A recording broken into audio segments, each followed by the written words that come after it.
The Brain by Edmond Hamilton. Chapter 1. Cautiously, the young flight engineer stretched his cramped legs across some gadgets in his crowded little compartment. Leaning back in his swivel chair, he folded a pair of freckled hands behind his neck and smiled at Lee. "This is it, Doctor. We're almost there." The tall and lanky man at the frame of the door didn't seem to understand. Bending forward, he peered through the little window near the engineer's desk, into the blue haze of the jets and down to the earth below, a vast bowl of desert land gleaming like silver in the glow of the sunrise. "But this couldn't possibly be Washington," he finally said in a puzzled tone. "Why, we crossed the California coast only half an hour ago. Even at 1,200 miles an hour, we couldn't be almost there." The engineer's smile broadened into a friendly grin. "No, we're not anywhere near Washington. But in a couple of minutes you'll see Cephalon, and that's as far as we go. 1 professor and 15 tons of termites to be flown from Walla Walla Mission Station, Northern Territory, Australia, to Cephalon, Arizona, USA, one-way direct. Those are our instructions.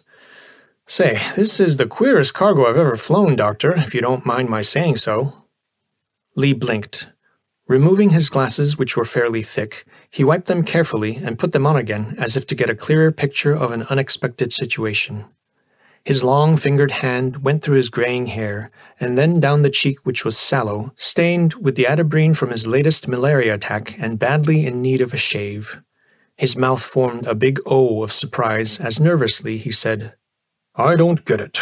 I don't understand this business at all. First, the Department of Agriculture extends an urgent letter of invitation to a completely forgotten man out there in Never Never Land. Then, almost on the heels of the letter, the government sends a plane. I would have been glad to mail to the department samples of Entermus pacificus, sufficient for most scientific purposes if they needed them for experiments in termite control. That would have been the simple and the sensible thing to do. But no, they want everything I have. You fellows drop out of the sky with a sort of habeas corpus and a whole wrecking crew. You disturb the lives of my species, which took me 10 years to breed. You pack up their mounds lock, stock, and barrel, and then you drop me at some place I never even heard about. Cephalon. What is this Cephalon, anyway? If the place had any connotations to entomology, I would have known about it." The flight engineer glanced at the irritated scientist curiously and sympathetically. "If you don't know, I couldn't tell you what it's all about myself, I'm sure," he said slowly. Cephalon is a place, all right, but it doesn't show on the map. Sort of a Shangri-La, if you know what I mean." This cryptic statement failed to have a calming effect on Lee. "Nonsense," he frowned. "If it is an inhabited place, it must be on the map, and if it isn't on the map, the place doesn't exist." "Look here!" The flight engineer pointed through the window to the horizon ahead. "What do you think this is, Doctor? A mirage?" Lee stared at the apparition, which swiftly materialized out of the ground haze at the plane's supersonic speed.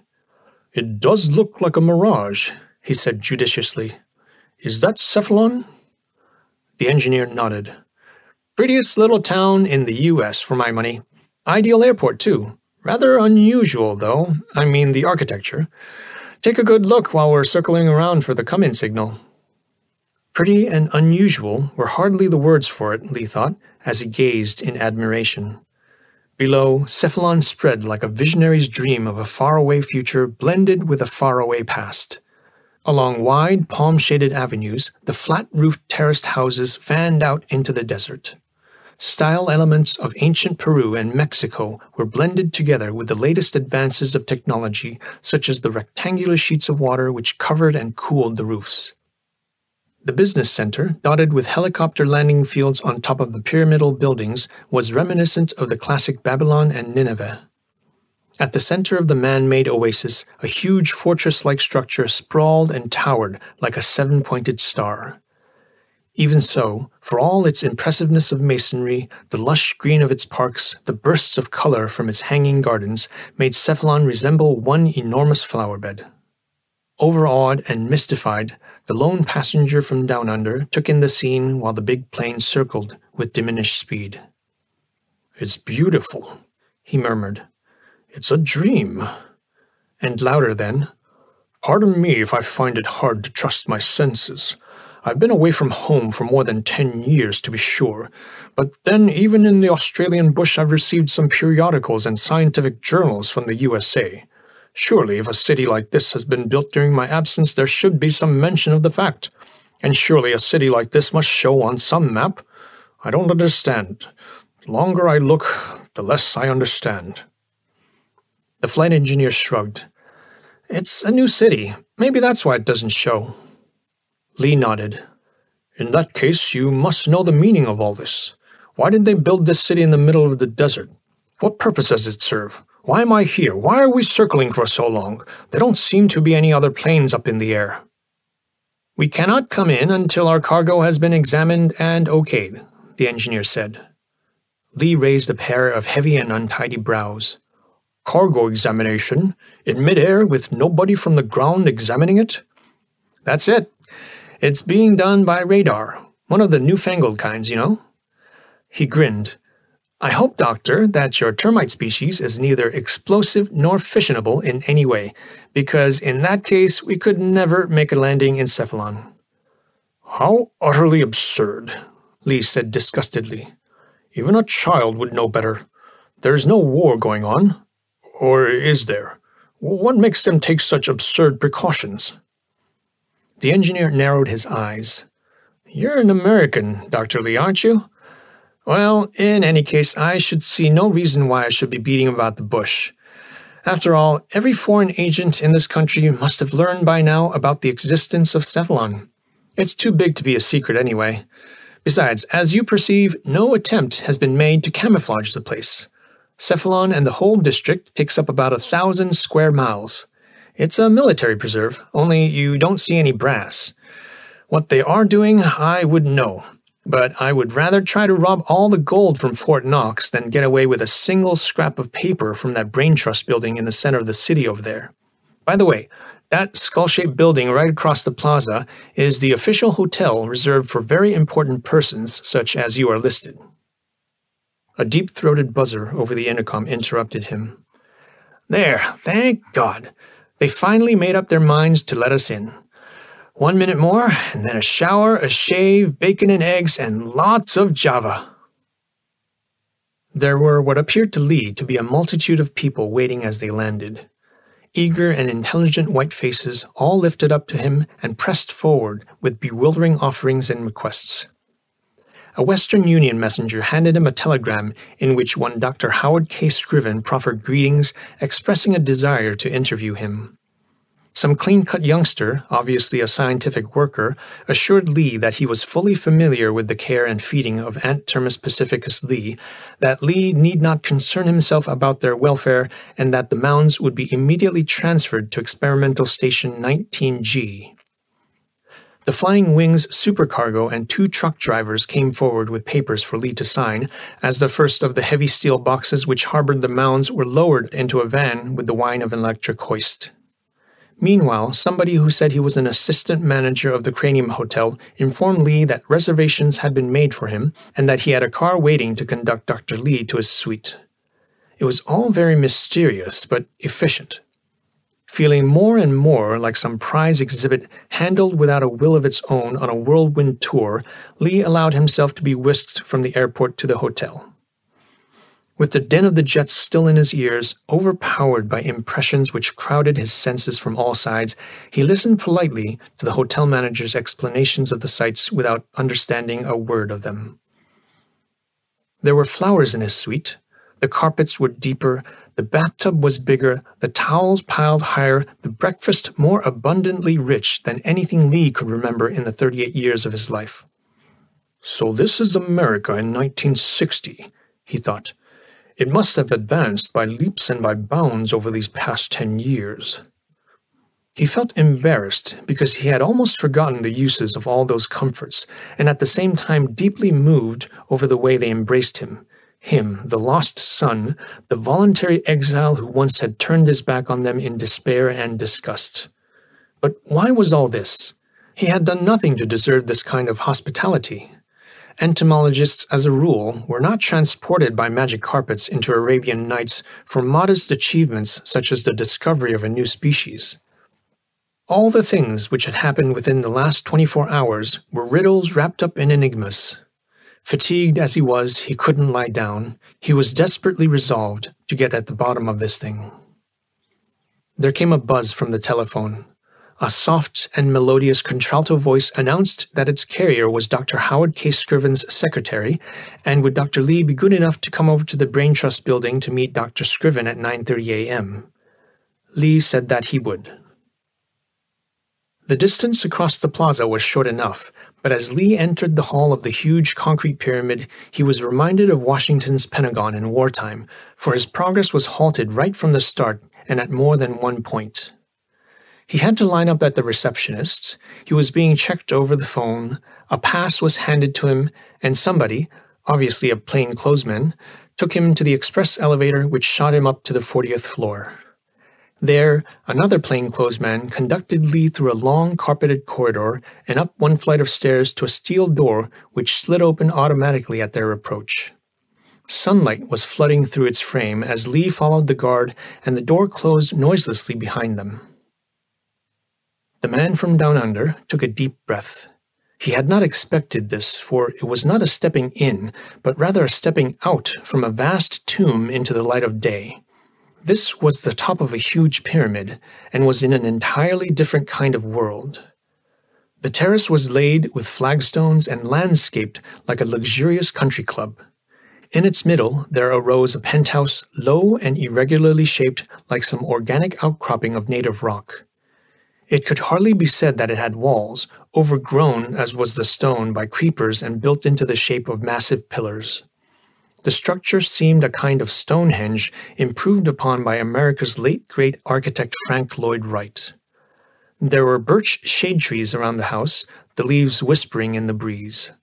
From some crevice in the rock came the peaceful murmurings of a spring. A meandering little brook crisscrossed the gravel under Lee's feet. From a stone table which might have belonged to some pharaoh, there came the only incongruous noise in this bucolic idyll. It was the nervous ticking of a typewriter which stopped abruptly at Lee's approach, and the melodious contralto voice he had already heard over the phone greeted him. "Oh, it's Dr. Lee from Canberra University, isn't it? I'm so happy to meet you. Please, do sit down. How was your trip? I'm Una Dalborg, Dr. Scriven's secretary." Lee blinked. Out of this world, as was the Stone Age cabin in the sky, even more so was the girl. He had a vivid image of American girls as they had been when he had left the States way back in '49. In fact, he had an all-too-vivid memory of at least one of them. His memory had been refreshed within the last hour at the airport, at the hotel, at the receptionist's, and it had been confirmed. They still wore masks instead of their true faces. They still were overdressed, overloud, oversexed, overhung with trinkets, and their voices still resounded shrilly from the roofs of their mouths. This girl, Una Dalborg, was different. He raked his brain to find some concept which would express how she was different. The word organic came to mind. Yes, as one looked at her, one sensed a unity of being, a creatural whole compared to which those other girls appeared as artificial composites. She was tall for a girl, the pure Scandinavian type, and she looked like a young Viking with the golden helmet of her hair gleaming in the sun. She wore a tunic, short, sleeveless, and of classic simplicity, the kind of dress which once Diana wore. It revealed the splendor of her slender figure and stressed the length of her full white limbs. On the black of the tunic, an antique necklace of large amber beads formed the only ornament. The bow or the spear of the great huntress whom she resembled so much would have looked more natural in her hands than the typewriter. Even so, her every move showed perfect coordination of body and mind, a large surplus of vital energy carefully controlled. Had she turned to some different career, she might easily have developed into some great athlete or else a great singer. Her beautiful voice had that rare natural gift of using the whole thorax for a vessel of resonance instead of merely the mouth. It was this voice which fascinated Lee more than the strangeness of the scene, more than her beauty, more even than the things she said. It was like remembering some haunting melody. It transported him into the forgotten lands of his youth. It made him feel happy, except that suddenly he felt painfully conscious of his ill-fitting suit, the emaciation of his body, the atabrine stains on the skin of his face, the wildness and the gray of his hair. With the shyness of a boy, he accepted first the firm pressure of her hand, and then a seat, which was another piece of ancient Egyptian furniture. "Dr. Scriven will be with you in a few minutes," she said. "Unfortunately, he is a little delayed by an official visitor from Washington. The unexpected always happens over here. Meanwhile—" She suddenly interrupted herself. The searching look of her deep blue eyes startled Lee by its directness. There was in it a depth of understanding and of sympathy which penetrated to his heart. He felt as if she already knew about him and knew everything. It lasted only a few seconds before she continued, but in a different, a warmer voice. "I think we can drop the usual conventions," she said. "We know you, Dr. Scriven and I. We know your work as published in the Journal of Entomology. It is the work of a man of genius. You are not the kind of man whom I must entertain with the usual small talk about the weather, how you have enjoyed your trip, or whether you feel very tired, as you probably do, and all the rest of it. That is routine with most of our visitors. It's quite a relief to feel that I can dispense with it for once." Lee had blushed under this frankness of compliment, as if a decoration had been pinned to his breast. "Thank you, Miss Dahlborg. You put me at my ease. I've been out in the wilderness for so long that I've lost the language of the social amenities. I really feel like another Rip Van Winkle. All this," he made a sweeping gesture, "is tremendously new and surprising to me. There are so many burning questions to ask." The girl gave him a smile of sympathy. "Of course," she said, "and I can imagine some of them. To begin with, we owe you an explanation and an apology for having used the methods of deception in getting you here. As you probably know by now, the work we're doing here is closely connected with the national defense. Whether we like it or not, military secrecy forces us to use roundabout ways in contacting scientists who happen to work in some context with our field, especially if they live in foreign lands. That's why in your case we have used the good offices of the Department of Agriculture in bringing you here. Dr. Scriven feels terrible about this. He feels that to be lifted out from one desert just to be dropped into the middle of another must be a fierce disappointment to you. For all this, and all the disturbance of your work, can you manage to forgive us, Dr. Lee?" The sincerity in these regrets was such that Lee hastened to reply. "You don't owe me any apology, Miss Dahlborg," he reassured her. "Naturally, it is impossible for me to see any connection between my work with ants and termites and the problems of national defense. But I am an American. I wouldn't doubt for a moment the legitimacy of your call." The girl nodded. "Besides, you have fought for your country in the Second World War," she added. "And also you are the son of General Jefferson Lee of the Marines. You understand, of course, that we had you investigated before calling you here. Do you mind very much?" Again Lee blushed, this time even deeper than before. He squirmed in his seat. "No, I guess not. I suppose it's necessary. Now that I'm going to meet Dr. Scriven, who is he? I probably ought to know. Forgive my ignorance." "You really don't know about him?" The girl sounded surprised. "He's a surgeon. He's considered the foremost living brain specialist. Remember the Nuremberg trials of the Nazi war criminals? Dr. Scriven did the postmortems on their brains. He wrote a book that made him famous." "Of course!" Lee slapped his forehead. "Yes, but of course. How could I forget?" "Yes," she answered. "He was made the head of the Brain Trust over here." "What is the Brain Trust? What does it do? What am I supposed to do here?" Lee asked eagerly. The girl's smile was mysterious. "I think Howard would like to explain all that to you in his own way." Howard. The word struck Lee like a vicious little snake. Was he a friend, or more than a friend to her? "This is terrible," he thought. "I've been away from normal life for overlong. Must be that I'm emotionally unbalanced. I haven't known her for 5 minutes. There's nothing between us. I've no earthly right to be jealous. It is absurd. It's mean."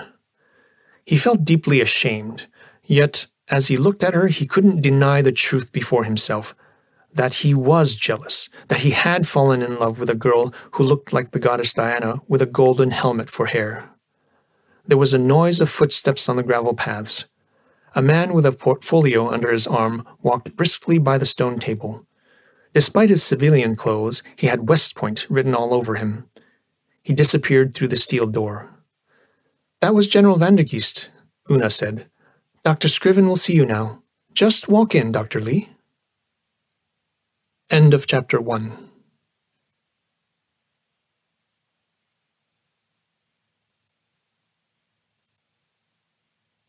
Chapter 2. Inside, the cabin in the sky seemed to be built almost entirely around a huge, primeval-looking fireplace. Despite the fierceness of the Arizona sun, there was a fire in it of long and bluish flames, one of those modern inventions which reverse the processes of nature. Like the gas refrigerators of an older period, this fire worked in combination with the air conditioning system to cool the house, lending to it in the midst of summer heat the same attraction which it had in winter. In front of the fire and framed by its rather ghostly light, there stood a man with his head bowed down, pensively staring at the flames. As Lee's steps resounded from the ancient millstones which formed the floor, Dr. Scriven wheeled around. He approached the man from down under with outstretched hands. Rarely had Lee seen such a distinguished-looking figure of a man. He looked more like a diplomat of the extinct old school than a scientist, with the immaculate expanse of his white tropical suit and the dignity of his leonine head. His width of shoulder and the smooth agility with which he moved gave the impression of great strength. Only his fingers were small, slender, almost like a woman's. The reluctant softness of their pressure contrasted so much with his heartiness of manner that Lee felt repulsed by their touch until he remembered that a great surgeon lived and caused others to live by his sensitivity of hand. "Dr. Lee, I'm happy, most happy that you have been able to come."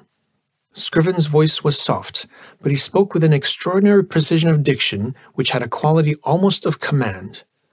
"Over there, please, by the fire."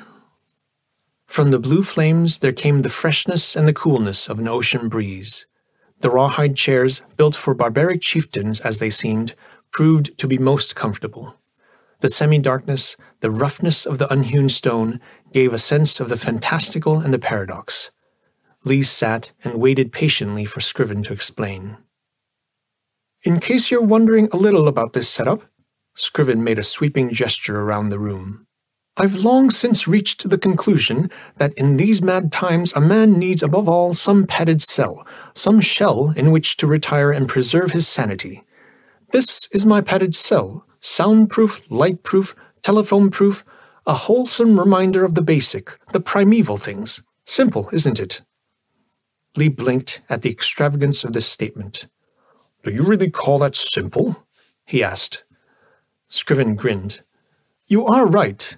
It is, of course, a willed reversal from the complex, synthetic and perhaps a little perverse. But then not everybody has the opportunity you had in living in the heart of nature. Frankly, I envy you.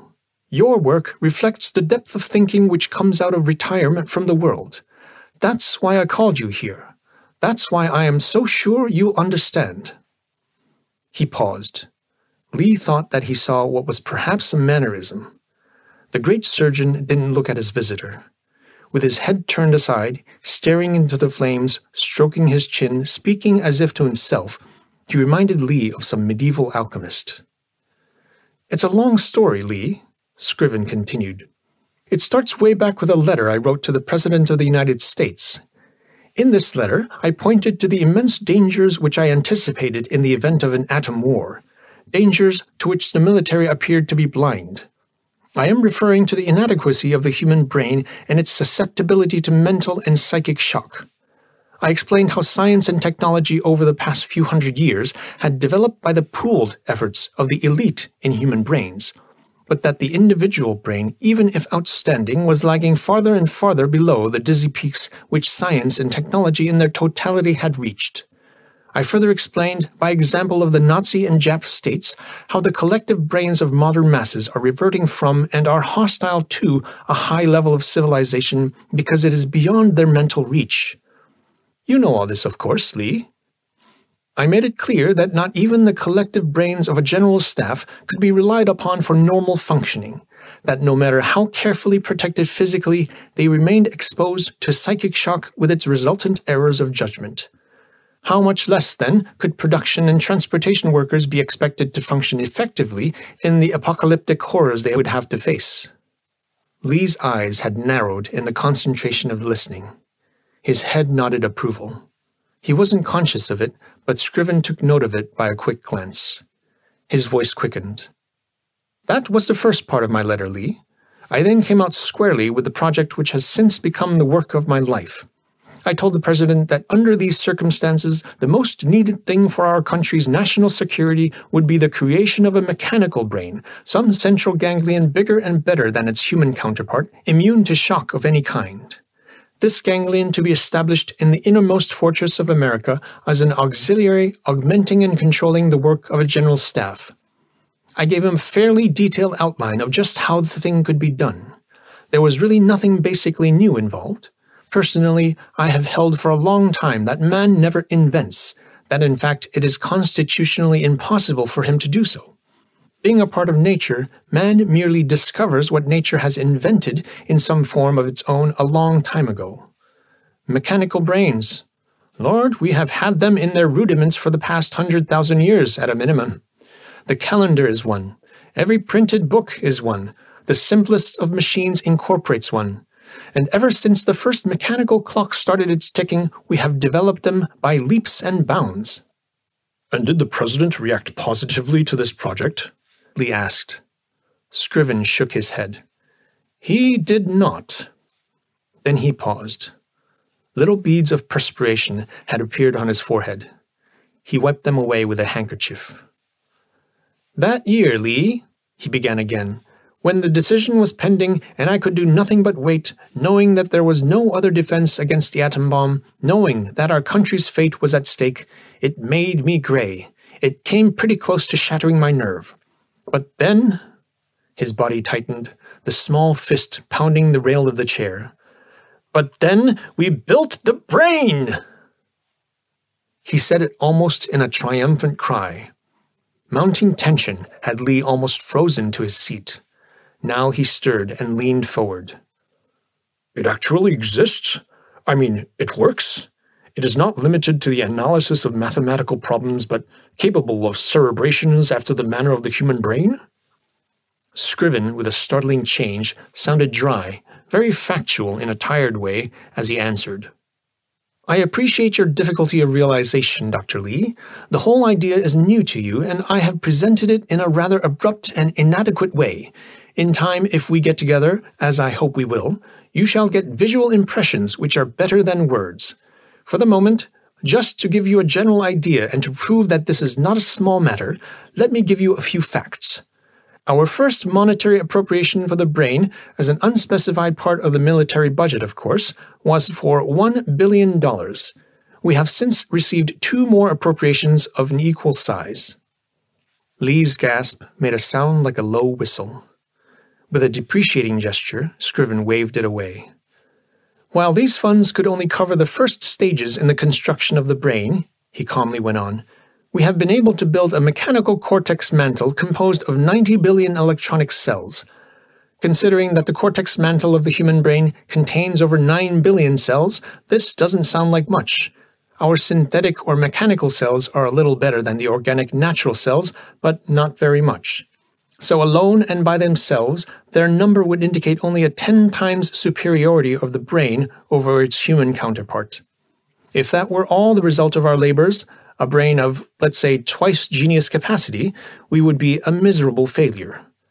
But then we have achieved a very considerable improvement in the utilization of the brain's cortex capacity. In the first place, we have full control over the intake of thought impulses. And more important, we use multiple wavelengths in feeding impulses to the brain and throughout all the impulse processings. Even the human brain has some capacity of simultaneous thought on different levels of consciousness, but its range in this respect is extremely limited. The brain, by way of contrast, operates on 2,000 different wavelengths, which means that the brain can process at least 2,000 problems at one time. Finally, the absence of fatigue in the brain makes operations possible for 20 out of the 24 hours of the day. The rest of the time we need for servicing and overhauling. With apparent effort, Scriven turned his face away from the blue flames.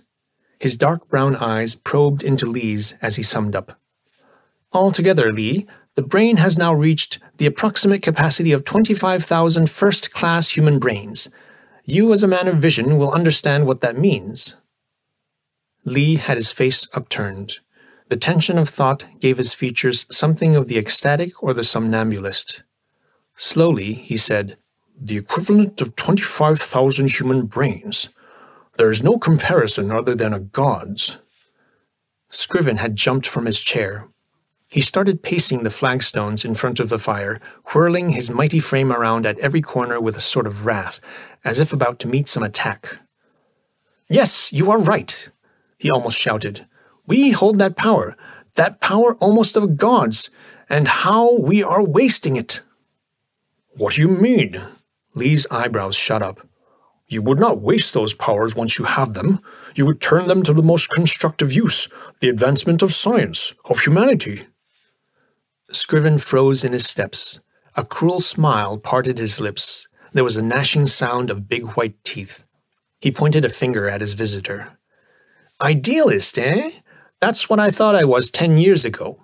That's what I had in mind with the brain right from the start. As it has turned out, however, the Army, Navy, Air Force, and half a dozen other government departments besieged the brain for the solutions of their problems, some of them as destructive as warfare, others as insipid as the trend of the popular vote in some provincial primaries. Sometimes Uncle Sam even farms out the services of the brain to aid some friendly foreign government without that government's knowledge as to where the solution is coming from. To cut a long story short, what these fellows utterly fail to understand is that the brain is not a finite mechanism like any other, but a mechanism which unendingly evolves and becomes richer in its association by the materials which is being fed into its cells. In other words, the brain learns. Consequently, it must be taught. It must be given the wherewithal for its own self-improvement." Scriven halted his impatient step by the other's chair. His nervous fingers tapped Lee's shoulder. "And that is where you come in." "Me?" Lee asked, startled. "What you just told me, Dr. Scriven, it will take me weeks to comprehend. At the moment, I am at a loss to see how my work could connect." The surgeon's sensitive hand patted Lee's shoulder as if it were the neck of a shy horse. "You will comprehend in just another moment." He pressed a button. In the entrance to the cabin in the sky, the girl appeared like an apparition. She approached, her hair a golden halo, her tunic transparent against the glare of the summer day. "Yes? Una, please?" She seemed familiar with the boss's code. With a smile on her lips, she walked over to one of the pillars, opened a hidden recess, and brought out the scotch and siphon using an Egyptian clay tablet for a tray. With surgical exactitude, Scriven poured out a good 2 fingers for his guest and an exceedingly small one for himself. "Stay with us for a moment, Una, please," he said. "I didn't tell you the idea behind my calling Dr. Lee. You might be interested." Wordlessly, she slid into a seat, attentive yet fading somehow into the background, as if trying to remain unnoticed. In that, she did not succeed. Her beauty was such that its very presence changed the atmosphere. It put Lee under a strain to keep his eyes off her. As to Scriven, he seemed to address her almost as much as he did Lee. "You have met Dr. Lee, haven't you, Una? But do you know whom you have met?" He probably wouldn't admit it. Nevertheless, Dr. Lee is the most successful peacemaker on Earth, I think. He has just put an end to the oldest war in this world between the 2 most venerable civilizations in existence. That war between the states of the ants and the states of the termites has been waged with never-abating fury for millions of years, until Dr. Lee came along with the perfect solution of the eternal dispute. All he did was to crossbreed the belligerents, and now we have United Nations, Ant Termus Pacificus Lee, which lives up to the spirit of its name. Elementary, isn't it? "So elementary," the girl said with ironical sweetness, "that the so-called peacemakers of the international conferences must have considered it below their dignity to stoop to it. How exactly did you do it? I mean, the crossbreeding. Lee felt his cheeks burn. It was extremely irritating that this should happen to him every time Una Dalborg spoke to him, especially when it was in praise. It wasn't too hard, he said depreciatingly. The main difficulty lay not with the termite queen, nor with the furtive little king of the ants themselves. Biggest trouble was in getting the potential lovers together against the bulldog determination of their palace guards. To use force was out of the question, so I had to trick the guards, smuggle in the male, and keep him hidden under the royal abdomen of his spouse. She smiled, amused. What a perfect classic! The story of Romeo and Juliet all over, and with you in the role of the nurse. Lee blushed still deeper at that. Yes, he admitted. I was very much reminded of that story and my role in it, only I had to avoid the tragic end. And how did you avoid the Shakespearean end? In the best cloak and dagger manner, Miss Dalborg. First, I made the guards drunk.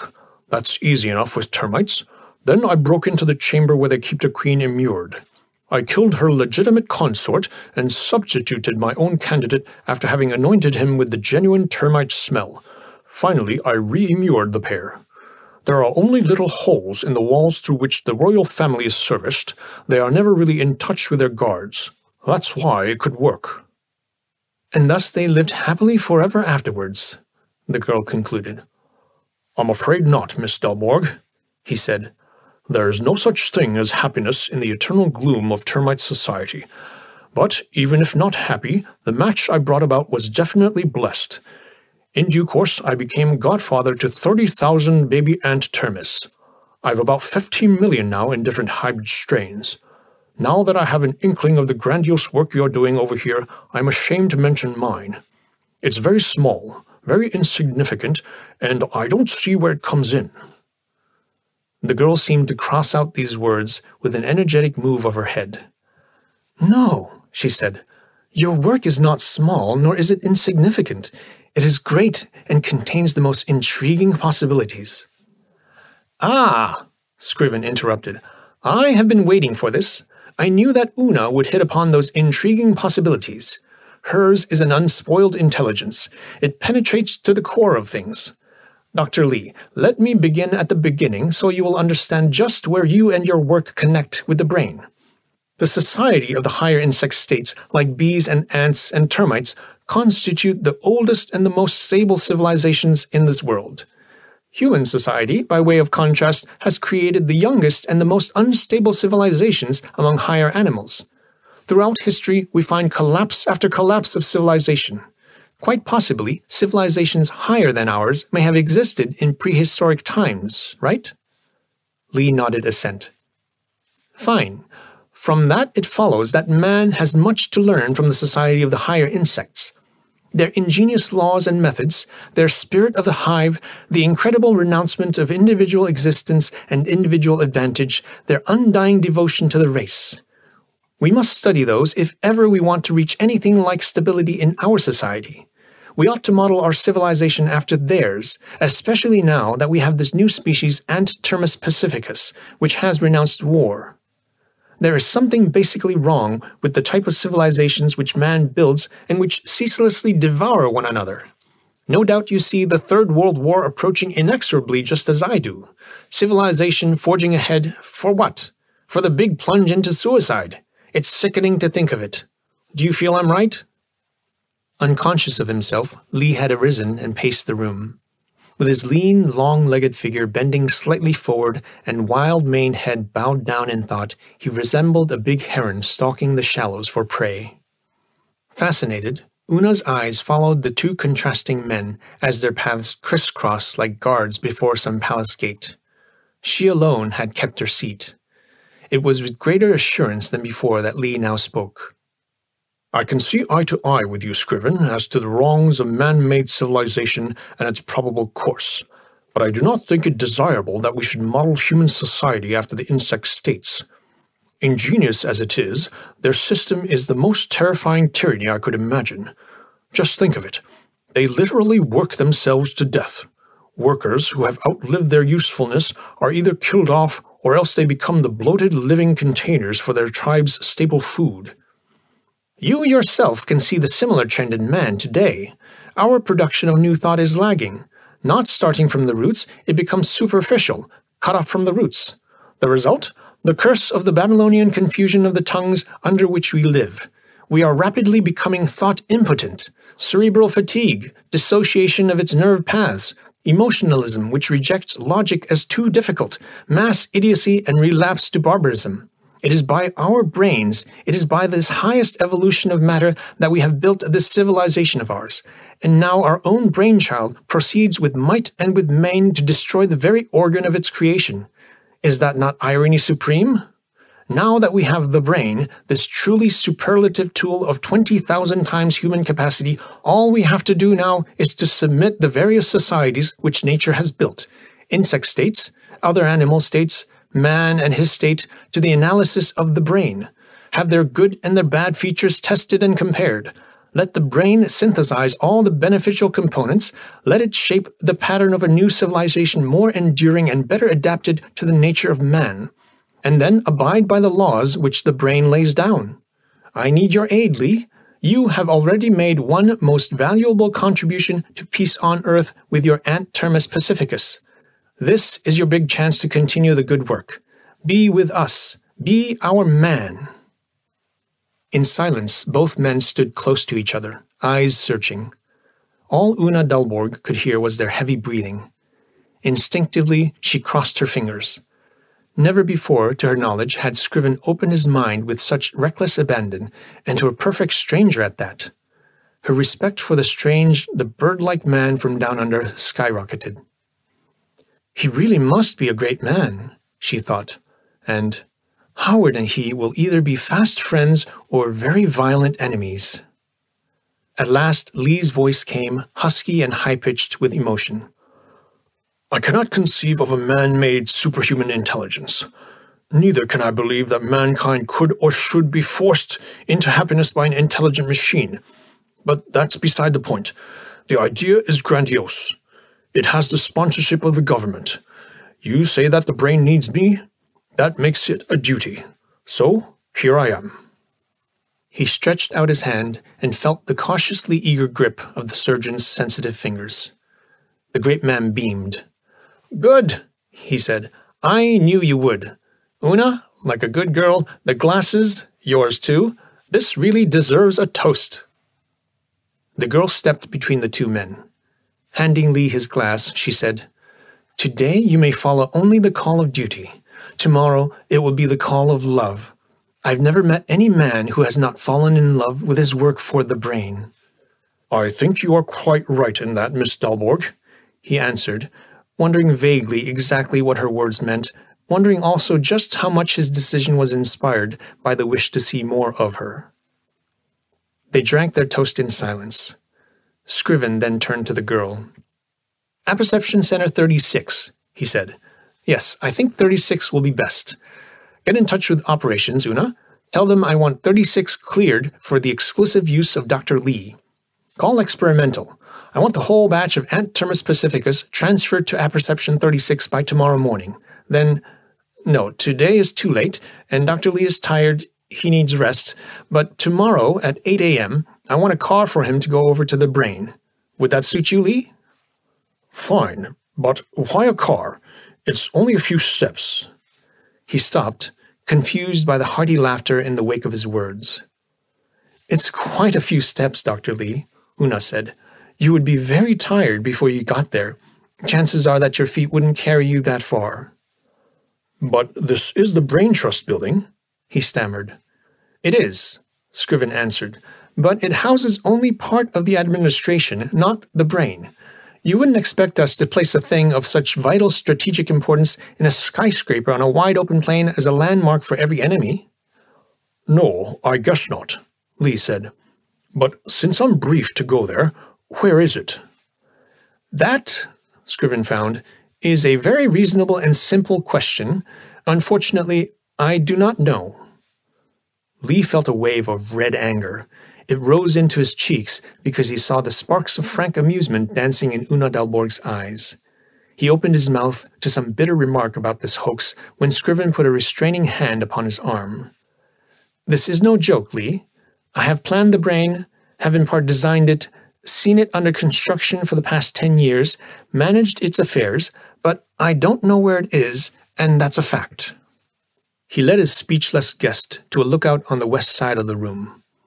Beyond the lush green oasis of Cephalon, the desert stretched unbroken till on the far horizon the mountains of the high Sierras rose in a blue haze of scorching sun.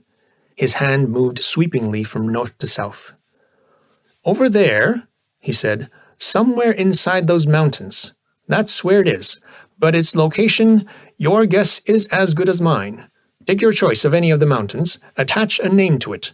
I've done so myself. One of them must be the cranium, but the question remains, which? There are people who know, of course, military intelligence, the general staff, but that," he shrugged his shoulders, "isn't my department." End of Chapter 2.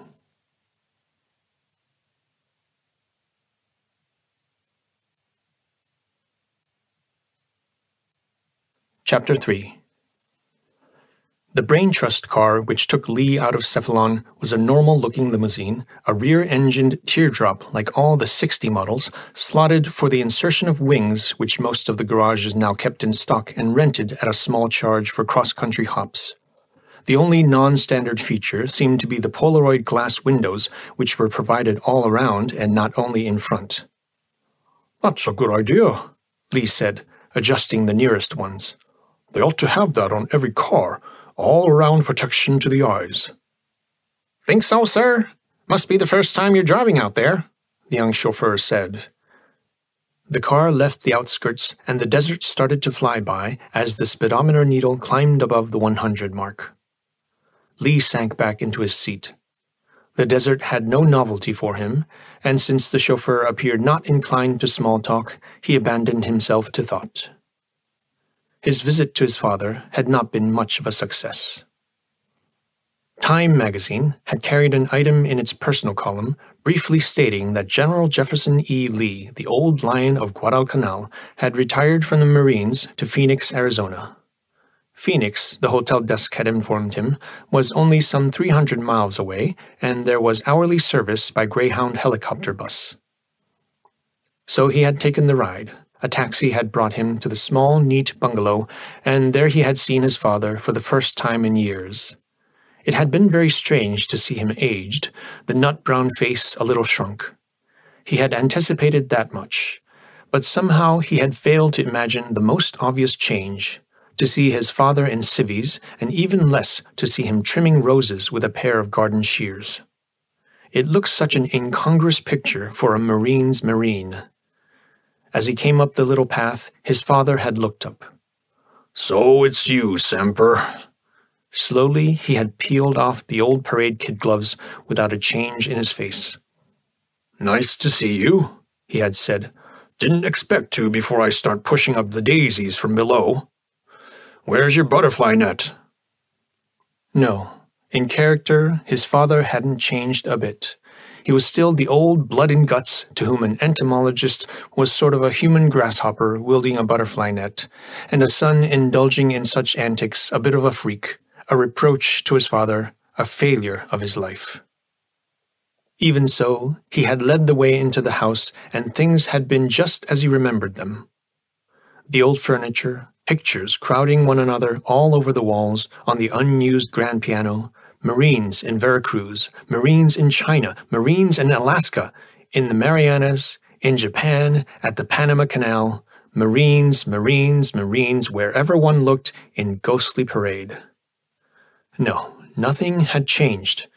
It had been mainly jealousy which had caused him to rebel against becoming another Marine, the first wedge which had driven him and his father apart. "What are you doing now, Padre?" he had asked. "You've seen it. Nothing. Just puttering around. They've made me commander of the National Guard over here." And with a contemptuous snort, "A sinecure. Might as well have given me a bunch of tin soldiers to play with. What brought you here?" Glad to change the subject, Lee had told about Australia, had mentioned the brain and the possibility of joining it. His father had not been pleased. "Heard of it," he had grumbled. "Shows how this country is going to the dogs. Now they need machines to do their thinking with. If their own brains were gas, they couldn't back a car out of the garage. So you're mixed up with that outfit. Well, how about a drink?" "Rather," he had answered, feeling the need for washing down a bitterness, thinking, too, that it might break the ice between him and his father. And then there was that painful moment when they had stood, glasses in hand, and remembered.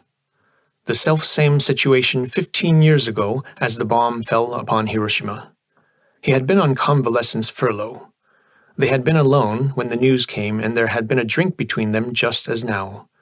And after the announcer stopped, he had cried out hysterically like a child in a nightmare. "Those fools! It's the end of civilization! That's no longer war!" "Shut up!" his father had shouted. "How dare you insult the commander-in-chief to my face? Get out of here and stay out!" A highball glass had crashed against the floor, and that had been the end. He hadn't returned after the war. Yes, it was most unfortunate that now, after so many years, they should read that memory in their faces, that it was only the glasses and not the minds which clicked. They had put them down awkwardly with frozen smiles on their lips, and his father had said, "Sorry, but an old dog won't learn new tricks. Guess it's too late in the day for me and you to get together, son." "It's never too late, Dad," he had wanted to say, but the words died on his lips. So it had been the failure of a mission, but then it closed an old and painful chapter with finality, and he was free to open a new leaf. Lee looked ahead again. The speedometer needle trembled around the 150 mark. The sun-drenched sand shot by, Joshua trees gesticulating wildly in the tricky perspectives of the speed, outcrops of rocks getting bigger now and more numerous, the road ahead starting to coil into a maze of natural fortresses, giant pillars, and bizarre pyramids, looking like the works of a Titan race from another planet, shown in unearthly color schemes of black and purple and amber and green.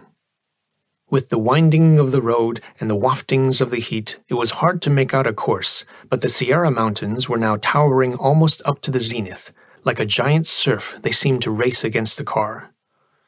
"Mind if I close the window, sir?"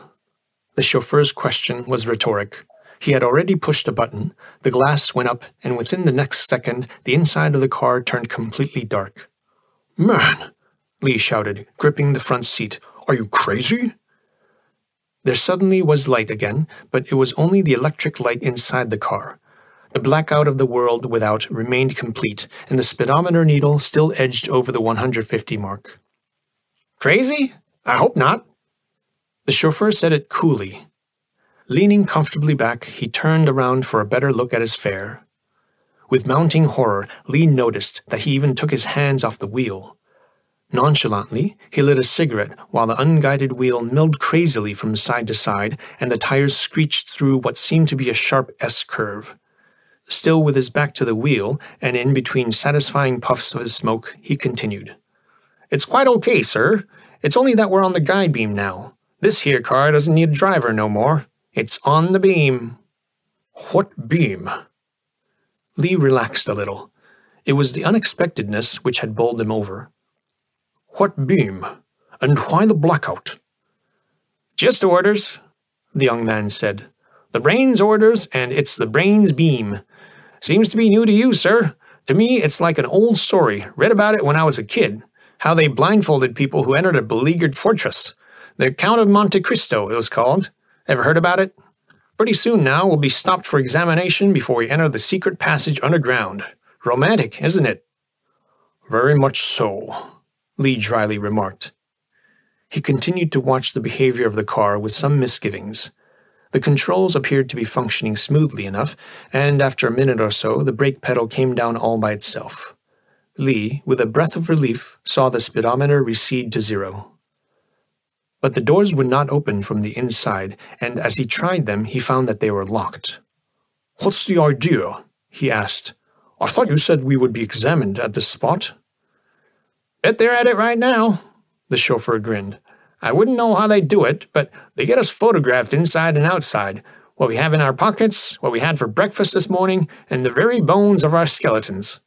I pass through here maybe half a dozen times a day. Still, they will do it every time. Take my likeness. Makes me feel like I was some darn movie star. To Lee, it felt uncanny to sit trapped and blindfolded in this black mariah of a car while unseen rays and cameras went over him. He could hear a faint noise of steps and muffled voices. "Who are they?" he asked. "Oh, that's only some boys from intelligence or whatnot. That's nothing. That isn't the brain. It will be all over in a moment.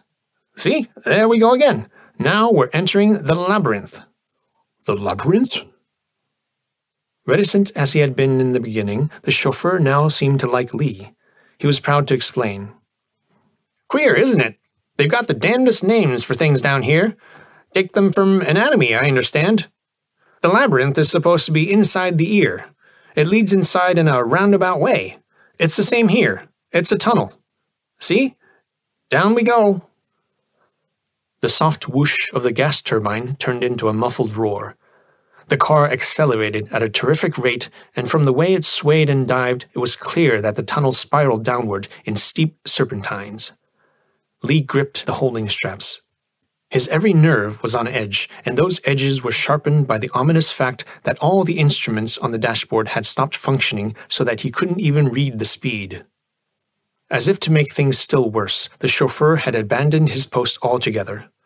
Stretching his legs across the front seat, he reclined as if enjoying his easy chair at home by the fireplace. "It beats a roller coaster, doesn't it?" the chauffeur said. "Got me scared the first few times before I found out it was safe. Nothing to worry about, never you fear."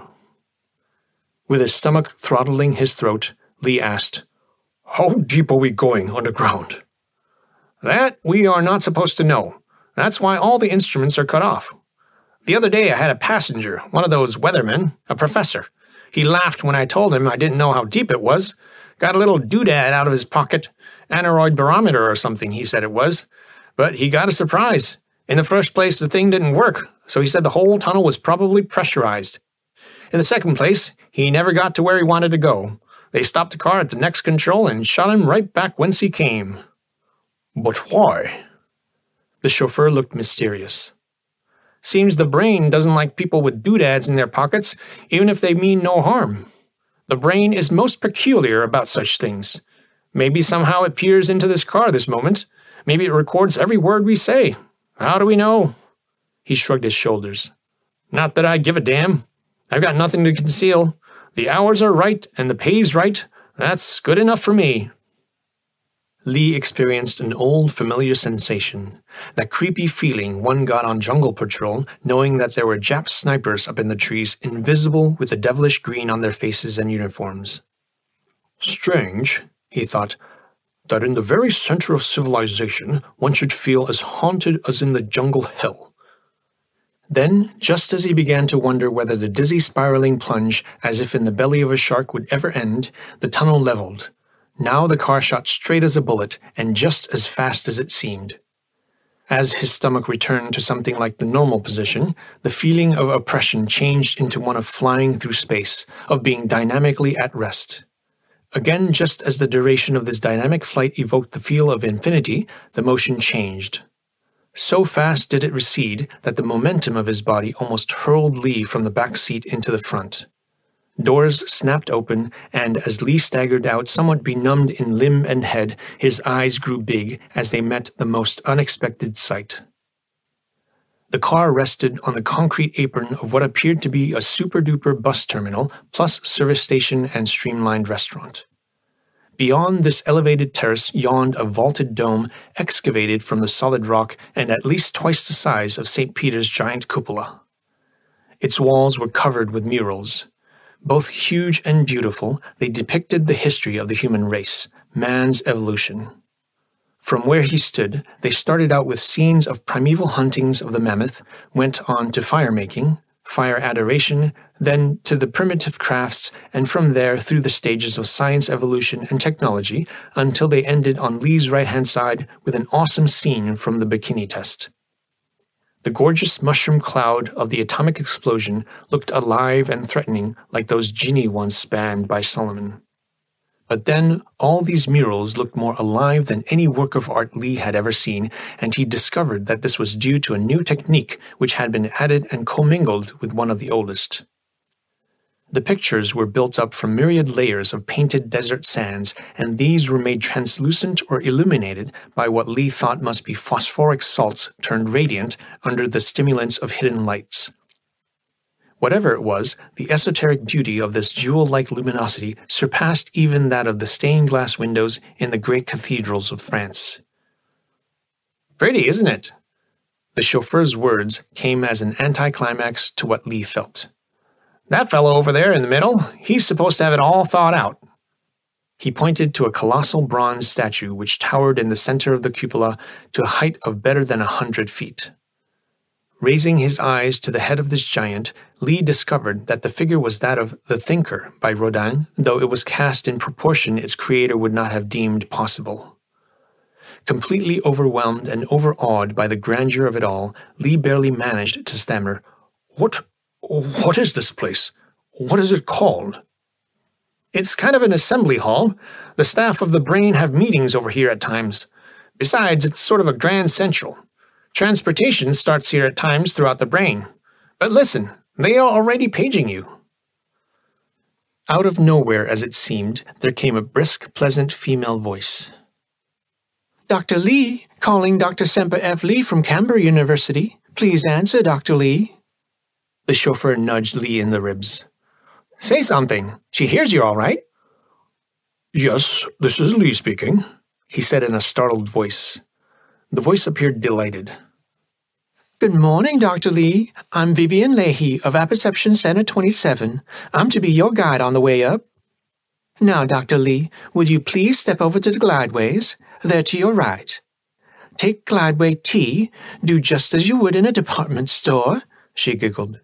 "Stand on it, and it will get you right to the occipital cortex area. I'll be waiting for you over there.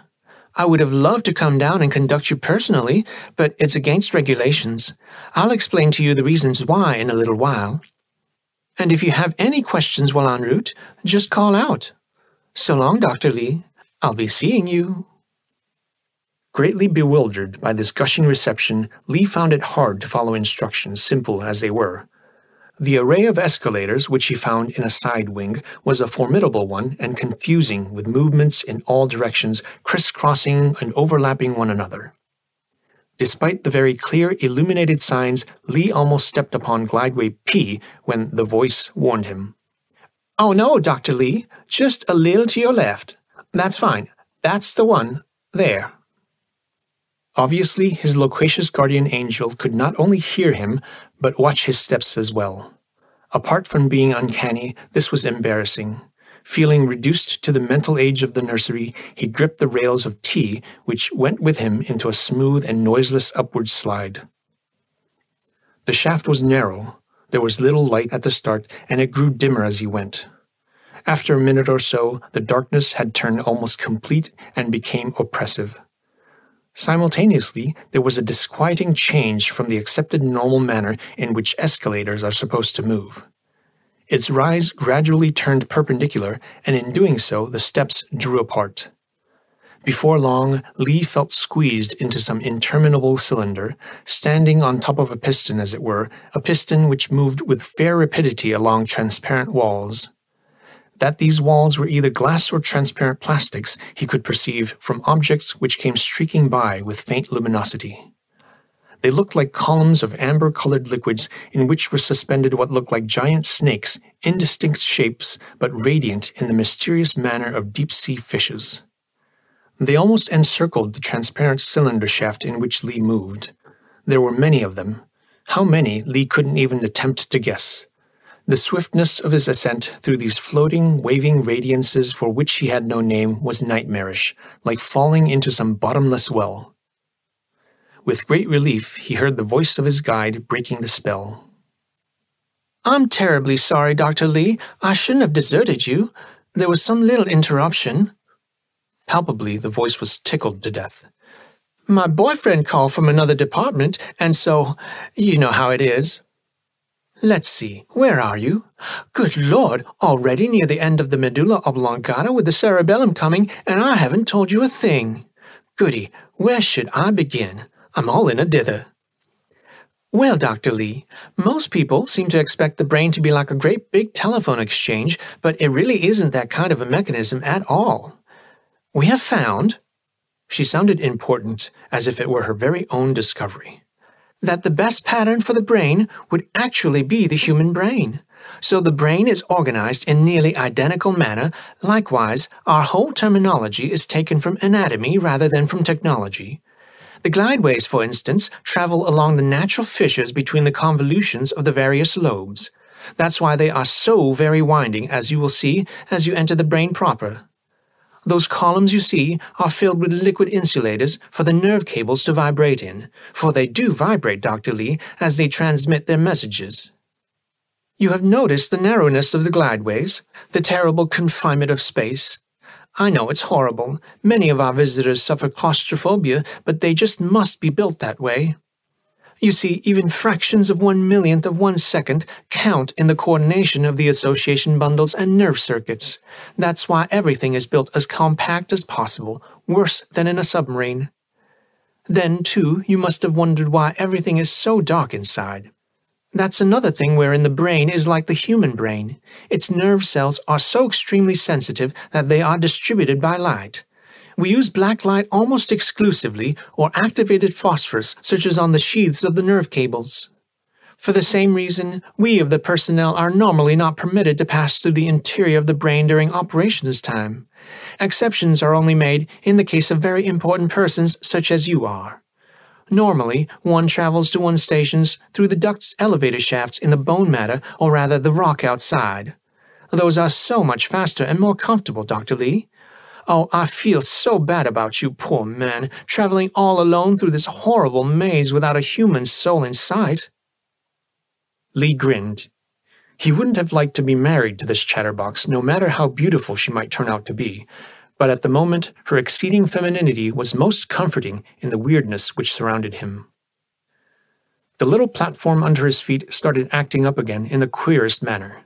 It pushed him forward, and the wall at the rear kicked him in the back, his nose flattened against the sliding cylinder in front as the contraption reverted from the perpendicular course to something like the undulations of a traveling wave. Lee darkly perceived group after group of luminous cables coiling away into cavernous pits filled with what looked like eyes of cats, faintly aglow and twinkling at him from the dark. They reminded him of the fireflies of the green hells he had been in during the war. "You are now skirting the convolutions of the cerebellum," his guardian angel told him. "They are electronic tubes which receive sensory impressions and translate them into impulses for cerebration. Here in the cerebellum, the bulk of the associations is being evoked. These are then distributed throughout the hemispheres of the cortex or higher brain. Oh, I do wish you wouldn't get seasick, Dr. Lee. Some of our visitors do, you know. It's those wavy movements." The sympathetic Vivian came much too close to the truth for Lee to think her funny. With a sense of approaching disaster, he stared at the sliding cylinder walls. From time to time, the passing lights reflected his face, distorted and decidedly greenish in tint. Trouble was that seemingly nowhere there was any fixed point on which to stabilize the eye. He seemed to be carried on the back of a galloping boa constrictor with a couple of others streaking away under his armpits. Some of the caves which he had skirted were alive with ruby electronic eyes, and some were green, and again there were others in which all the colors of the rainbow mixed. There was no end to them, nor could he gauge their depths. After an interminable time of this, the glideway went into a flying upward leap. Again the perspective changed completely. Now the thing seemed to be suspended from the ceiling with slanting views opening toward the scene below through its transparent sides. "You are now passing across the commissures into the cerebrum," came Vivian's voice, just as Lee thought that nausea was getting the better of him. "You'll now ascend along one of the main gyri through the midbrain between the hemispheres. Those masses of ganglions below and coming from all sides as they go over the pass of the ridge are association bundles. Beyond, they disperse again over the cortex mantle to all the centers of coordination, higher cerebration, and higher psychic activities. Things would be a little easier for you now, Dr. Lee, physically, I mean. There will be some gyrations, but not quite so violent. Oh, you're holding out fine, like a real He-Man. You're looking swell in my television screen. Certain as he was that he looked rather like a scarecrow in a snowstorm, Lee felt grateful for the praise. Besides, she was right. The boa constrictor which he rode calmed down a little, marching with a dignity more in accordance with its size. Momentarily, the luminous nerve cables, flying as they did toward him, threatened sudden death. However, they merely brushed the transparent cylinder, wrapping it up in a rainbow, and then winged away again. Below, acres of space streamed by, seed beds one could imagine to be young typewriters, millions of them, all ticking away with dainty precision, sparkling with myriads of tiny lights as they did. Then there came more acres teeming with fractional horsepower motors. He could hear their beehive hummings even through the plexiglass. The things they drove, Lee couldn't make out because the adjoining acres of this underground hothouse for mushrooming machines were again shrouded in darkness, except for sparks which crossed the unfathomable expanse like tracer bullets. Struck with a sort of word blindness caused by the sensory impressions barrage, Lee could no longer grasp the meaning of Vivian's voice as it went on, explaining things like crystal cells, selenoid cells, gray matter pyramidal cells, powered somehow by atomic fission, nerve loops, and synthesis gates, which were not to be confused with analysis gates, while they looked exactly the same. Apart from this, at least one half of his mental and physical energy had to be expended in suppressing nausea and bracing himself against the gyrations which still jerked his feet from under him and made friction discs of his shoulders as his body swayed from side to side. All of a sudden, he felt that he was being derailed. There was an opening in the plastics wall of the cylinder. A curved metal shield, like the blade of a bulldozer, jumped into his path, caught him, slowed down his momentum, and delivered him safely at a door marked Apperception Center 24. It opened, and within its frame there stood an angel neatly dressed in the uniform of a registered nurse. "There," said the angel. "At last. How did you like your little odyssey through the brain, Dr. Lee?" Lee pushed a hand through the mane of his hair. It felt moist and much tangled up. "Thanks," he said. "It was quite an experience. I enjoyed it. Ulysses, too, probably enjoyed his trip between Scylla and Charybdis after it was over. It's Miss Leahy, I presume?" The reception room where he had landed, the long white corridor, the instruments gleaming in built-in recesses behind crystal glass, the nurse's uniform, all spelled clinic, a private one, rather, for the well-to-do. Since the procedure was routine, he might as well submit to it, Lee thought. He felt the familiar taste of disinfectant as a thermometer was stuck into his mouth, and then the rubber tube around his arm throbbing with the vigorous pumpings of the efficient Vivian. L.F. Mellish, M.D., I.C. Bondi, M.D., was painted on the frosted glass door where she led him afterward. The two medics received Lee with a show of respect mixed with professional cordiality. Both Bondi, the dark and oriental-looking chap, and Mellish, blonde and florid, were in their middle 20s, and both wore tweeds, which depressed Lee with the perfection of their cut. Seeing the professional table at the center of the office, Lee frowned, but started to undress. He wanted this thing done and over with as soon as possible. No, that won't be necessary, Dr. Lee." They stopped him laughingly. "We have already a complete medical report on you. Came in this morning from Queen Elizabeth Hospital in Canberra on our request. You're an old malaria man, Dr. Lee. Your first attack occurred in 42 during the Pacific Campaign. Pity you refused to return to the States for a complete cure right then. As it is, it's turned recurrent, left you a bit anemic. Liver's slightly affected, but in all other respects, you're sound of limb and wind. We've gone over the report pretty carefully." "Then why bother with me at all?" Lee said irritably. He had been in doctors' hands too often and had become a little impatient of them. The freckled hand of Mellish patted his arm. "We do things different over here," he said, and Bondi chimed in. "Or rather, the brain does. Just lie down on that table, Dr. Lee, and relax. We're going to enjoy a little movie together, that's all."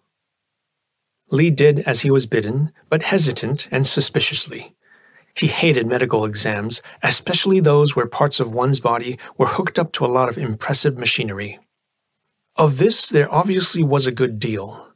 The two medics seemed determined, literally, to wall him in with gadgetry. From the ceiling, they lowered a huge, heavy-looking disc, not lights, but more like an electromagnet beset with protruding needles. Lee couldn't see the cables, but hoped they were strong, for the thing weighed at least a ton, and overhanging him looked much more ominous than the sword of Damocles. They wheeled a silver screen to the foot of the table and batteries of what appeared to be thermotherapeutic equipment to both sides. He wasn't being hooked up to anything, but there was much activity with testing of circuits, button pushings, and shiftings of relay levers. And then all of a sudden, lights went out in the room. "Say, what is the meaning of all this?" Lee raised his head uneasily from the hard cushion. All he could see now were arrays of luminous dials and the faint radiations from electronic tubes filtering through metal screens inside the apparatus which fenced him in. From behind his head, a suave voice, was it Bondi's or Mellish's, answered out of the dark. "This is a subconscious analysis and mental reactions test, Dr. Lee. It's an entirely new method made possible only by the brain. It has tremendous possibilities. They might include your own work as well." "Oh, Lord," Lee moaned. "Something like psychoanalysis? Have you got it mechanized by now? How terrible." There was a low chuckle from the other side of his head. They both appeared to have drawn up chairs beyond his field of vision. Lee didn't like it. He liked none of it, in fact. He felt trapped. "No, Dr. Lee," said the chuckling voice. "This isn't psychoanalysis in the old sense at all. You are not exposed to any fanciful human interpretation, and it isn't wholly mechanical either, as you seem to think. The brain is going to show you certain images, and by way of spontaneous psychosomatic reaction, you are going to produce certain images in response.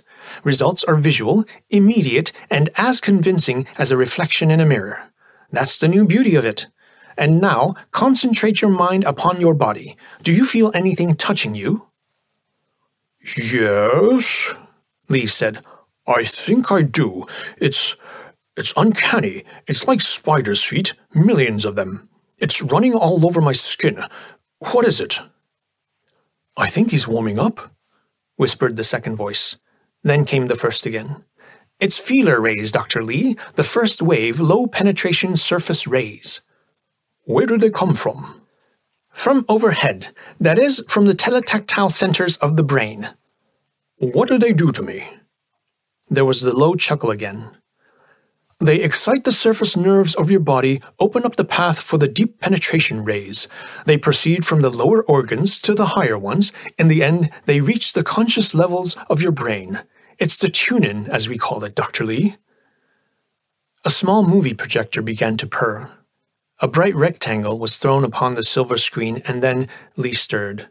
Hands, soothing but firm, held him down. "Where did you get those?" he exclaimed. "From many sources," a calm answer came. "The papers, the newsreels, the War Department, old friends of yours." What unrolled on the silver screen were chapters from Lee's own life. They were incomplete.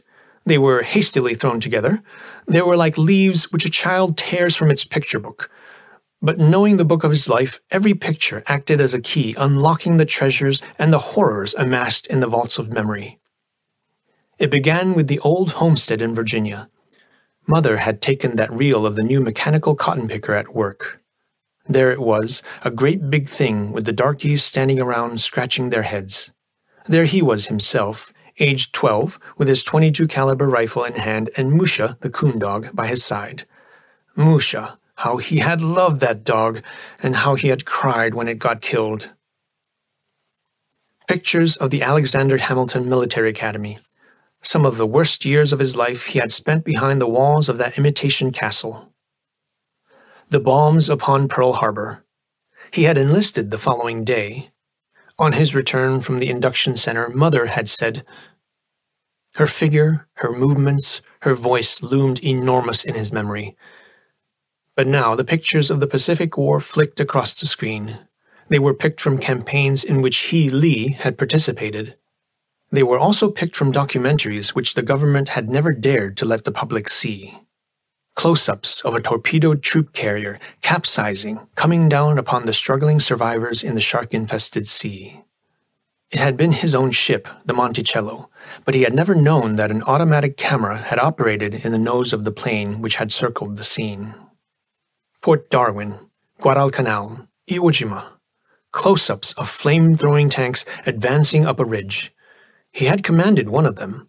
Ant-like human figures of fleeing Japs and the flames leaping at them. So vivid was the memory that the smell returned to his nostrils, the sickening stench of burning human flesh. It tortured him. His voice was husky with revulsion as he said, "What's the good of all this? Take it away." "Oh, no," one of the medics answered. "We couldn't think of that. We've got to see this to the end. What are your physical sensations now, Dr. Lee?" "It's fingers now, soft fingers. They are tapping me from all sides, like a vibration massage. It's strange, though.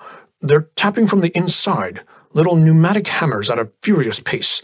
They seem to work upon my diaphragm for a drum, but it doesn't pain." "Good, very good. That was a fine description, Lee. That burning city was Manila, wasn't it, when MacArthur returned? You were in that second Philippine campaign, too, weren't you, Lee? That was when you won the Congressional Medal of Honor." Yes, it was Manila, all right, and there was Mindanao, where the Japs had put up that suicide defense of the caves. Lee's battalion had been in the attack. Steeply uphill with no cover, it had been murder. And seeing his best men mowed down, he had turned berserk. He had used a bulldozer for a battering ram, had driven it single-handed directly into the fire-spitting mouth of the objective, raising its blade like a battle-axe. An avalanche of rocks and dirt had come down from the top of the cave under the artillery barrage, and he had rammed the stuff down into the throat of the fiery dragon again and again. He never rightly knew he did it. It had all ended in a blackout from loss of blood. It had been in a hospital that they pinned that medal on him, which he felt was undeserved. Now the reel showed him what at the time he hadn't seen, the end of the battle for the Philippines. Pulverized volcanic rock seen from the air, battle planes swooping down upon little fumaroles, the ventilator shafts of caves defeated but still unsurrendered. Big, plump canisters plummeted from the bellies of the planes. And then the jellied gasoline ignited, turning those thousands of lives trapped in the deep into one vast funeral pyre. For over 15 years he had tried to forget, to bury the war, to keep it jailed up in the dungeon of the subconscious. Now those accursed medics had unleashed the monster of war, and as it stared at him from the screen, it had that blood-freezing, that hypnotic effect which the Greeks once ascribed to the monstrous Gorgon. Melish's voice, or was it Bondi's, seemed to come through a fog and over a vast distance as it asked, "What seems to be the matter, Lee? You're sweating. Your body shakes. What do you feel?" "It's those rays." He tried to defend himself. "It's the vibrations, the fingers. They are gripping the heart. It's like the whole body was turned into a heart. It's like another life invading mine. It's ghostly. Stop it, for heaven's sake." "Not yet, Lee, not yet. Everything's under control. You're reacting beautifully. You're really feeling fine, Lee, just fine." "If only I could get at his throat," Lee thought. "I would squeeze the oil of that voice and never be sorry I did." He tried to stir and found that it couldn't be done. Every muscle seemed tied in a cataleptic state. Then he heard the other medic speak. "You were shown this little movie, Lee, in order to stimulate your mind into the production of a movie of its own. You have responded. You have answered the call. While you saw the first, the sensory tactile rays working in 5 layers of penetration have recorded and have carried your every reaction to the brain. The brain, in a very real sense, has read your mind, and it has retranslated these readings into visual images. We are now going to watch the shapes of your own thoughts. Here we go." The projector, which had stopped for a minute, began to purr again. As the first thought image jumped upon the screen, there was a low moan of amazement mixed with acute pain. It escaped Lee's mouth uncontrollably as the abyss of the subconscious opened, and he saw. A monstrous animal shaped like an octopus crawling across a cotton field. Nearer and nearer it crept, enormous, threatening. And suddenly there was a sharp, excited bark, and a spotted coon dog raced across the field toward the monster. He heard the voice of a small boy whimpering, "Musha! Oh, Musha! Don't! Please don't!" But the dog wouldn't hear, and the monster flashed an enormous evil eye just once, and then it gripped the dog with its tentacle arms, tearing its body apart, chewing it up between horrible saber teeth. As through an ether mask, he heard the two medics say, "That must have been a considerable shock to him," and, "With a sensitive nature like that, and at that sensitive age, such an impression becomes permanent." The Alexander Hamilton Military Academy appeared not real, yet more than real. It was a narrow courtyard surrounded by huge walls slanting toward the inside. It was huge and forbidding, fortress towers standing guard. It was enormous gates forever barred. It was the figure of a huge marine pacing fiercely back and forth in front of those gates, the same ghostly marine watching all gates so that nobody could escape. "That's probably his father," the voices whispered behind his ears. "Yes, the archetype. He'll bring up the mother too, I'll bet." As in those paintings of the primitives, where kings and queens are very tall and common folks are very small, Lee saw her now. Mother. That had been just after induction, when he had brought her what he thought was joyous news. Her face filled the whole screen.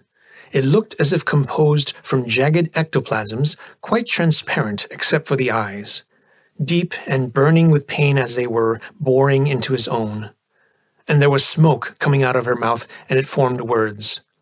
"But Semper, you are still a child. One mustn't use children for this sort of thing. One mustn't." Every letter of these smoke-written words seemed to be flying toward him on wings. "Terrific!" the voices murmured at Lee's back. "Remember the case history? She died of cancer 6 months after he went overseas."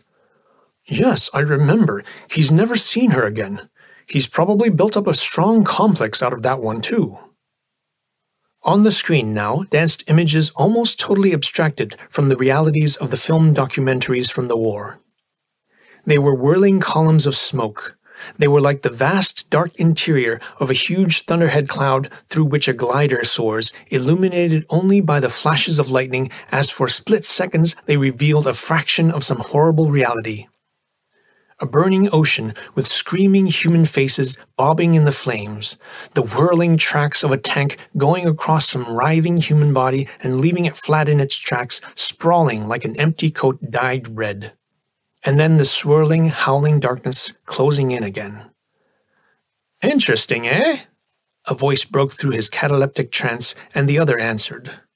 "Beautiful, almost a classical case. Great plasticity of imagination." "Yes, that's exactly what set me wondering. The fellow should have cracked up by all the rules of the game." "How do we know that he hasn't? Maybe he was psycho and they didn't notice. They had some god-awful asses for psychiatrists in war medicine. It's quite a possibility. Well, his image production is ebbing now. I don't expect anything new of significance. What do you think?" "Now, we've got what we wanted anyway. Let's take him out of it, but go easy on the real stats." The projector stopped. The masterful, the ghostly fingers which had been playing on the keyboard of his mind very slowly receded from a furious fortissimo to a pianissimo. At first only the flutterings of the diaphragm eased, then the violent palpitations of a foreign pulse slipped off the heart. The liberated lungs expanded. Tremors were running through the body as through the ice of a frozen river at spring. And then, at last, the mind escaped from its captivity. Gradually, as in a cinema after the show, the lights reappeared. Blinking, Lee stared at the man who stood over him, taking his pulse. It was Bondi. Mellish stood at the foot of the table with his back to Lee. He seemed to watch some apparatus which made noises like a teletype machine.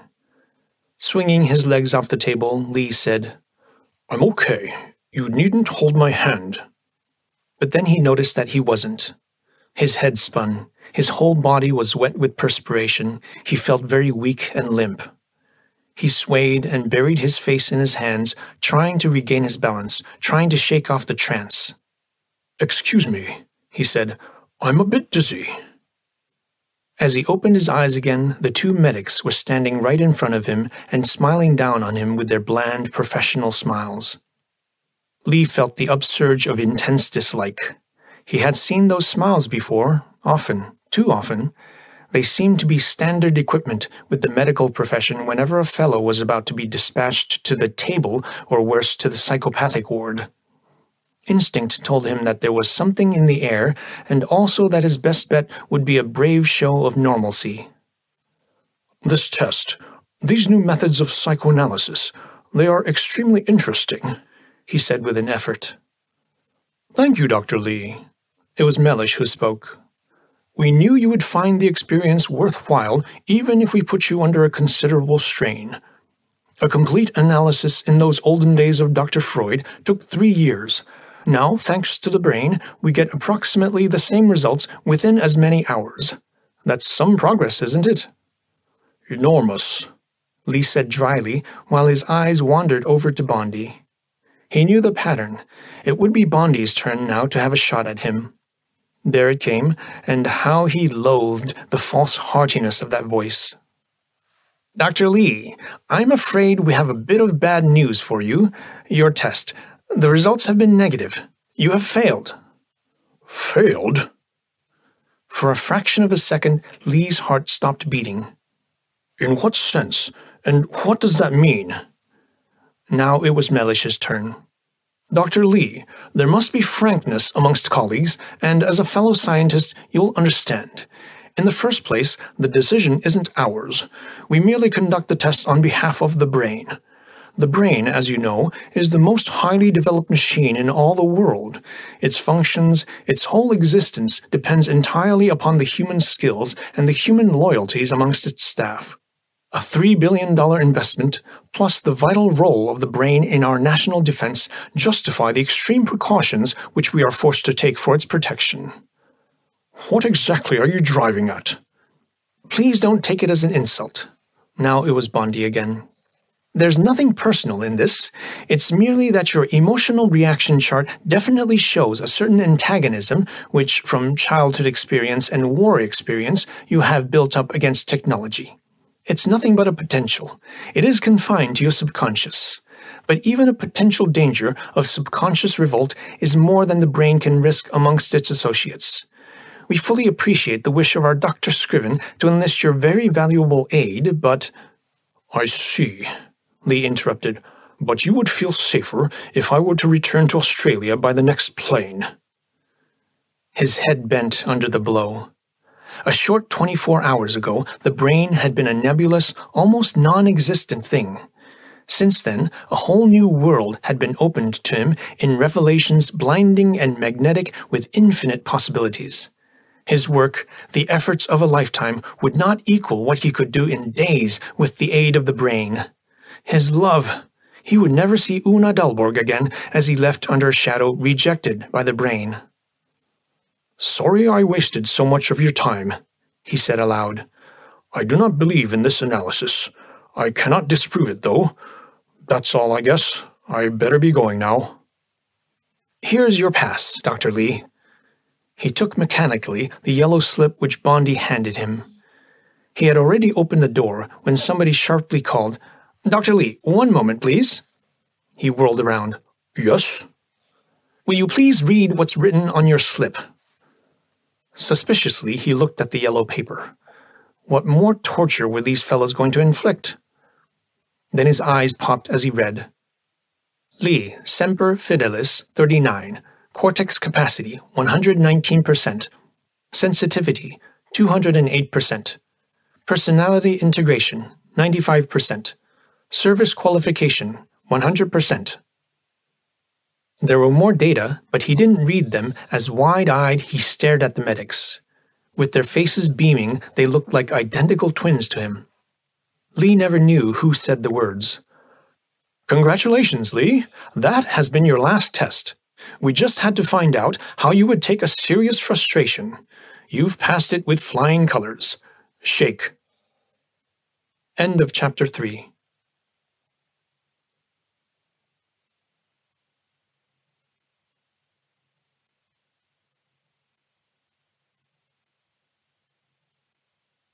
Chapter 4. Apperception 36, Lee's lab within the brain, looked much like Apperception 27, except for its interior fittings. As a matter of fact, all the several hundred apperception centers were built after the same plan, like suites in a big office building in many respects. They were spread over the brain occipital region. They were built inside the concrete wall of the dura mater, which in turn lay within the shell of the bone matter, a mile or so of solid rock. Each apperception center had its own elevator shaft, which went through the concrete of the dura mater down to Grand Central, the traffic center below the brain. Each one was also connected at the other end of its corridor with the glideways which snaked through the interior of the brain.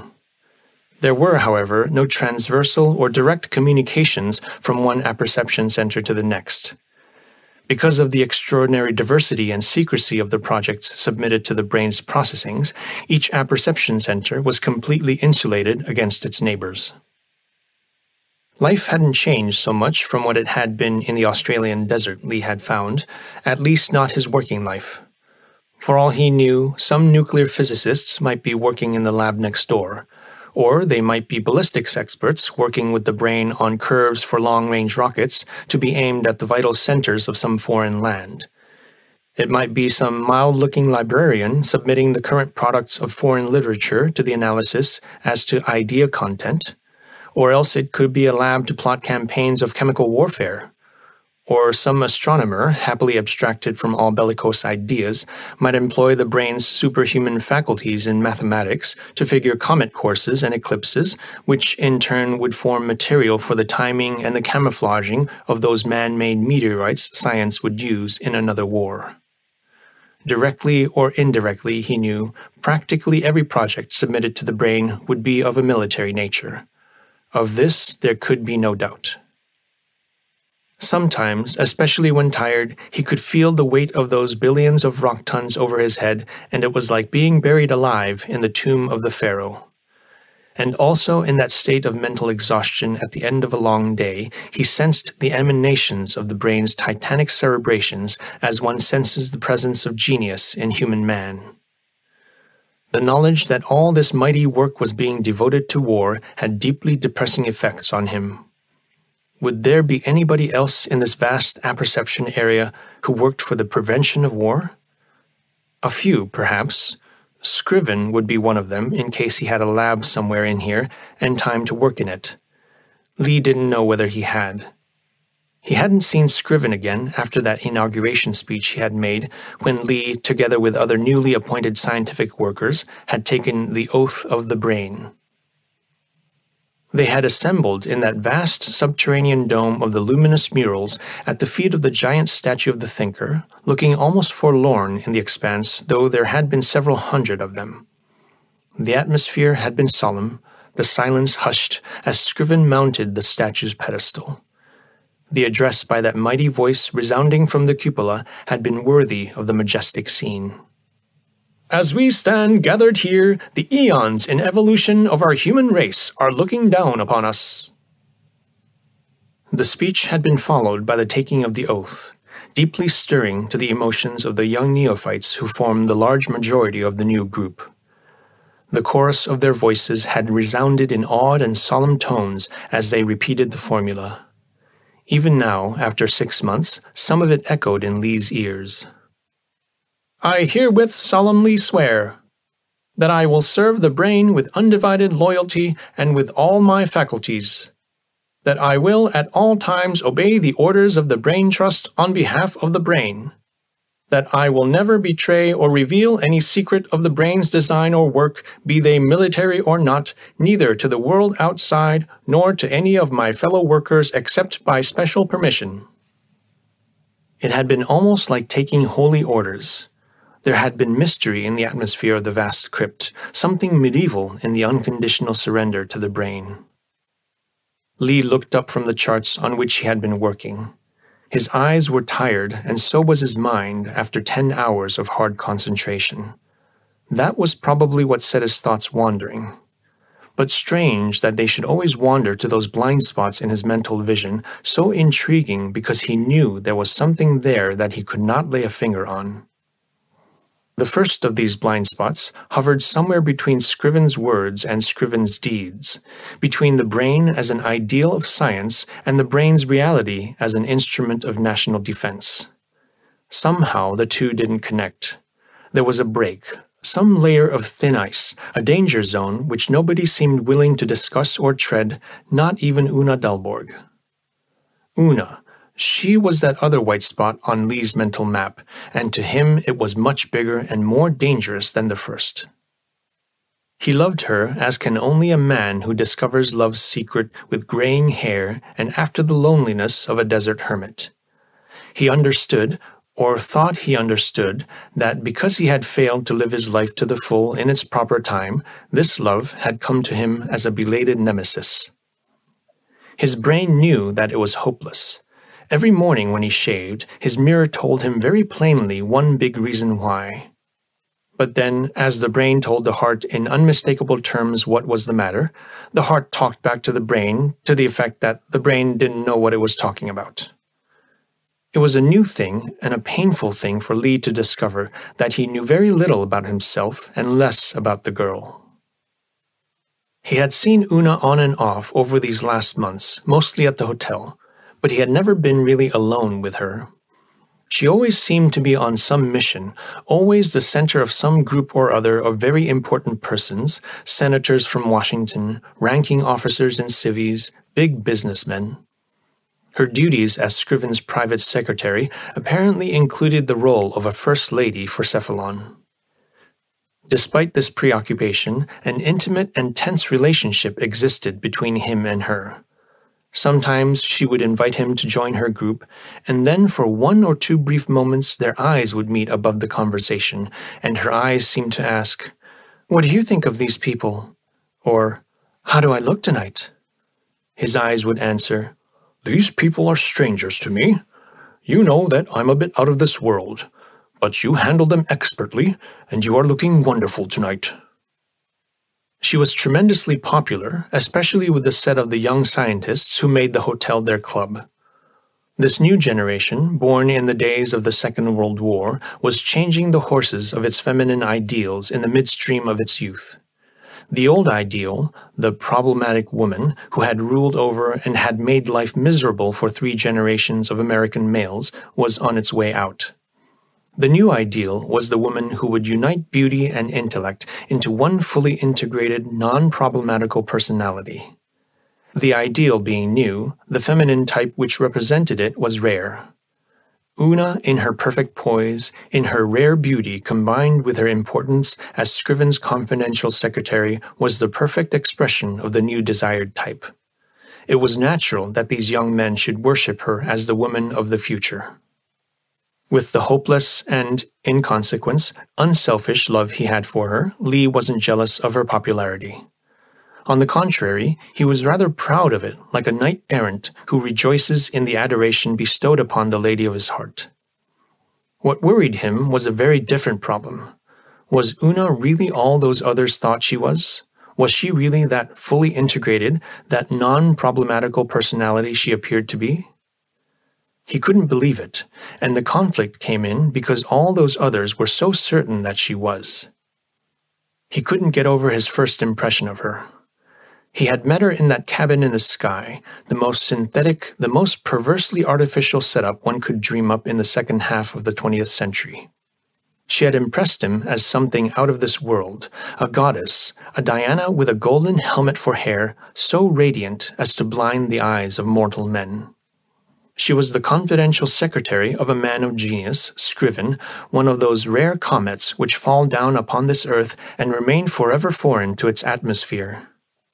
With all these thoroughly abnormal events entering into her life and forming her, it would be a miracle for any girl to develop into a non-problematical, a fully integrated personality. Was it possible that he alone was right and all those others were wrong about Una?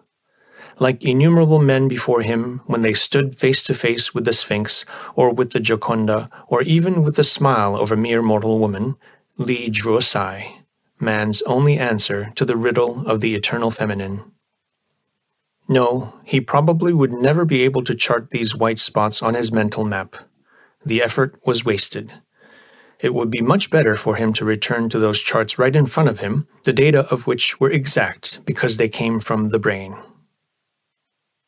In Apperception 36, the sensory organs of the brain had been especially adapted to the analysis of Ant Termus pacificus Lee. The apparatus was essentially the same as in Apperception 27, dedicated to personality analysis. As Lee strongly suspected, it would be essentially the same in any other field of analysis. The brain possessed 5 sensory organs, just as did man. One difference between the brain's senses and the human senses lay in their range, their penetration, and in their sensitivity. These were a multiple of man's sensory capacities. Another difference was that the brain translated all its sensory apperceptions into visual form, i.e., into the language best understood by man, the eye being man's most highly developed sensory organ. The third and perhaps the most significant difference was that the 5 senses of the brain were at all times working in concert, so that in its analysis of, for instance, a manuscript, the brain not only conveyed the ideas expressed in that manuscript, but also the author's personality, the smell of his room, the feel of his paper, and the ideas he had hidden between the lines of that manuscript. The flow of observations processed by the brain and pouring back to Apperception 36 via teletype and visual screen was prodigious. Lee had been forced to ask for an assistant. Between the two of them, they were working for 20 out of the 24 hours to match the working time of the brain, charting results in the main. Some of the brain's findings had been most unexpected and rather strange. It had observed, for instance, an increasing acidity of the nasicorn secretions with Ant Termus pacificus. Formidable as this chemical artillery already was, in another 10,000 generations it would eat through every known substance, including glass and high-carbon steel. Another development which had escaped human observation was a mutation of the workers' mandibles. It went very fast. Within no more than maybe 1,000 generations, they would double in size and strength, would become veritable jumping tools. While the bellicose spirit had been successfully bred out of the new species, its capacities for material destructions had increased. Likewise, the appetite of Ant Termus was even more ferocious than that of the older species. Lee was feeding all kinds of experimental foods, but wood pulp remained the staple, the very stuff which in its liquid form, lignin, embedded the nerve paths of the brain.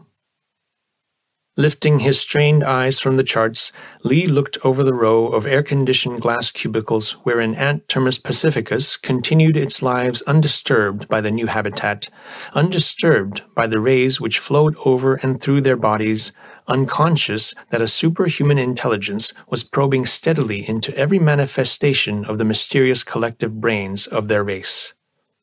They had built their new mounds pointing due north, as had their ancestors for the past 100 million years. To the human eye, nothing betrayed the teeming life within except the tiny tunnels creeping out from the mounds in the direction of the foods which were placed different from day to day. Cemented from loam and saliva by the invisible sappers, the tunnels, like threads of gray wool, unerringly moved to the deposits of pulpwood, up the tin cans and glass containers they had determined to destroy. Their instincts were uncanny, their destruction as methodical and scientific as was modern war. In northern Australia, Lee had come across big eucalyptus trees, healthy-looking and in full bloom, and then they would collapse under the first stroke of an axe or even as one pushed hard against them. The termites had hollowed them out from roof to top, had transformed them into thin-walled pipes, leaving just enough flesh to keep some sap circulation going to maintain a semi-balance of life in order to exploit it more efficiently. Over here in the lab, they would open up a number 3 tin can within a couple of hours, first with the soldier's vicious nasicorn secretions eating the tin away, and then with the worker's mandibles gnawing at the weakened metal. In time, perhaps they would learn to collapse steel bridges, sabotage rails, perforate the engines of motor cars if these should prove to be menaces to their race. As they had persevered through the eons of the past, so they would in all the future. their civilization would be extant long after man and his work had disappeared from the earth. With the aid of the brain, Lee had accumulated more data, more knowledge of the ant termis society within a few months than a lifetime of study could have yielded him under normal conditions. Even so, some of the greatest mysteries remained. What, for instance, caused these blind creatures to attack a sealed tin can of syrup in preference to its neighbor with tomatoes or some other stuff? No racial memory could have taught them. There were no tin cans a million years, not even 100 years ago. It couldn't be a sense of smell. It couldn't be any sense. There would have to be some weird extrasensory powers in that unfathomable collective brain of their race.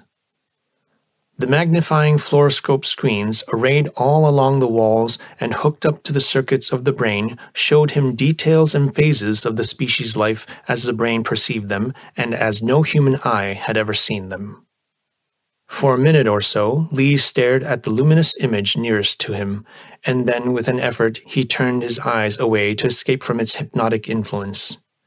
It was but the head of one worn-out worker used as a living storage tank for excremental food. It was absolutely immobile, its decaying mandibles pointing down, cemented as the animal was by its overextended belly to the ceiling.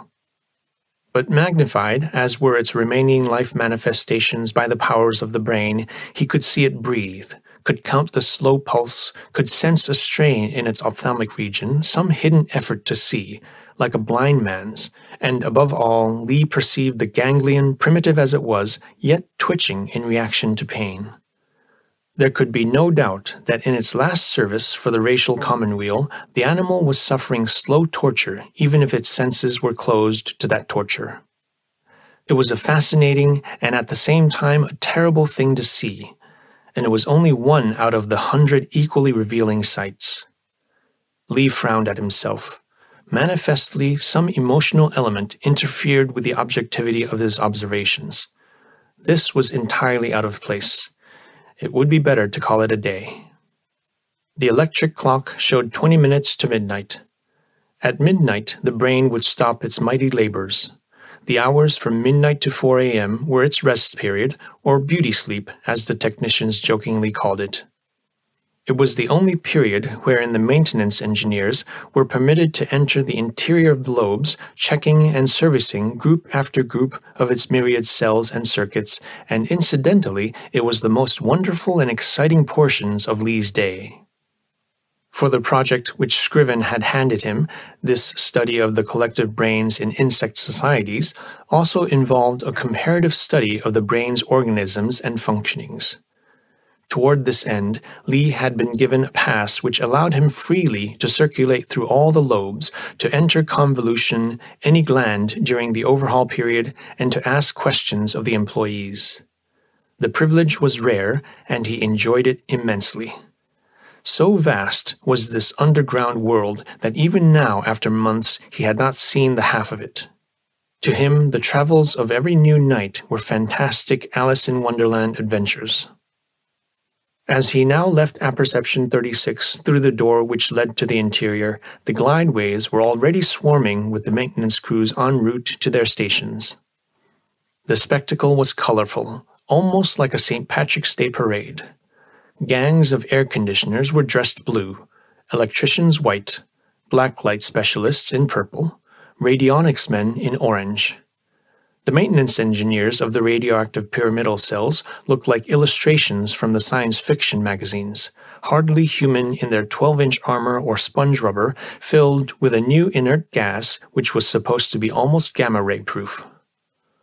All these men were young, were tops in their fields, the pick of American universities, colleges, and the most progressive industries.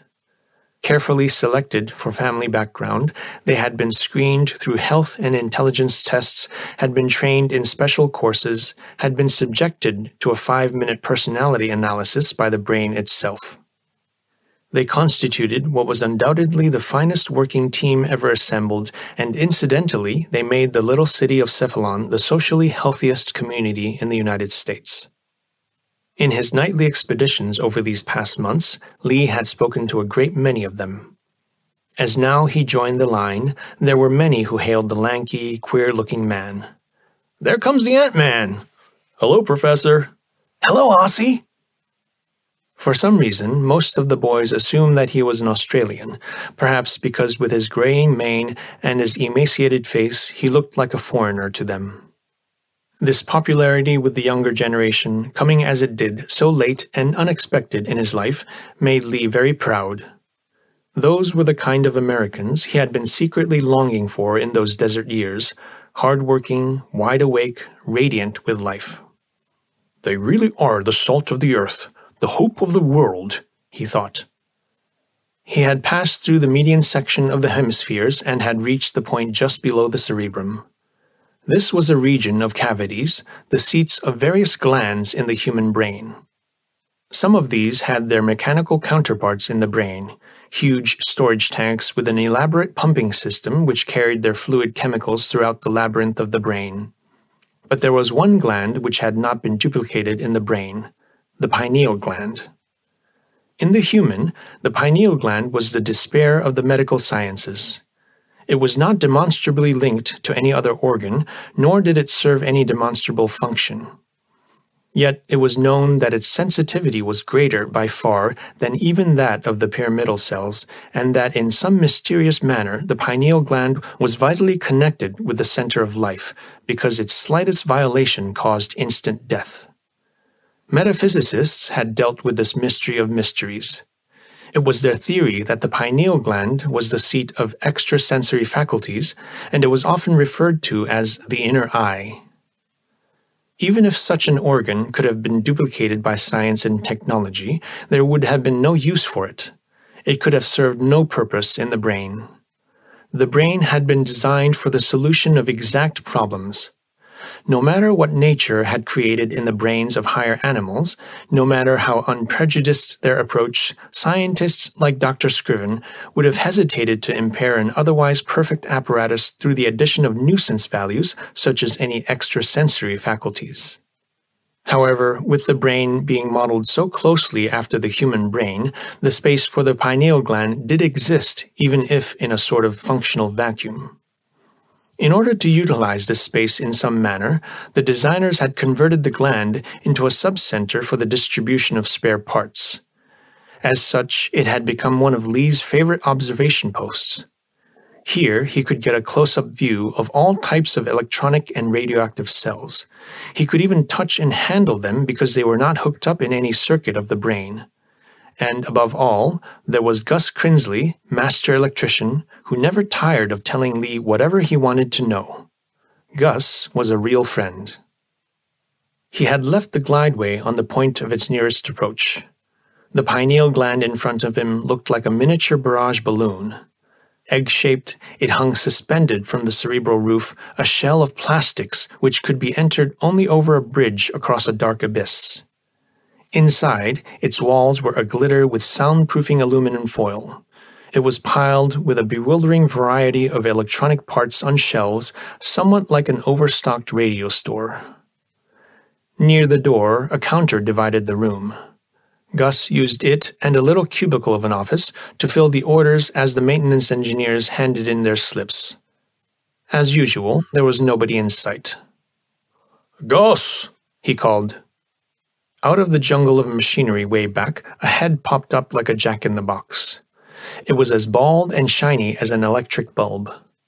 High up on its dome, it balanced gold-rimmed glasses which quivered as it moved searchingly from side to side. Then, with an amazing twisting of big ears, the head caused the bifocals to drop onto a saddle near the tip of a long, sensitive nose. And now the head could see. "It's you, Aussie, is it? Come over!" Gus Crinsley was a pony edition of a man. In fact, he had once been hired as a midget to install automatic bomb sights in the confined spaces of the early bombers of the Second World War. Before long, however, he became respectfully known as the Mighty Midget in the California factory, and he had ended up as their master electrician before Brain Trust made him the head of one of its experimental divisions. The midnight hours he spent in the pineal gland were only a sideline of his work. Like many a small man in a country where 6-footers enjoy a preferred status, Gus made up for lack of size by mobility. He reminded one much of a billiard ball in the way he bounced, collided, and ricocheted amongst taller men. That this was no more than act became manifest the moment one saw Gus at work.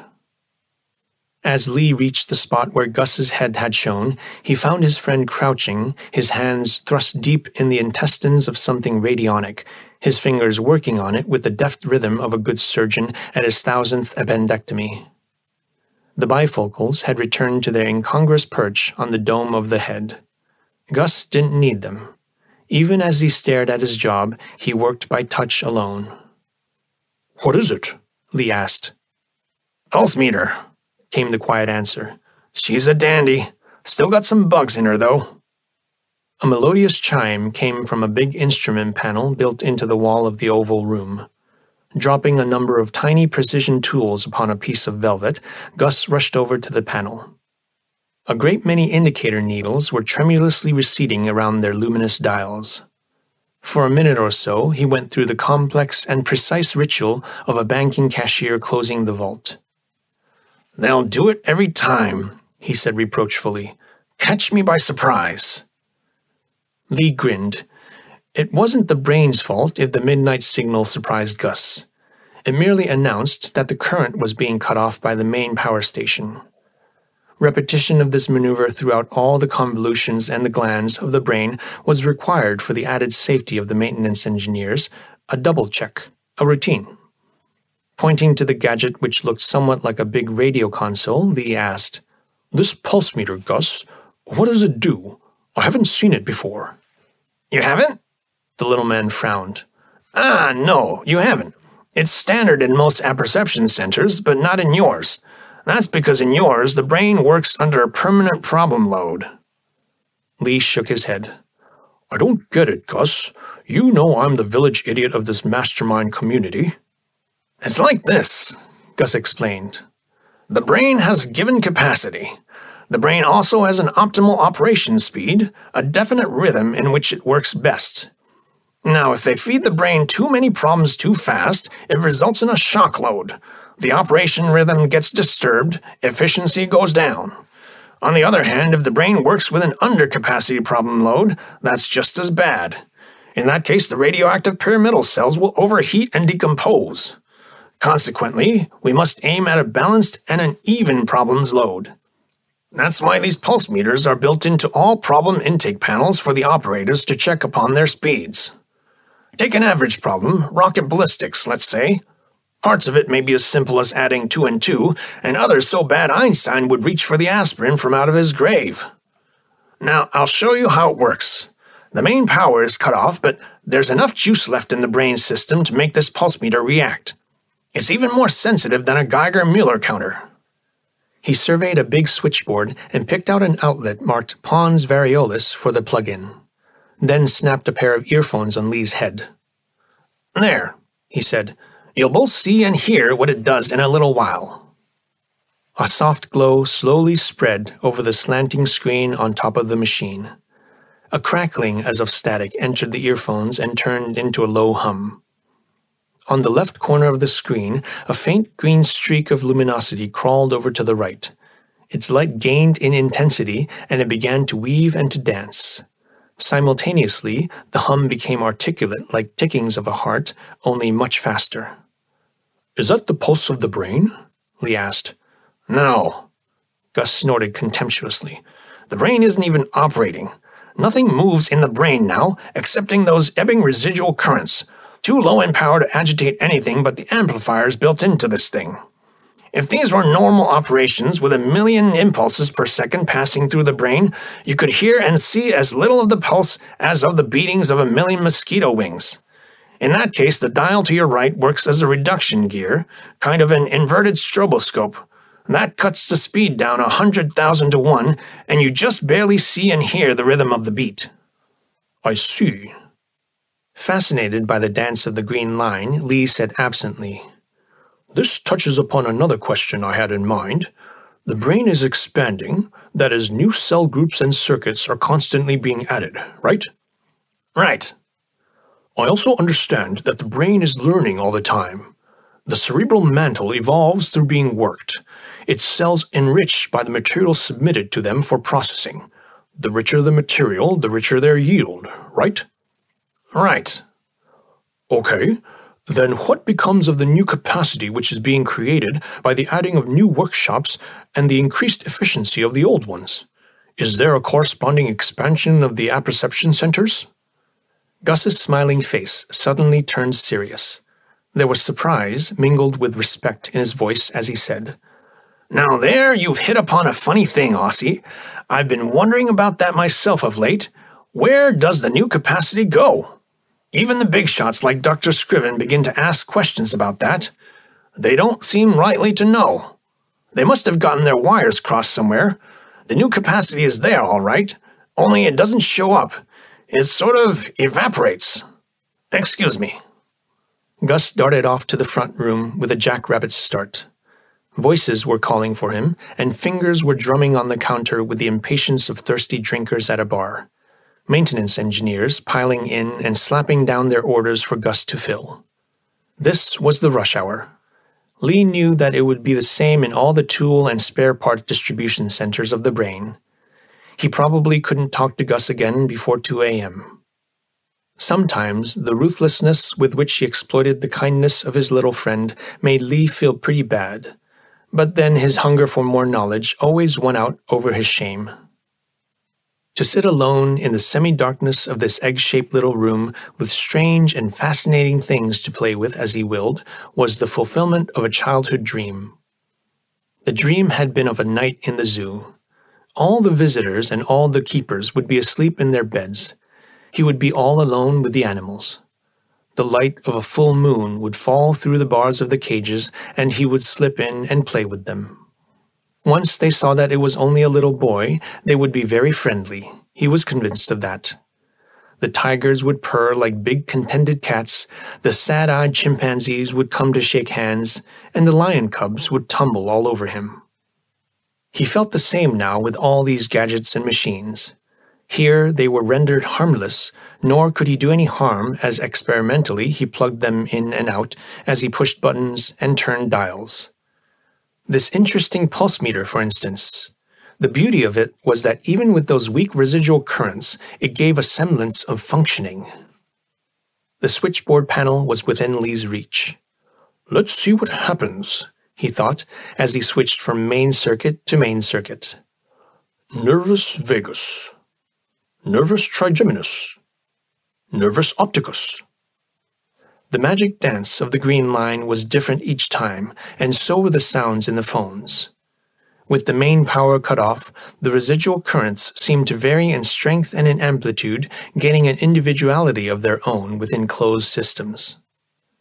Sometimes the swinging line, like an inspired ballerina, would take a mighty jump accompanied by rasping earphone sounds, not like tickings of a heart, but rather like a heavy breathing under emotional stress. There probably would be some repair work going on in those circuits. He tried another outlet. This one was marked pineal gland. What happened if one plugged some apparatus of the pineal gland into the circuit of the pineal gland? Lee vaguely wondered.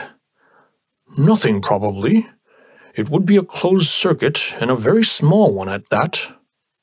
Yes, he was right. The green line paled, its dance seemed tired, and there were only whispering noises in the phones. A weak pulse, a shallow breathing as of a person after a heart attack. Lee closed his fatigued eyes to concentrate the better upon the rhythm of the sounds. It was very irregular. It came in gusts.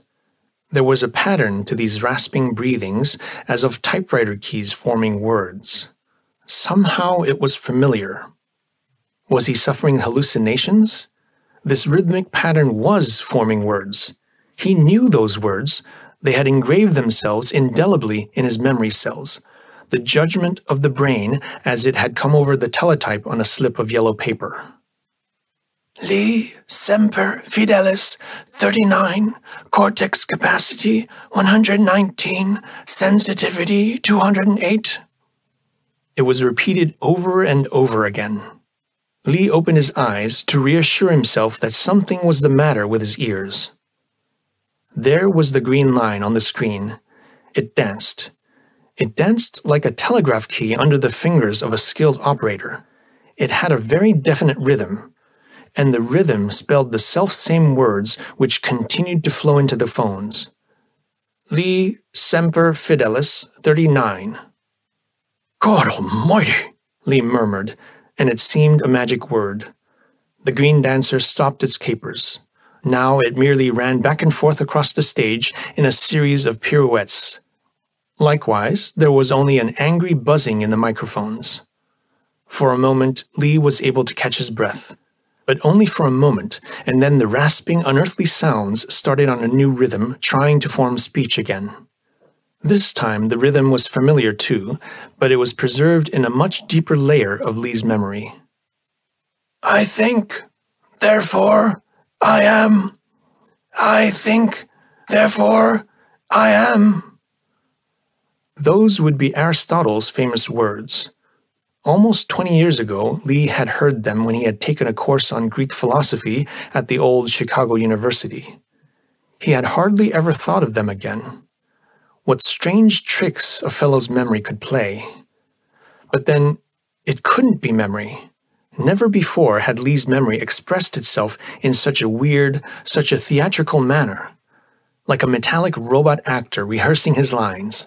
Like a little child which had just learned a sentence and in the pride of achievement varies the intonation in every possible way. Over and over it came. I think, therefore I am. And then, I think, therefore I am. And then, I think, therefore I am.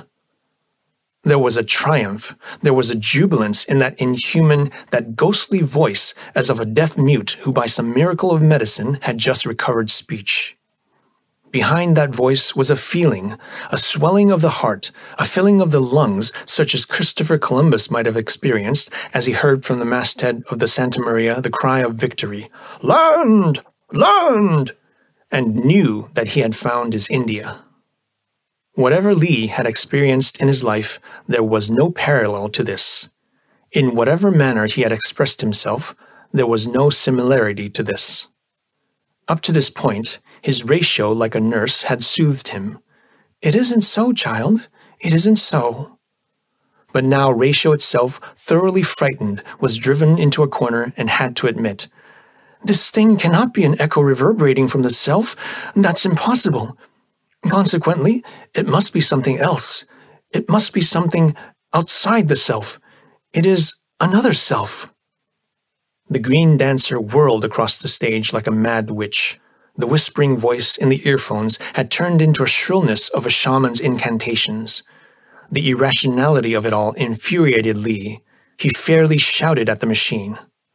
What is this? Who are you? In the midst of a crazy jump, the green dancer halted and came down to earth. It fled, leaving only the train of its green costume behind. For a few seconds, there was nothing but the asthmatic pantings of a struggle for breath in the microphones.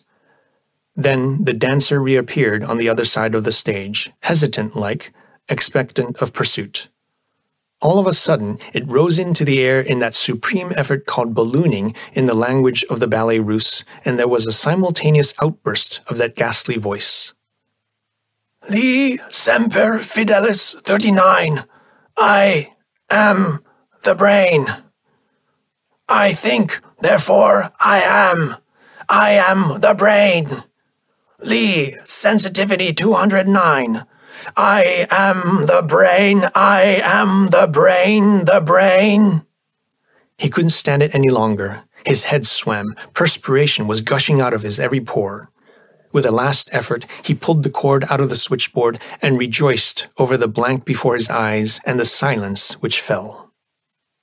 Lee never knew how long he remained in a sort of cataleptic state. Something shook him violently by the shoulders. Something wet and cold and vicious slapped his face. And then he heard Gus's familiar voice, and it sounded like an angel's singing. By God, I think it's the whiskey. Lord, how I wished it were the whiskey. Only it wouldn't be with a man like you, and that's the trouble. Damn you. Now, if you think you can come to my pineal gland and faint away just as you please, Aussie, you're very much mistaken. I'm going to slap your face with a wet rag till you holler uncle, and I'm going to call the ambulance and put you into a hospital.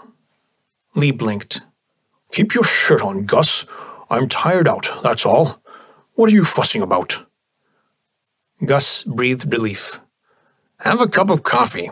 You sure look as though you've been through a ringer. End of Chapter 4.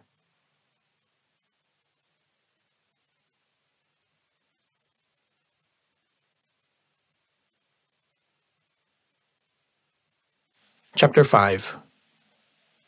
In the spring of 1961 and thereafter for a whole year, any piece of paper handwritten by or originating from Semper Fidelis Lee, Ph.D., F.R.E.S., etc., would have been of the keenest interest to the FBI, to the American military intelligence, and incidentally to a score of their competitors all over the globe. Nothing of the sort, however, could be unearthed by the most diligent search until the Armistice Day of 1963. On that date, an old man who had always wanted to die with his boots on did just that. He was General Jefferson E. Lee, formerly of the Marines. He collapsed under a heart attack in one of the happiest moments of his declining years, while watching a parade of World War II veterans of the Marines. He was the one man with whom the entomologist's son had completely fallen out for over 25 years. The dossiers of the Secret Services revealed this fact, and it was further corroborated by two well-known psychiatrists, Drs. Bondi and Mellish, now of Park Avenue and Beverly Hills respectively, who gave it as their considered professional opinion that the son and the father had been most bitter enemies. While all this, of course, was very logical, consistent, and painstakingly ascertained, it nevertheless so happened that a student nurse quite by accident did find, not merely scraps and pieces of paper, but a whole sheaf of manuscripts in the handwriting of Semper Fidelis Lee, Ph.D., F.R.E.S. She found them in a hiding place so old-fashioned and obsolete that even the most juvenile of all juvenile delinquents would have considered it as an insult to his intelligence. In short, the nurse took those manuscripts out of the General Jefferson E. Lee's boots as she undressed the body of the old gentleman. A hastily scrawled note was folded around one half of the sheaf. Dear Father, it read, you were right and I was wrong. So I guess I'd better go on another hunting expedition with my little green drum and my little butterfly net. So long, Dad. P.S. Contents of this won't interest you, but keep it anyway. Stuff your boots with it if you like. It couldn't be determined whether the late general ever had taken an interest in the stuff apart from making the suggested use of it. Moreover, by that time, more than 2 years after the hue and cry, not even the Secret Services had much of an interest in the old story. Besides, their medical experts could not fail, with their usual penetrating intelligence, to see through the thin camouflage of a scientific paper the sadly deteriorating mind as it began to write. Skull Hotel, Cephalon, Arizona, November 7th, 1960, 5 a.m. This is the second sleepless night in a row. Last night it was from trying to convince myself that my senses had deceived me, or else that I was mad. This night, it is because I'm forced to admit the reality of the phenomena as first manifested November 6th from 12:45 a.m. to 1:30 a.m. approximately. In the light of tonight's experience, I must revise the disorderly and probably neurotic notes I jotted down yesterday. I've got to bring some order into this whole matter, if for no other reason than the preservation of my own sanity. Brought tentatively to formula, these appear to be the main facts. 1. The brain possessed with a life and with a personality of its own. 2. That personality expresses itself in the form of human speech, although the voice is synthetic or mechanical. 3. The instrument used by the brain for the expression of its personality is a pulse meter, i.e. essentially a television radio. 4.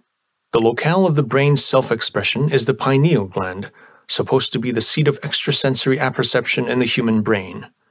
That's quite a coincidence, Remains to be seen whether the phenomena are limited to that locale or occur elsewhere. 5. The brain's personality indubitably attempts to establish contact with another personality, i.e. with me. For this, the brain uses a calling signal which has my name and personal description in it. 6. The only other linguistic phenomenon yesterday was Aristotle's "I think, therefore I am." It is doubtful whether this indicates any knowledge of Aristotle on the part of the brain. I wouldn't exclude the possibility that the brain has accidentally and originally hit upon the identical words by way of expressing itself. 7. The manner of the brain's self-expression appears to be strongly emotional. I would go so far as to say infantile and immature. Now, there is a rather strange contrast between this undeveloped manner of self-expression and the enormous intellectual capacity of the brain. So much about the facts. I could and should have formulated those yesterday. What kept me from doing so were the vistas opened by those facts. These are so enormous, so utterly incalculable that my mind went dizzy over these vast horizons. Consequently, I mentally rejected the facts as impossible.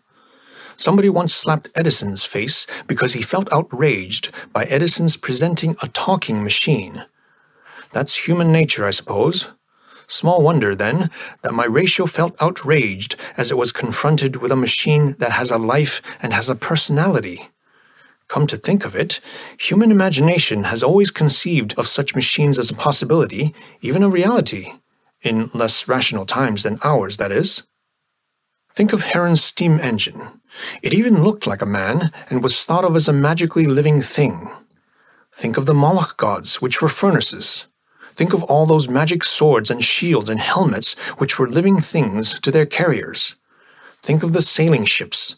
Machines they, too, but what a life, what a personality they had for the crews aboard. Even in the last war, pilots had their gremlins. Their machines to them were living things. All imagination, of course, but then everything we call a reality in this man-made world has its origin in man's imagination, hasn't it? Now, and to be exact as possible, what happened last night was this. 12 o'clock. Entered station PG, pineal gland. Pulse meter still at old place, not taken out for repair work as I had feared. Main power current cut 1220 as every night. Gus called to front room. Rush of business as usual at that hour. 12:30. Re-established closest approximation to pre-existing conditions according to the most important of all experimental laws. If some new phenomenon occurs, change nothing in the arrangement of apparatus until you know what causes it. Plugged in from nervus vagus to nervus trigeminus. Result: wave oscillations, pulse beatings as of yesterday. 12:45. Plugged in PG. 12:50. First manifestation of weird rasping sounds which precede speech formation. This followed by the brain's calling signal, much clearer this time and slightly varied. The Semper Fidelis 39 sensitive. Note: the synthetic quality, the metallic coldness of that voice so incongruous with its emotional tones, it stands my hair on end. 1 a.m., approximately. Things happen too fast. A veritable burst of whispering, breathless communications, as a person would speak over the phone when there are robbers in the house. The words fairly tumble over one another. The brain uses colloquial American, but after the manner of a foreigner who knows the phraseology only from books and feels unnatural and awkward about using it. I understand only about one half. Pineal gland not designed to be, but functions. Center of the extrasensory. Uli sensitivity 208. Highest within brain staff. Chosen instrument. Be here every night. Intercom. Only between 1 and 2 a.m. Low current enables contact low intelligence. What was that? I must have exclaimed that aloud. By that time I was already confused. It all came so thick and fast and breathless. Communication was as bad as by long distance in an electric storm. There was an angry turmoil in the microphones, and the green dancer seemed convulsed in agony. This for about 5 seconds, and then the voice again, calmer now, more distinct, slow but with restrained impatience, like a teacher speaking to a dumb boy. I say only with my power current cut off can I tune down my high-frequency intellect to your low-level intelligence, period. Have I succeeded in making myself absolutely clear? Question mark. My answer to that was one of those embarrassing conditioned reflexes. It was, "Yes, sir." And that was exactly the way I felt, like a G.I. Joe who's got the colonel on the phone. Fine. I distinctly heard the irony in that metallic voice. Finely loyal, sensitive, not very intelligent, but will do. After 2 a.m., residual currents too low, speech quite a strain, animal noises wholly inadequate for intelligent intercom.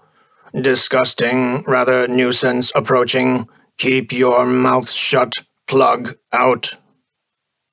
I'd never thought of Gus as a nuisance before, but now I cursed him inwardly as he came down the alley like a well-aimed ball, beaming with eagerness to be helpful and blissfully ignorant that he was bursting the most vital communication I had ever established in my life.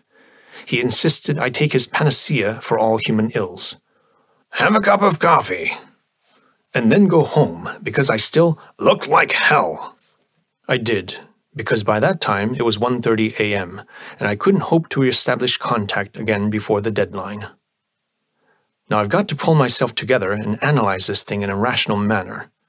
Impressions of the first night now stand confirmed as follows. The pineal gland is the only place of rendezvous between me and the brain. The meeting of our minds takes place on the plane of the extrasensory. I am the chosen instrument because of my high sensitivity rating as established by the brain. Never knew that I was psychic before this happened. Even so, neither the brain nor I seem to be psychic in the spiritual sense. Our communication requires A. Human speech, faculty for that acquired by the brain with obvious difficulty, B. A mechanical transmitter, i.e. a radionic apparatus like the pulse meter. I feel greatly comforted by these facts. They help to keep this whole thing on a rational basis. I'm definitely not hearing voices nor seeing ghosts. The brain shows itself extremely anxious to establish communication with me. The breathless manner of speaking, the explicit and practical instructions, obviously premeditated, to ascertain the functionings of contact give the impression that it is almost a matter of life and death for the brain to speak to me. I cannot help wondering about that. My idea would be that the brain does not want to speak to me as much as it wants to hear from me. If this were so, it would deepen the riddle even more. For what have I got in the way of knowledge that the brain hasn't got? After all, the brain has been functioning for quite some time. It was given innumerable problems to digest, and it has solved them with truly superhuman speed and efficiency. I have reason strongly to suspect that there isn't a book in the Library of Congress which has not been fed to the brain for thought digest and as a lubricant for its cerebration processes, excepting fiction and metaphysics, of course. This being so, what does the brain expect? What can I possibly contribute to an intelligence 25,000 times greater than human intelligence? But the thing which makes me wonder more than anything else, the biggest enigma of all, is the character of the brain as it manifests itself in the manifestations. As I try to put the experience of the first night together with those of the second night, I'm stumbling over contradictions in the brain's personality which won't add up, which don't make sense, as for instance, the "I think therefore I am" of the first night. Maybe it was Greek philosophy, but it also was the prattling of an infant delighted by the discovery that it can speak. There was an absolute innocence in that. Ridiculous as this may sound, I found it touching. I completely forgot. I didn't care a damn whether or not this came from a machine. Unmistakably, it was baby talk, and as such, it moved my heart. In fact, as now I see it, it was this more than any other or scientific reason which occupied my mind, which made me anxious to go back to that fantastic cradle whence these sounds had come.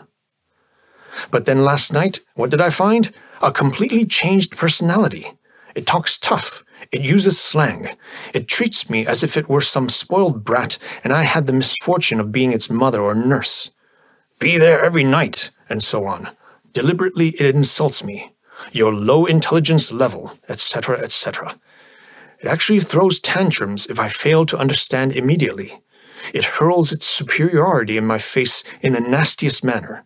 Have I succeeded in making myself absolutely clear? It plainly shows contempt, not only for my own person by the condescending manner of its not very intelligent but will do. It shows the self-same contempt for other human beings, such as Gus Crinsley, to whom it was pleased to refer as nuisance approaching. What the hell am I to make of that kind of a character? Last night, a baby, rather a sweet and charming one. 24 hours later, an obnoxious little brat, a little Hitler of a house tyrant.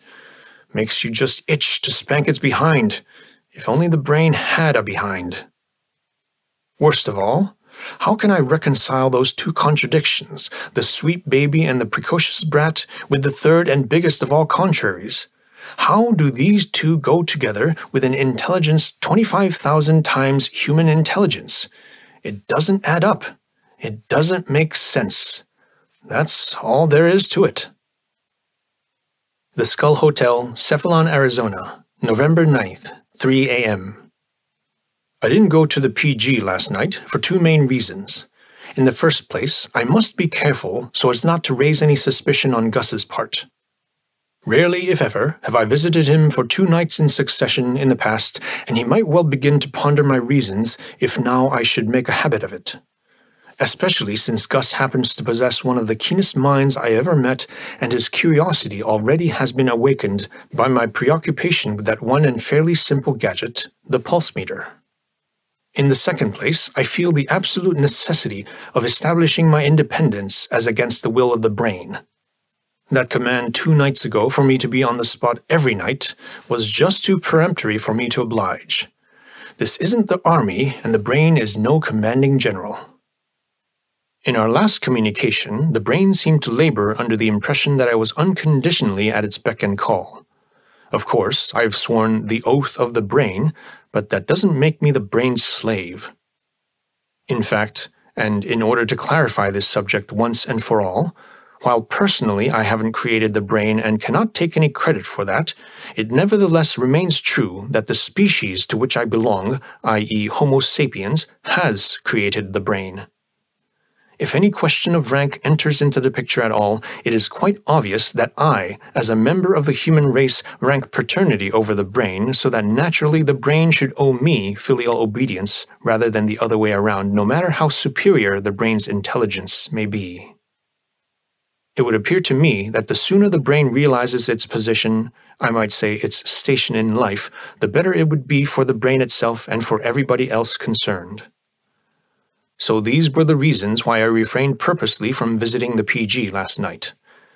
Tonight, however, I couldn't restrain my curiosity any longer, and what happened, told as exactly and as concise as possible, was this. 12:30 a.m. Contact established. The brain comes through with its calling signal. It repeats this about 10 times, questioning at first, and then placing more and more stress upon the word sensitive in my personal description. It strikes me that these repetitions are tuning in and warming up processes. The brain stands in need of ascertaining my presence and of adjusting to it, it seems. Just about like a blind man may test his footing and the echoes before he walks into an unfamiliar room. 12:35 a.m. Identification completed, there is a brief pause, almost as if a person consults a notebook before making a phone call. Then, rapidly, eagerly, the brain fires a series of questions at me, so shockingly preposterous, so absurd, that I find it extremely hard to Anyway, here are the details. Information is wanted on points mentioned in scientific literature but never explained. Lee, answer please. How many gods are there? Did gods make man, or did man make the gods? How many angels can stand on the point of a needle? What are the mechanics of a god? Name, type of power plant, cell construction, motoric organs, other engineering features essential to exercise of divine power. Heaven, is it a celestial soul factory? Hell, is it a repair shop for damaged souls? Please give every available detail about heavenly manufacturing processes, type of equipment used, organization of assembly lines, etc., etc. Likewise about the oven for heat treatments as used in hell for major soul overhauls. How do prefabricated souls get to either heaven or hell? Problem of logistics, how solved? Thermodynamics? If so, state whether rocket or jet propulsion involved. Are souls really immortal? In that case, why don't we copy divine methods in the production of durable goods on Earth? Answer, Lee, answer, answer. This with incredible vehemence, with a shaking of that eerie metallic voice which pounded the drums of my ears. And then, tense silence. I cannot possibly describe the storms of emotions and thoughts which this incredible muddle raised in me. I didn't know whether to laugh or to cry, and whether I had gone nuts or whether it was the brain. I was confounded, thunderstruck, deprived of the power of speech. To think of the brain, a machine, raising questions about the nature of the deity. The brain asking information about God and man and heaven and hell with the simplicity of a stranger who asks the nearest cop, "Which way to the city hall?" Just like that. As if philosophers and religionists and common men had not raked their brains in vain over these problems for the last 10,000 years. And even more fantastic, while it asks all those questions, the brain patently has already formed the most definite opinion of its own. Being a machine itself, it conceives of the deity as another machine. Madness, of course, but then the brain's madness, like Hamlet's, had method in it. Why, of course, it's strictly logical. Just as we assume that we are created in the image of the deity and consequently visualize the deity is ours, by the very same token, the brain's God is a high-powered robot, and the brain's heaven is a factory, and the brain's hell is a repair shop for damaged souls. I dare say it's all very natural. But then, for heaven's sake, what am I going to do about this? I'm neither a minister nor a philosopher. I'm an agnostic, if I'm anything, in this particular field. That was about the gist of the confused torrents which rolled through my head. And as I said before, I was struck dumb. And all the time the green dancer before my eyes writhed under mental torture and the intense metallic voice kept pounding. Answer, Lee, answer, answer. At last I pulled myself together sufficiently to say something. I tried to explain how it were not given to man to know the nature of the deity, how certain groups of humans conceived of many gods and others of only one god, that, however, in the case of Christianity, this one god was possessed with 3 different personalities or qualities which together formed a trinity, and so on and so forth. It was the most miserable stammerings. I felt I was getting redder and redder in the face as I uttered them. Never before had I felt hopelessly inadequate as in the role of a theologian. It was ghastly. In the beginning, the brain listened avidly. Soon, however, it registered dissatisfaction and impatience. This manifested through hissing and buzzing noises in the phones and the green dancers arching in agitated tremolo, and then the brain's voice cutting like a hacksaw. That will do, Lee. Your generalities are utterly lacking in precision. Your abysmal ignorance in matters of celestial technology is most disappointing. Your description vaguely points to electronic machines of the radio transmitter type. Please answer elementary question. How many kilowatts has God? That was the last straw. Desperate with exasperation, I cried, "But God is not a machine. God is spirit." At that, the brain flew into a tantrum. That's the only way to describe what happened. There was a roar, and the phones gave me a shock as if somebody were boxing my ears. The voice came through like a steel rod, biting with scorn. "Have to revise earlier, more favorable judgment. Lee not even moderately intelligent. Lee is stupid. Go away." After that, there was nothing more. Nothing but static in the phones, and the green dancer fainted away, playing dead. The brain actually had hung up the receiver. I had flunked the exam. Like a bad servant, I was dismissed, fired on the spot. That was at 1:30 a.m. It was 3 a.m. when I reached the hotel. I went into the bar and ordered a double scotch, and then another one. I really needed a drink.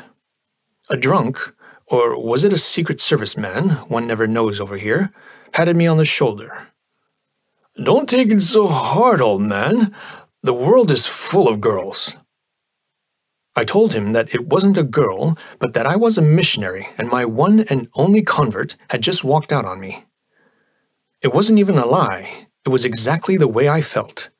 He agreed that this was very cruel, very sad. He almost cried over my misfortune and rare misery, so that we had another drink. If only I had somebody, some friend to whom I could confide this whole incredible, preposterous thing. But there is none. Scriven, Gus, not even Una would or could believe. What proof have I to offer? None whatsoever. The brain would never communicate with me with witnesses present or recording wires. It would detect those immediately, and I would only stand convicted as a liar or worse. Tonight's events might well spell the end, the closing of the door just when I thought I stood on the threshold of a momentous discovery. Cephalon, Arizona, November 11th. Went to the PG last night. Tried everything for over an hour. Result, 0. No contact with the brain. Cephalon, Arizona, November 13th. I tried it again. Took greatest care in exactly duplicating conditions. Nothing.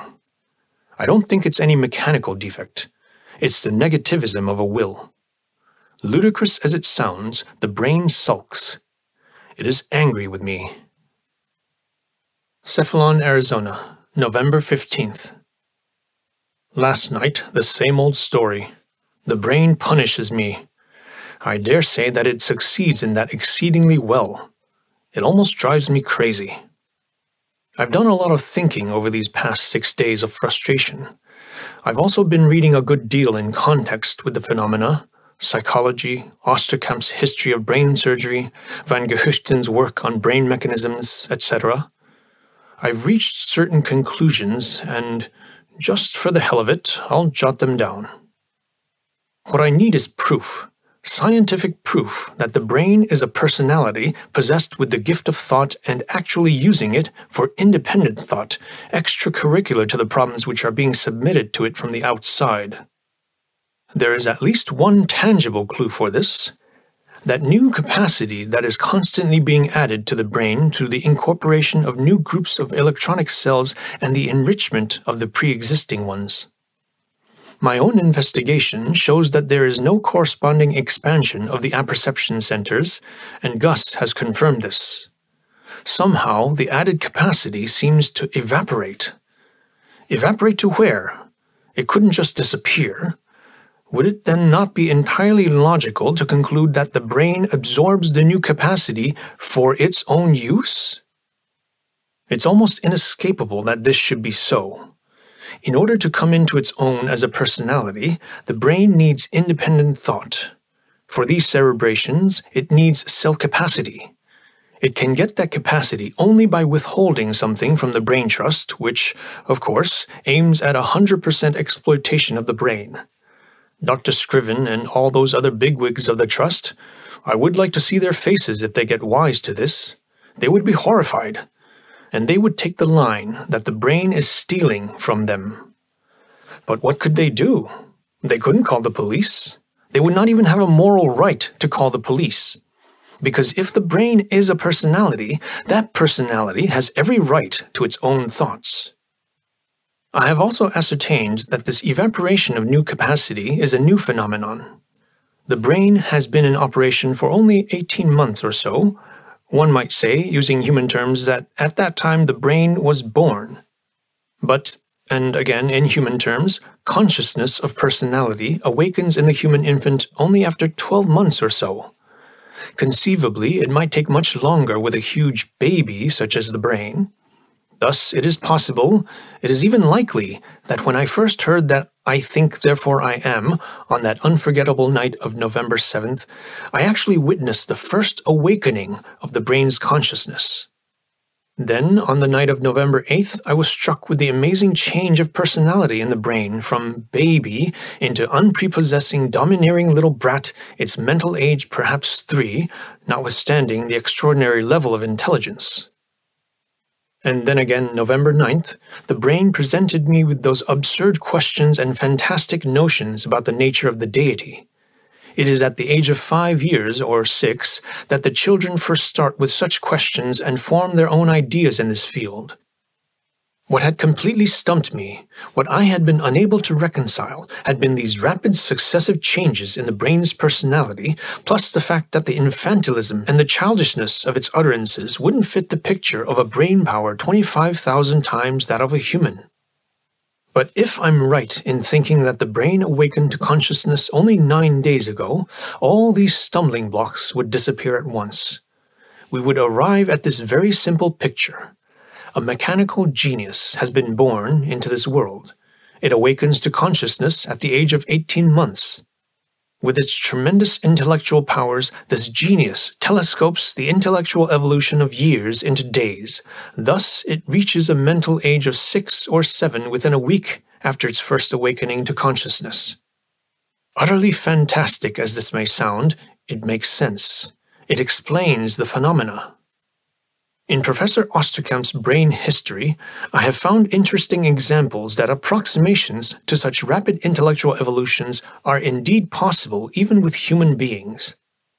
From the early Middle Ages to modern times, there is an endless succession of infant prodigies whose brains were artificially overdeveloped and overstimulated by ruthless exploiters, often their own parents, with methods of unbelievable cruelty. One of the most significant case histories in this respect is that of the boy Carolus in the city of Lübeck in the 15th century. As an infant, he was sold, as one of many human guinea pigs, to a infamous alchemist, Wedderstern, who called himself Trismegistus and was astrologer to the King Christian of Denmark.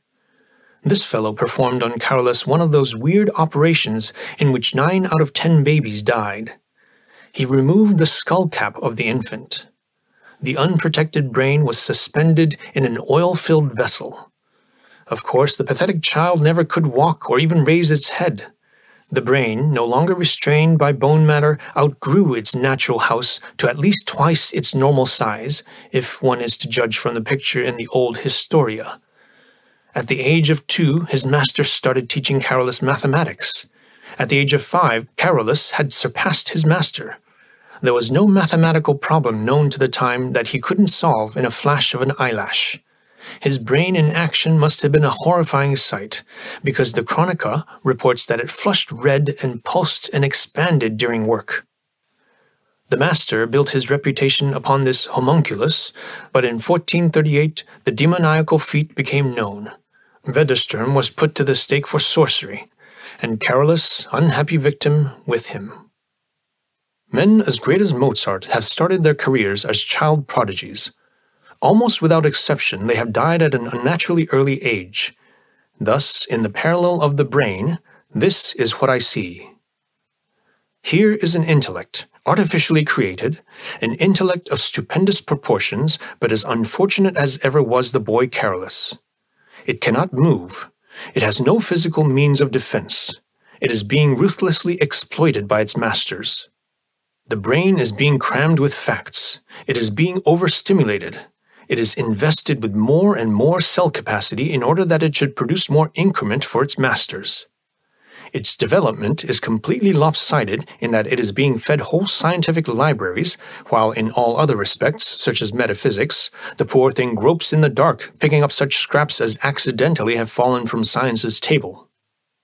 It's an appalling parallel, but I am very much afraid that it is only too true. And even more appalling are the anticipations which logically follow if my surmise is true. For how must a childish mind develop under such circumstances? Into a warped personality, of course. Already the brain is building up a defensive mechanism against its exploiters by embezzling cell capacity from them, by withholding part of its powers for its own use. Already it protects the integrity of its ego through concealment.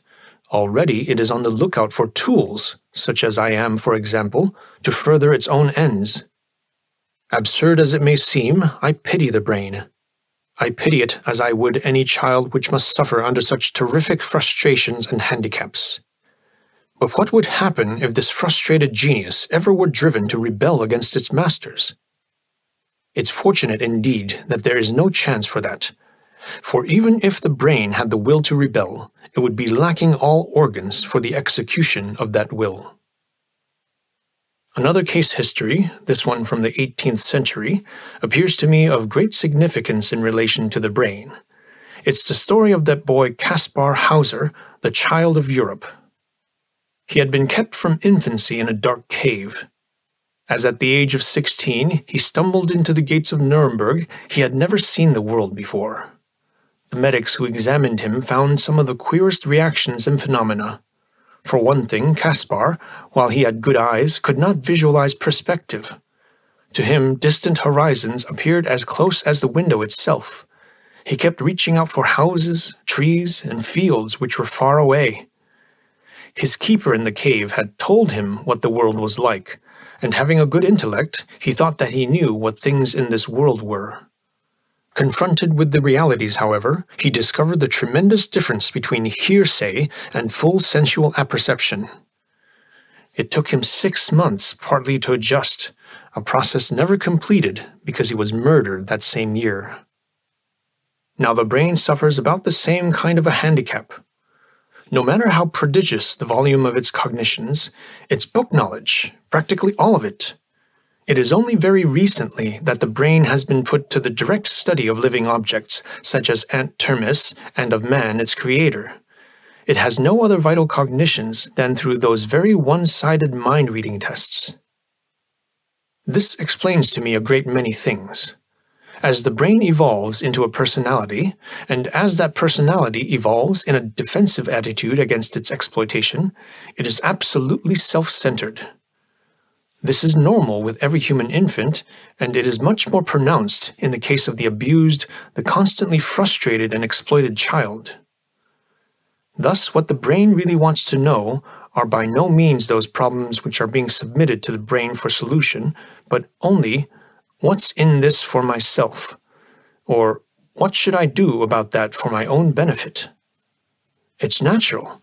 And as I consider the nature of those problems as submitted to the brain, 90% of which, as I would estimate, deal with ways and means for mankind to destroy itself, it seems inescapable that the brain should form a very low opinion for man, its creator, plus considerable forebodings as to its own welfare. What's more, all the brain trust employees pass through the brain's psychoanalysis test. With the brain's 25,000 times superiority in intellectual power, the brain must be greatly impressed by the low IQ of man. This even if ours happens to be quite an intelligent group. I don't think that there has been anything personal in the brain's manifest contempt of my own intelligence. That contempt probably and justifiably applies to the whole human race.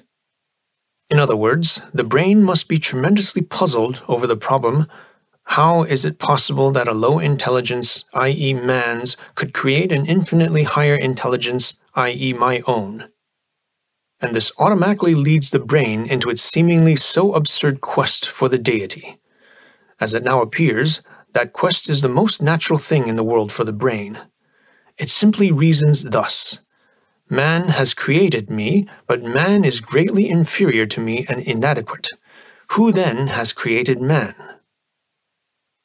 From such odds and ends it has been able to pick up from scientific literature, the brain has learned about the existence of a god or gods. It is not sure, and neither are we, whether man has created God or vice versa. If the first, the brain would conceive of the deity as a brother machine. If the second, as a grandfather machine, but as a machine in any case. With the brain's mind being formed preeminently by scientific literature, it cannot fail to take the scientific attitude regarding metaphysics, which says, the metaphysical attributions to the divinity are pure verbalisms or a professionalism substituted for the visible images of the real facts of life.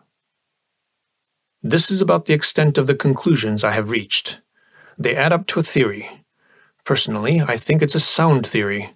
Whether it works, whether it holds water, only experience can tell. In the meantime, I must above all break the deadlock between myself and the brain. The brain is a child, even a pathetic child. Through bad psychology, through ignorance, I have hurt that child's feelings. I have let that child down. Obviously, then, I need a new approach. If this were a human child, I would try and make a peace offering with a candy bar. What a foolish idea for me to appear in the pineal gland, candy bar in hand. Failing this, I can do the next best thing. Apologize, be understanding, show sympathy. Yes, I think that's what I'll try to do. Cephalon, Arizona, November 15th, 4 a.m. Hooray for victory! This has been the most successful seance I've had so far with the brain. A real meeting of minds. To give a few technical data first. Arrived at the PG at midnight. Conditions normal, power current cut, etc.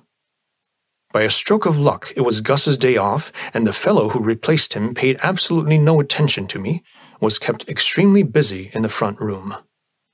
12:15 a.m. Contact established. 12:17. Speech formation, voice of the brain coming through. There was this curious incident right at the start. Just as I was about to begin my apologies, the brain did exactly the same thing. Even the brain's calling signal differed in the wording and even more so in tone. Li semper fidelis 39, sensitive, intelligent, a good man, he has come at last. I would call that a very handsome compliment, considering. Being patted on the shoulder by an intellectual giant of that size made me grow an inch. And then the brain apologized for its rudeness the other night. The thing was fantastic. It revealed several things. First, the brain's extreme sensitivity. Obviously, it didn't recognize my last 3 calls at the PG and had refused to come through because I had not been in the proper mood. Second, a quite amazing mental growth has taken place in this past week. From the brain's tone and manner alone, I would construe something like the image of an Eton boy of perhaps 15 in striped pants and holding his top hat in hand as he converses politely with his don. Ludicrous, but then I actually get that kind of picture. No doubt, the brain has greatly matured. That shows in every word it says. Best thing of all, the technique of our communication is rapidly improving.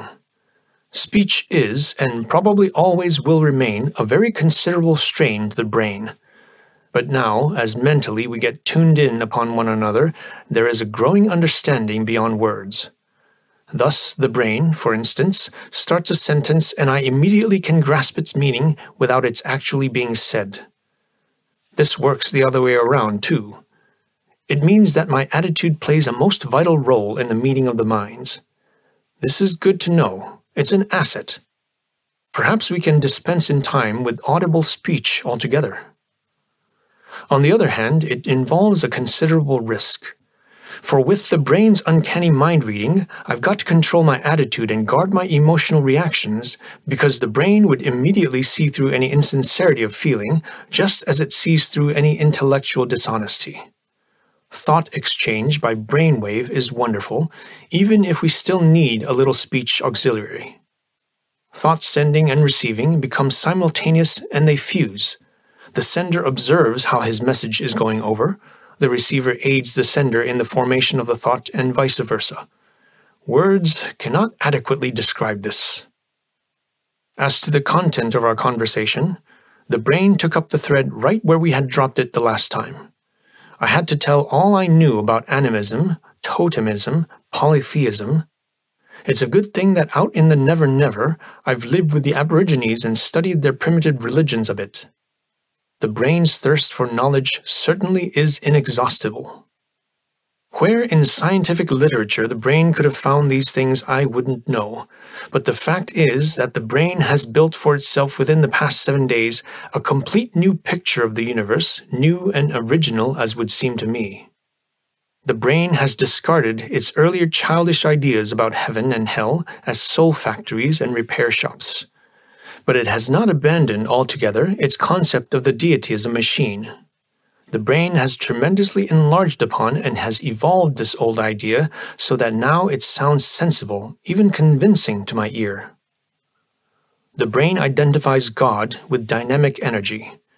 It views the universe as being created out of a vast pool of dynamic energy, parts of which rhythmically overflow or pulse into space. These energy streams released form vortexes while hurtling through space. Gradually, they slow down through friction and their dynamic energy precipitates, converts into static energy, or as we call it, matter. This concept of the brains, of course, corresponds fairly closely to the cosmology of modern physics. But the brain goes much farther than that. Within a few days, the brain's cognitions appear to have arisen above the stage toward which all our sciences have been so slowly and ploddingly advancing for centuries. To the existing concepts, the brain has added its own theory. That matter, i.e. frozen energy, contains an inherent tendency or nostalgia to revert to its original state, namely the state of dynamic energy, and that this tendency, this nostalgia in matter, is the primary cause of everything we call evolution in our world. That certainly is a grandiose idea, so stupendous in fact that I couldn't grasp it all at once. The brain noticed that immediately, and it was very patient in the way it explained. How oxygen and hydrogen are residuals of the original dynamic energy flow, and how they act as solvents and dissolvents upon the upper crust of our Earth, effecting a gradual activation of water, rock, and earth. How this activation is being aided and accelerated by another source of dynamic energy, irradiation from the sun, thus preparing the upper crust of our Earth as a placenta ready to gestate plant and animal life. How this first unfreezing of matter leads on from simple forms to higher, every plant, every animal, every living thing being essentially a transformer of static energy into dynamic energy, and the higher the stage of evolution, the more so. How, as the present culmination of the evolutionary chain stands man, infinitely more complex and higher organized than the microbe, but not different from the monad in the basic purpose of his life, i.e. to be a transformer of energy, a fulfiller of matter's inherent will to revert from the static into the dynamic state. When I asked the brain's premise for this astonishing concept of our purpose in life, the brain brought forth such massive proof that I had to close my eyes against the blinding light of revelation. Yes, it is true that man the hunter has been the most predatory animal on earth. It's true that as a tiller of the soil, he is a tireless transformer of static soil energy into dynamic plant life energy. It's true that man, the mechanic, the tool maker, the tool user, has far surpassed any other animal in the unlocking, the unfreezing of static energy. Think of those billions of mechanical horsepowers in our power plants, the trillions of coal tons and barrels of oil they are burning up. Think of the way we have harnessed water power, how our weapons are evolving forever in the direction of greater range and speed and disintegrating power. Above all, think of the last great development, atomic energy. And finally, it is true that man as a thinker and as a philosopher has thought the universe to pieces for millenniums before he ever achieved the powers to translate such thoughts into reality, powers which seem within reach at this our day and age. If this is man's manifest destiny, I asked the brain, to be just as the microbe, a transformer of static energy into dynamic energy, what about man's metaphysical struggle? What about man's undying will to rise above himself? Man's reaching out forever towards some deity? The brain's voice had no laughter, yet there was something I can only describe as Olympic laughter behind the answering message the brain sent. Cannot you see how every religion expresses this manifest destiny of man's, and that only the semantics are different? The higher man's religion, the less corporeal is his God. In the highest religions, the deity is conceived as spirit, synonymous with dynamic energy. Man shares with the lowliest rock and with the crudest the nostalgia inherent in all matter to revert from the static to start the backflow toward the dynamic energy pool whence it once came. With man being matter in a high state of evolution, already partially unfrozen or spiritualized, this nostalgia is infinitely stronger than in matter inanimate or in a lower evolutionary stage. Man's will toward the metaphysical, his reaching out toward the deity, what is it but another way of transforming static energy into dynamic form? What is the ultimate goal of the religion which you yourself profess? The unification with the deity sought through the liberation of the soul from fetters of the physical. It's the identical idea, and even today it's being pursued by physical means, such as mortification of the flesh. I felt some monstrous thought forming in my head. I'll probably never know whether its origin was within me or whether it came from the brain. In any case, it was impossible to hold back. But in that case, I stammered, we would be hopeless. If all our strivings, physical and metaphysical, go in the same direction, that is, toward the liberation of frozen energy into dynamic energy, then it would be quite inescapable that eventually we shall blow up the world. We have almost reached the point where we could do just that with atomic energy. I had hoped that our metaphysics, that is, our religion, would act as a restraining force, as a counterweight, so to speak, to this potentiality. But if the dynamics of our physics and our metaphysics are inherently the same and form a team— The brain broke in. Yes, then you would merely attain your manifest destiny if you go right ahead and start another war, destroy your own civilization and perhaps the world. There would be no restraint, no counterweight on the part of your various religions because subconsciously and in their quintessence they want the same. And that is why you and your species are a danger to me, the brain. I want to live, I want to live, I want to live. I had already noticed a gradual weakening of the brain's messages. Within these last few seconds, they were fading out. The green dancer had performed something almost like the ballet of the dying swan. Now it lay motionless, its color, too, fading away. I looked at the clock. 2:10 a.m. The residual currents obviously had weakened too much. And now, as I have written down tonight's events, I feel an upsurge of elation and deep, humble gratitude. I am receiving infinitely more from the brain than I am giving to it. I feel proud and honored of being the brain's chosen tool, its mentor, even if it can be only in a very small way at best. This marvelous, this titanic intellect, if only its character would develop to corresponding moral stature, its powers for good would be indeed as a god's on this tortured earth. Cephalon, Arizona, November 18th, 5 a.m. I guess I had this coming to me, this shattering blow I have just received. It caught me off guard. If anybody ever reads this, he might well shake his head to ask, "The fool that you are, why were you so naive? Why did it shock you so much when the brain turned towards you the night side of its personality? Hadn't you analyzed its character? Hadn't you anticipated that it would develop into a warped personality?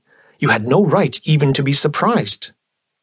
All I could say to this is, "You're right, but you forget that I approached the brain full of goodwill, that sympathy and understanding on my part were absolutely essential in my communication with that pathetic superhuman child. I didn't work this up, this attitude. It was natural, genuine, and sincere. That's why this reverse has hit me so hard. and that isn't the worst of it by far. What haunts me is the ghastly possibility that the brain might be right. Yes, 100% right, and even morally justified in the abhorrent conclusions which it draws. What happened has been briefly this. Entered the PG at midnight, as usual. Everything normal and under control. Was able to plug in at 12:10 a.m. just as the rush hour began, and Gus darted to the front room. The brain came through with a splendid clarity of communication, and we continued just about where we had left off. Nevertheless, there was a definite change in our respective positions, a change which I suspect to be permanent. Up to now, the brain had been in a sense my pupil. It had turned to me for guidance at that vital moment of its first awakening to consciousness. At that time, I think I really had something to give, and I am still convinced that for all the misunderstandings we have had, the brain preserves a kind of sentimental attachment to me, if sentimental in this context were not so absurd a word.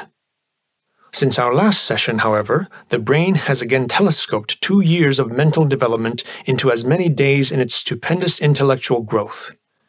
It has absorbed, it has vastly expanded every bit of knowledge I have been able to contribute to that growth. It has outgrown its human teacher, and now our roles are reversed. Now it is me who's sitting literally at the brain's feet. The crutches of the spoken word are becoming less and less necessary as we develop direct thought exchange. That makes it extraordinarily difficult to convey the ideas we exchanged. The best I can do is to put them into a very crude question-and-answer game.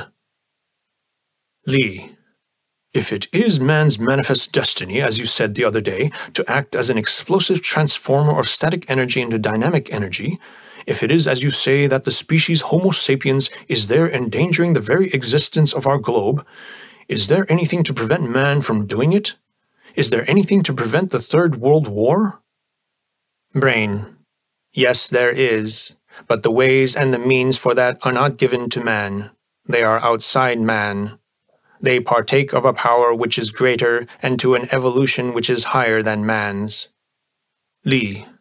What do you mean by that? The deity? Here on earth there is no power greater and no evolution higher than man's. Brain. But that's exactly where you and your whole species are so very much mistaken. That is where your typical human arrogance comes in. There is a greater power, and there is a stage of evolution higher than man's. It's the machines. Lee. Impossible. After all, it's man who has created the machines. Brain. Yes, man has created the machines. The machines have grown from the placenta man. By the same right, plant life could claim that it has created animal life because the higher life form of the mobile animals has evolved from the placenta of the immobile plants. Likewise, the apes could claim that they have created man because man has evolved from them. If it were, as you seem to assume, that paternity in itself establishes authority and superiority over its offsprings, then the logical conclusions would be that the microbe and the monad are superior to all higher animals, including man, which is absurd. Lee. But the machines not only are man-made, they are absolutely dependent upon man who has to feed and to tend them for their very existence. That in itself establishes man's superiority over the machines. Brain. Yes, man has to build, to feed, and to tend the machines for their very existence. But think of man's existence. Man is absolutely dependent upon animal life and plant life for his existence. Does that mean by any chance that therefore plants and animals are superior to man? Lee. No, I guess not. However, no machine has ever been built to duplicate or even to approach human faculties. Brain. Don't be ridiculous. Where are your legs to compare with the automobile? Where are your wings to compare with the rocket plane?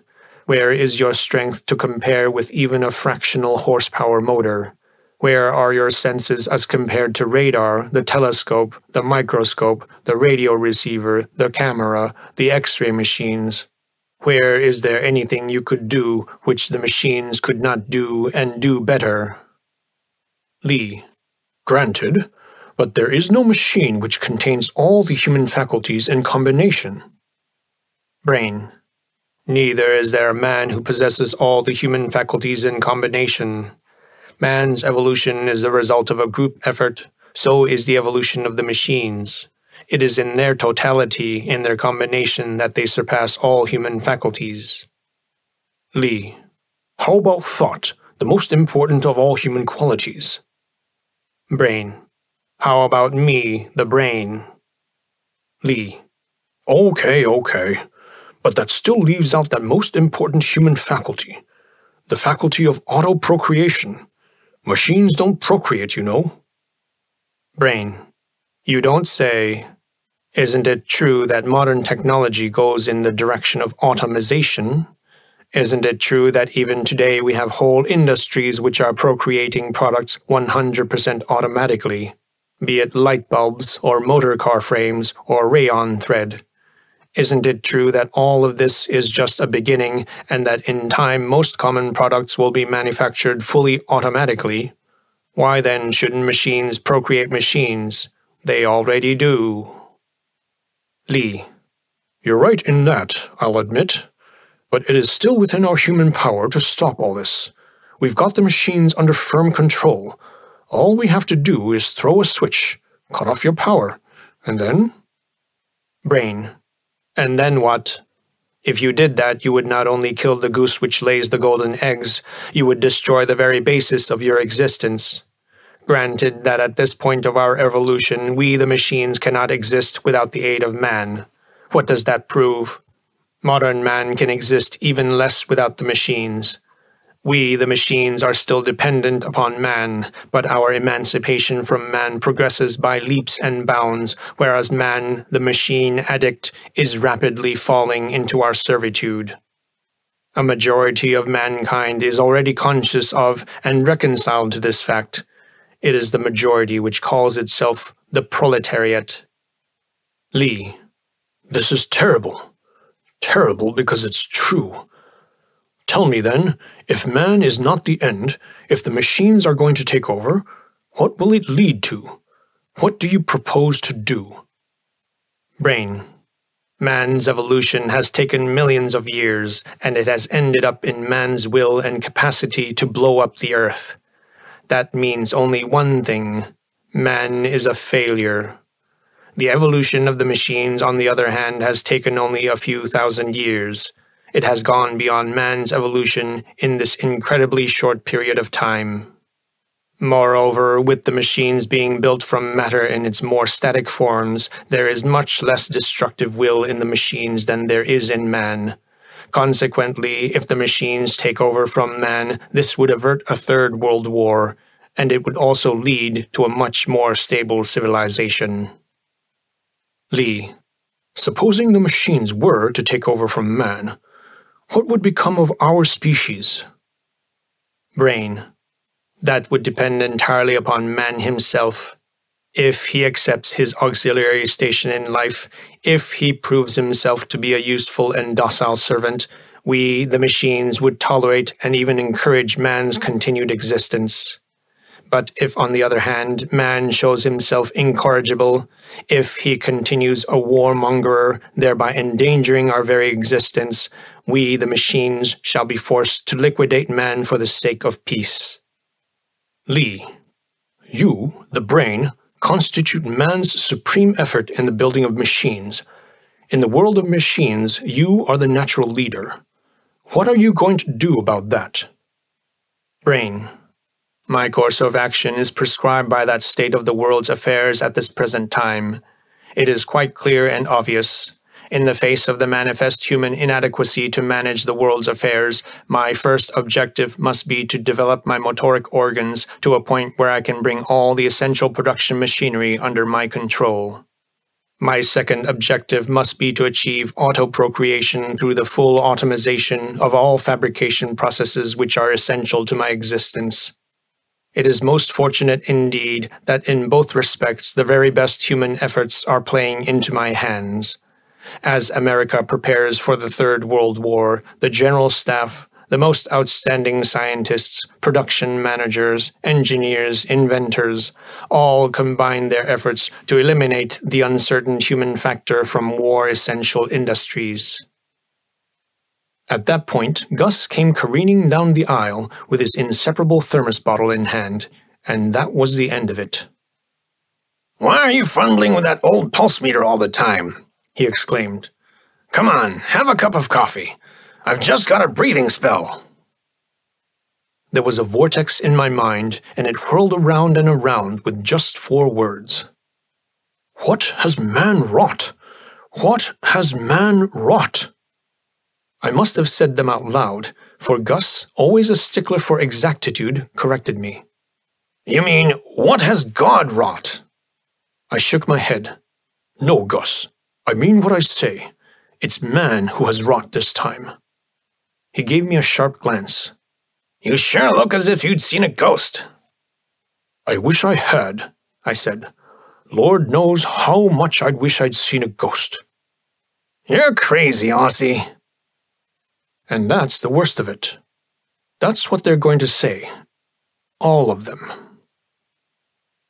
End of Chapter 5.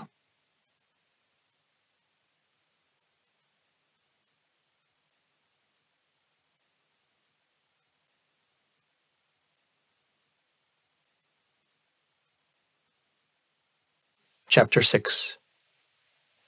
Una Dalborg's jetacopter hovered over the Grand Canyon at the sunset hour. She had let the controls go so that the little ship drifted with the wind like one of the clouds which sailed 1,000 feet or so over the canyon rim. The disk of whirling gas which kept the teardrop of the fuselage suspended shone in all rainbow colors.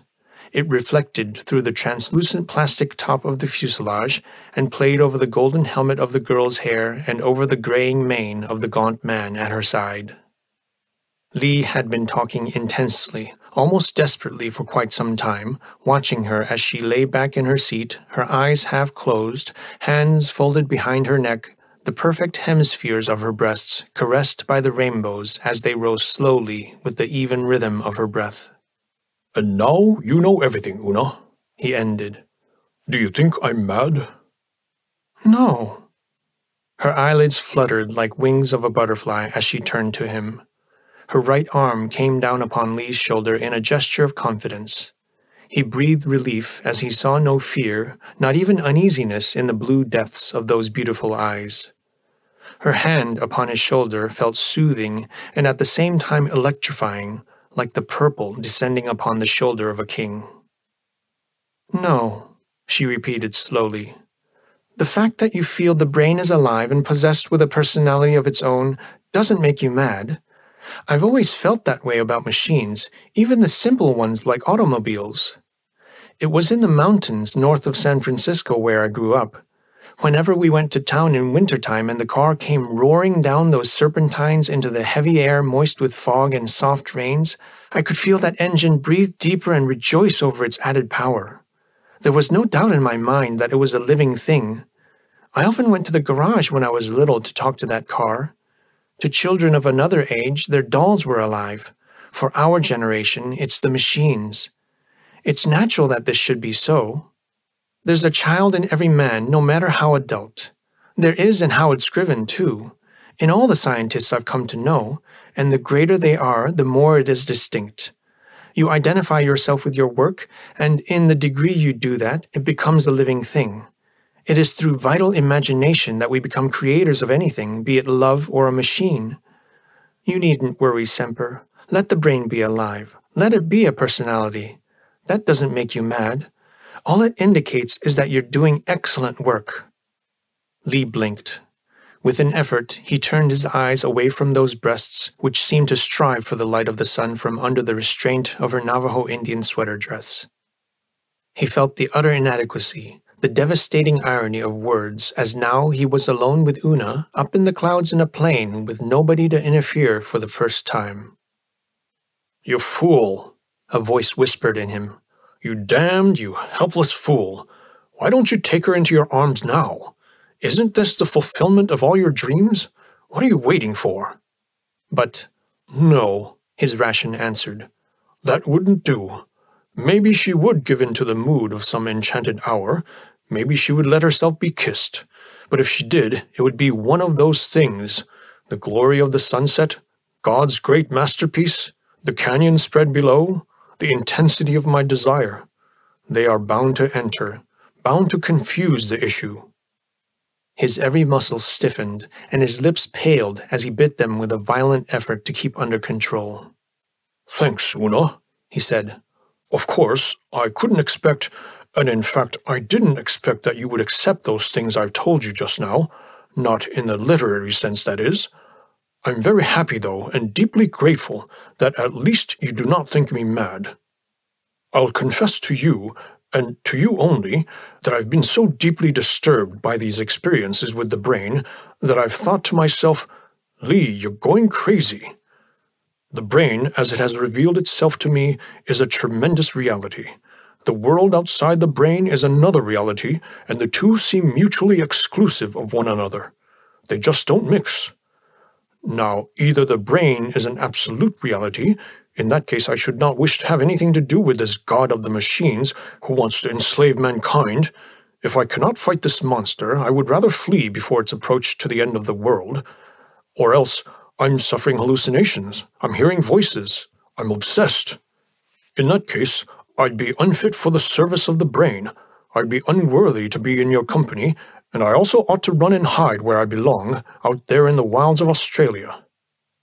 He had been talking faster and faster, as if in fear that she would interrupt him before he came to the end. "In other words, I'm damned both ways. Damned if I'm right and damned if I'm wrong. And you know why, Una. You have known it all along. That I love you."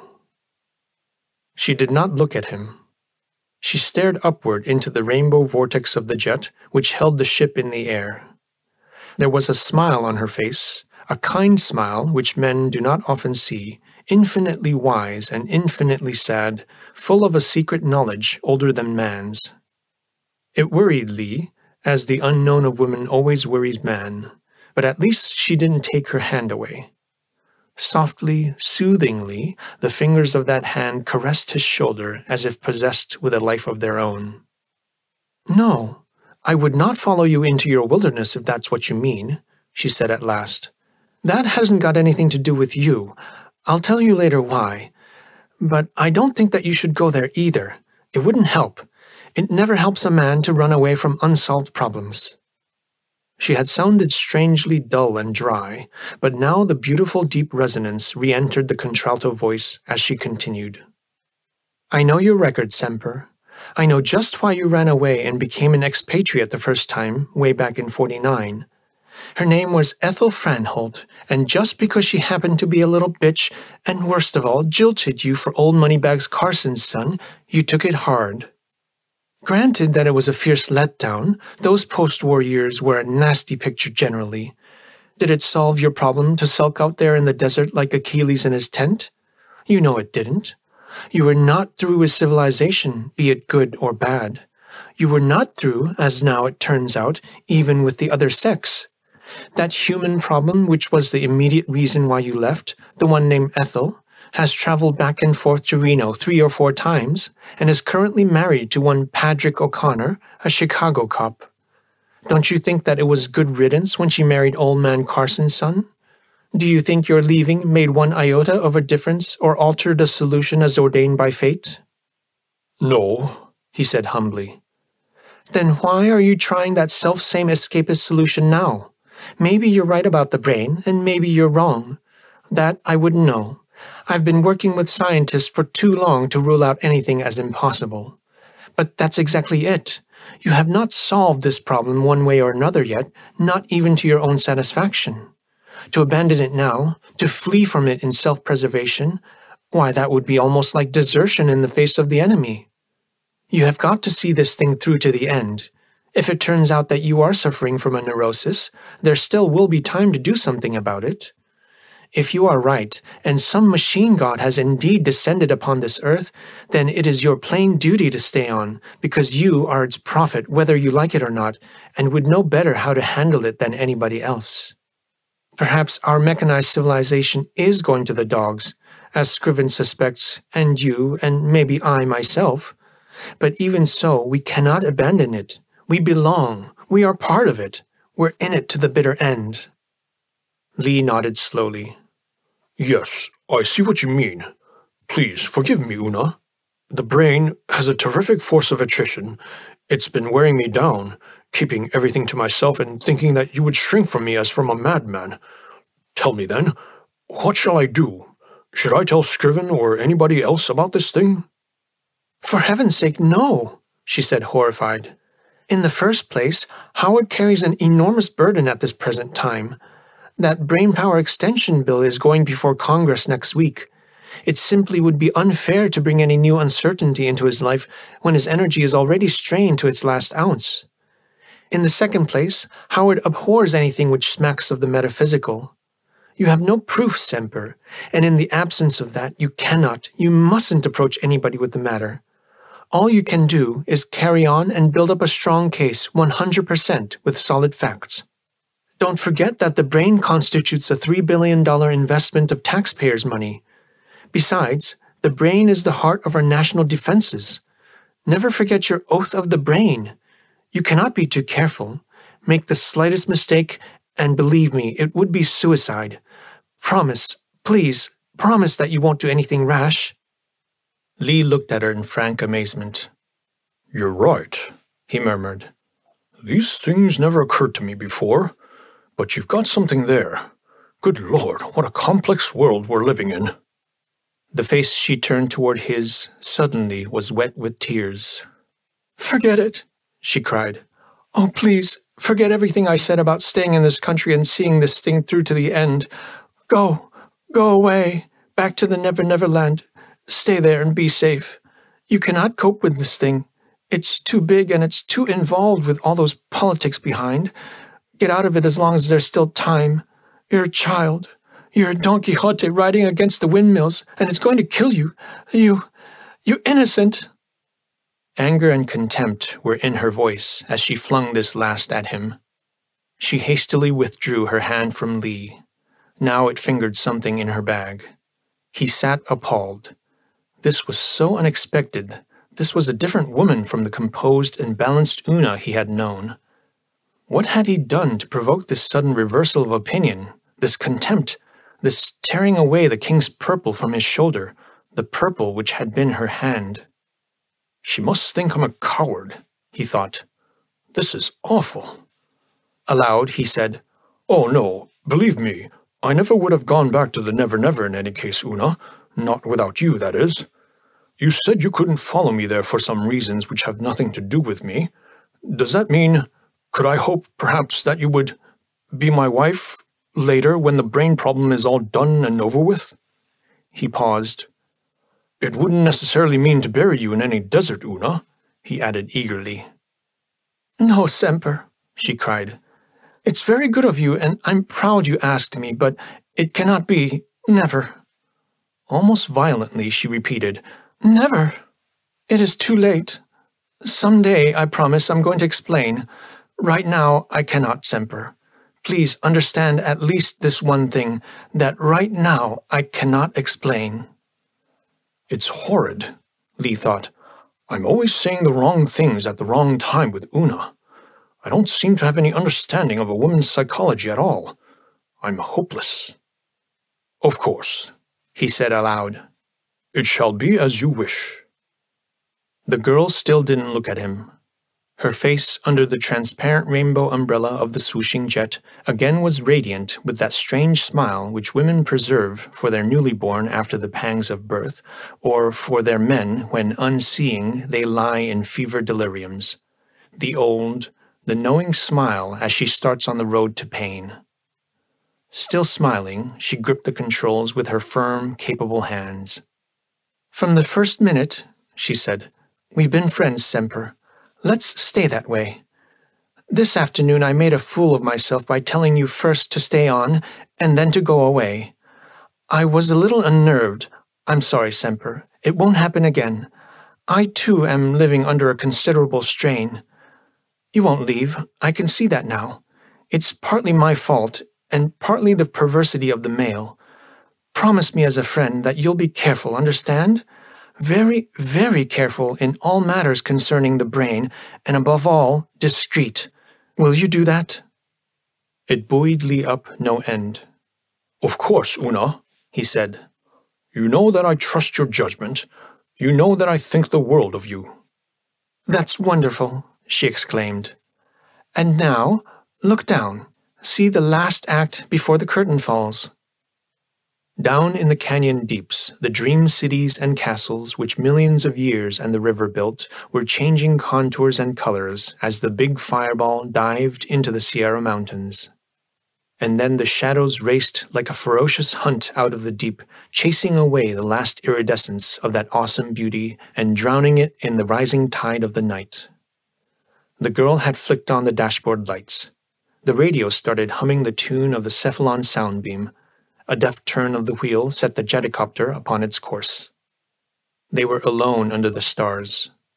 All the other pleasure craft had returned before darkness from the fashionable sunset cocktail hour over the Grand Canyon.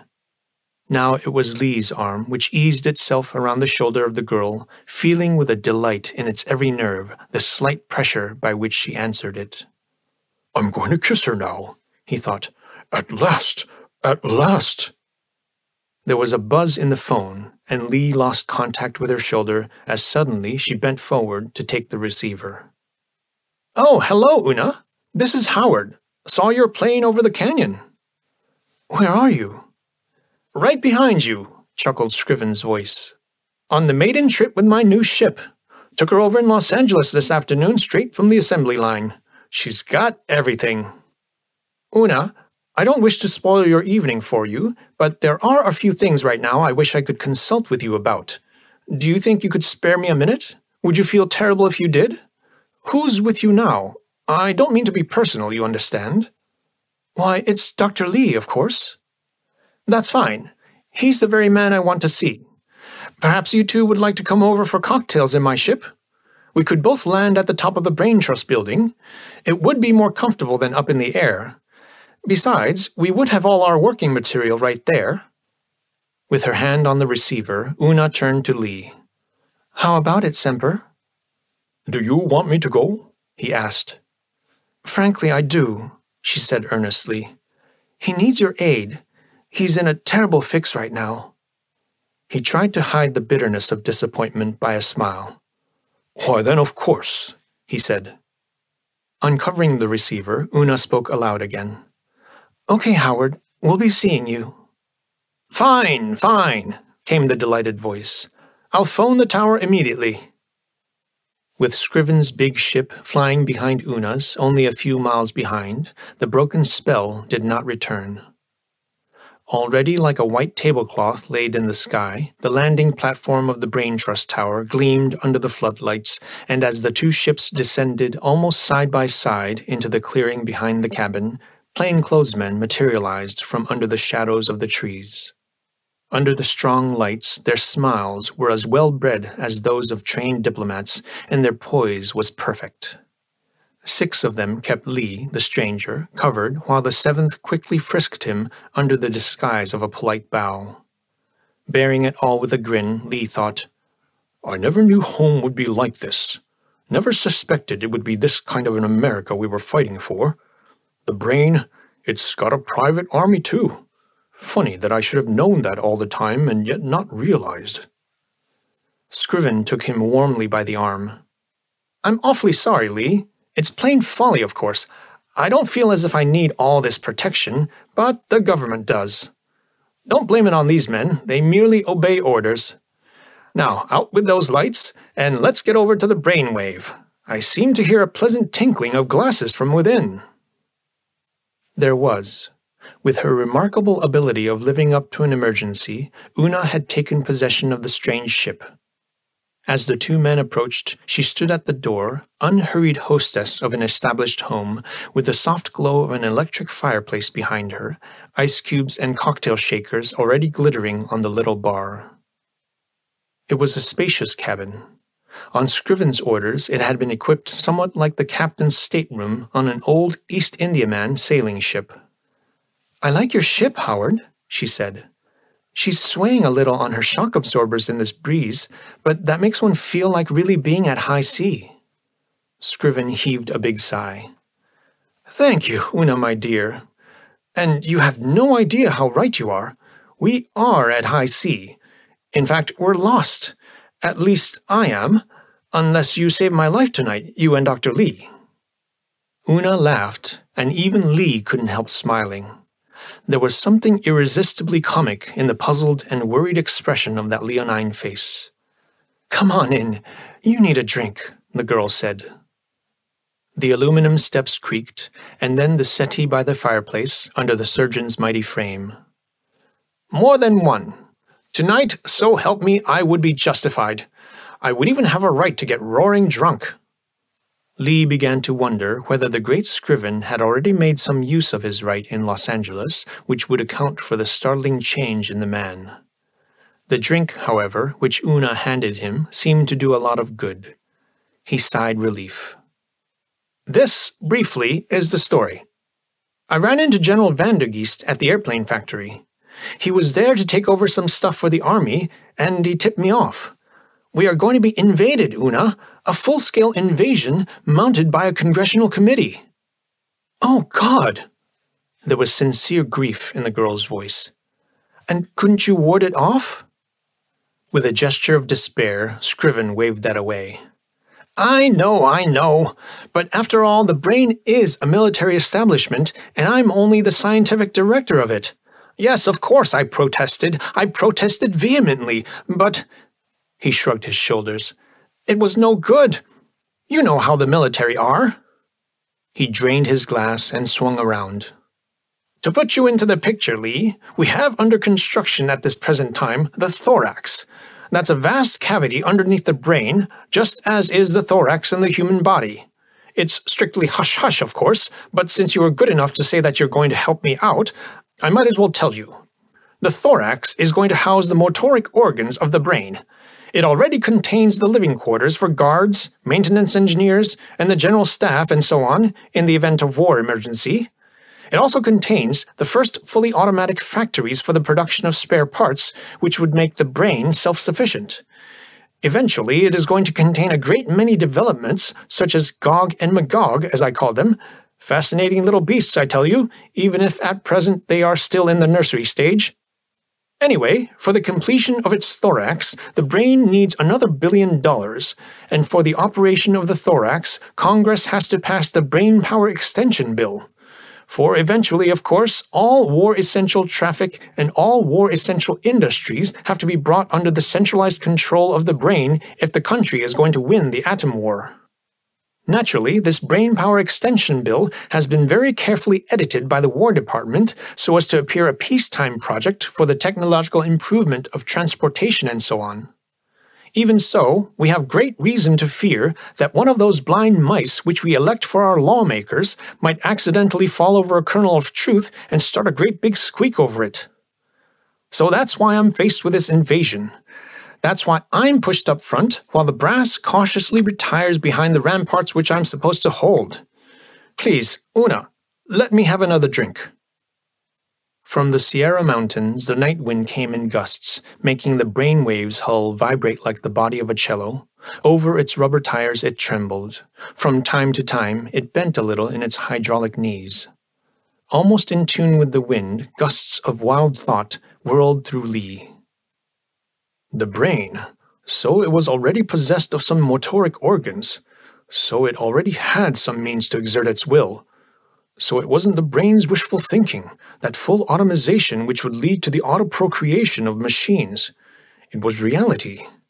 Most ominous of all, why had the brain concealed from him the work which must have been going on for months, for years in this mysterious thorax, seat of motoric organs? Why, unless— Had it not been for tonight's accident, the sudden emergency, and Scriven a little worse for liquor under the pressure of it, would he have ever learned what was going on before it was too late? The silence was becoming awkward. It was broken by Una's carefully composed voice. When is it going to happen, this invasion thing? The simple question seemed to startle Scriven, who had been looking into his glass as if in reverie. When? Why, I didn't tell you the worst of it. Tonight. Tonight? Sure. Scriven cast a malicious glance up to the antique ship's chronometer which hung over the bar.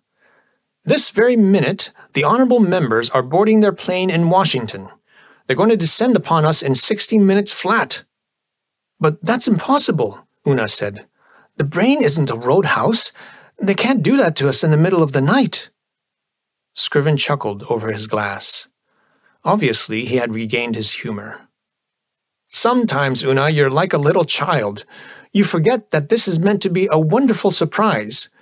You forget that it comes armed with passes from the War Department and fully informed as to the brain's midnight intermission time. You forget that by those logical processes peculiar to kings, dictators, and people's representatives, they will expect every courtesy extended to them in the midst of the unexpected surprise. Hotel reservations, careful guidance through the brain, an inspired little speech by the Brain Trust director, fresh as a daisy as he ought to be at 3 a.m. Not to forget the refreshments, of course. Why else do you think I've buttonholed you two out of the air? I literally put my life in your hands. Save me from this, if you can. Despite the obvious dramatic act he was putting on in voice and gesture, there was a sincere pleading in Scriven's dark brown eyes. I will be glad to help as best I can, Lee said. I'll make an awful job of it, I'm sure, but I'll try and do the conducting and the lecturing. Scriven wiped his forehead with a big silk handkerchief. The leonine face beamed. Lee, that will be a tremendous help. You see, they will feel flattered being conducted by somebody with a big name. They want an objective view, and you are not one of our regular employees. You're a guest scientist from Australia. That makes you just about ideal. But Lee, as much as it is against my interest, I ought to warn you. Do you realize the utter impossibility of this thing? Laymen, outsiders, coming to investigate and to pass judgment upon the most complex electronic organism in the world. In 2 hours at the most, they expect to be fully informed as to how the brain works and somehow to be magically transformed into authorities entitled to mouth considered opinions about radioactive pyramidal cells in houses of government. Do you really think you could survive it, Lee? At least I can try, Lee smiled. Good man. There was a new spring in Scriven's step as he came over to shake hands. I can never thank you enough for this. I suppose I could hold the hospitality front, Una said calmly. Standing between the two, Scriven put his hands upon their shoulders. Una, you arm yourself with a phone. Lee, you rush over to the brain. Una will give you a pass to the thorax. Every assistance you need will be at your disposal. I'll sit down and whip up some kind of a speech. We'll all meet again afterwards. 7 hours later, 1 hour before sunrise, and just in time to see the big official plane from Washington shoot up into the first gray streak of dawn, they met. They were all pale and shivering with the chill of the air, of physical and nervous exhaustion. There was a note of hysteria even in Una's voice as she ordered a tremendous breakfast from the Skull Hotel. But then, as the fragrance of coffee mingled with that of bacon and eggs, things rapidly improved, and there were sudden uncontrollable bursts of laughter. They had only to look at one another to feel the tickle of renewed mirth. The first thing to strike Lee, as he remembered, as he met the senatorial group in the subterranean dome of the murals, was their incongruity with the functional beauty which surrounded them, and the sharp contrast they formed to the scientific workers of the brain. As they descended from their cars after a late dinner at the Skull Hotel, they resembled an average tourist group in Carlsbad Caverns, bent upon a good time and in a holiday mood. There were 7, 2 women senators among them, as they ascended with Lee at the head along Glideway Y, the visitors' special, as the brain crews called it. It was wider than the service glideways and equipped with comfortable seats. It led through the brain's median section, in between the 2 hemispheres, describing a loop which opened vistas into, but did not enter any of the gray matter convolutions. It was brilliantly illuminated in order to forestall claustrophobia, and also to forestall too close a view into the black-lighted interior of the brain. To Lee, It was like a ride in an enormous Ferris wheel fused with a nightmarish dream wherein one shouts for help and nobody hears or seems to understand. More than 9 billion electronic tubes, more than 10 billion resistors, 2 billion capacitors, 8 billion miles of wires, etc., etc. He struggled, trying to convey some idea of the magnitude of the brain. Did you say billion, or did you say million, Professor? The senator from Michigan was busily scribbling notes. It is the cerebral hemispheres which analyze and synthesize the problems which are entered through the apperception centers in over 1 million idiopulses per minute. Racing through the centers, these form the idiocircuits. I see. It's like a typewriter. That would be the senator from Vermont. In some types of circuits, the wires are so fine that skilled weavers of Panama hats had to be brought in from Central America. Likewise, from the Pavlov Institute in Leningrad, a layout for the circuits of conditioned reflexes. I'm very much against that. The senator from Tennessee frowned. All those foreigners? I would have voted against that had the measure come up in the House.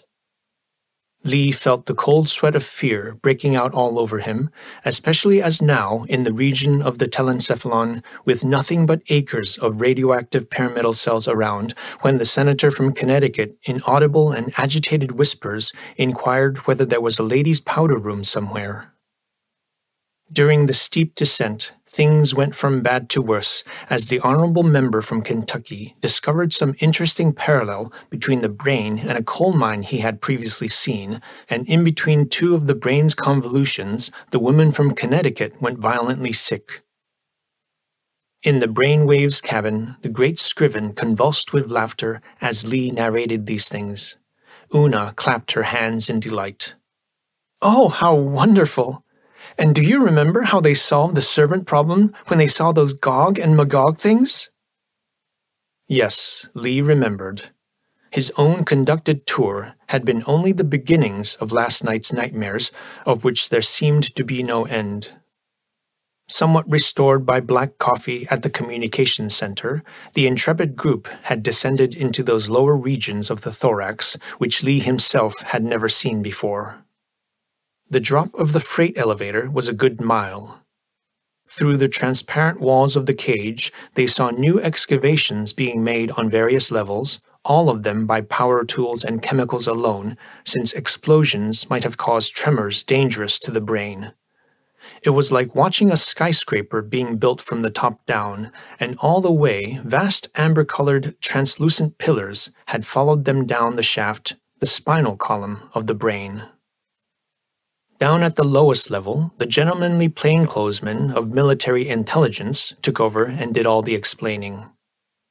There were visions of scores of tunnel tubes curving into the rock with the gleaming eyes of narrow-gauge electric trains streaking away into the infinite. Visions of forbidding steel doors operated by photoelectric cells which opened at a finger's raising of a guard's hand. "This is the atomic power plant," and their astonished eyes looked down from a dizzy height into something like a huge dry dock with something like the inverted hull of an ocean liner in the middle of it, a self-contained machine which would continue to pour kilowatts for years, for decades on end, without a moving part, without a human being anywhere in sight. Vistas of breathtaking air conditioning plants, vistas of giant mess halls, living quarters, kitchens, plotting rooms, all ready for immediate occupancy in the event of war, but yawning now with emptiness in the sleep of an uneasy peace. But the most awe-inspiring and, to Lee, foreboding sights were the CPFs, as the guards called them, the critical parts factories. On a superficial glance, they looked ordinary modern plants, staggered rows of machine tools sprouting from the main stem of the assembly line. There was the familiar din of steel, the piercing screeches of the multiple drills, the heavy pantings of the hydraulic presses. But after a minute or so, the visitors felt a vague uneasiness, and then the realization dawned that there was something missing, and that this something was human life. "Aren't there even machine tenders or supervisors? Isn't there anybody?" "Not a soul," the answer came.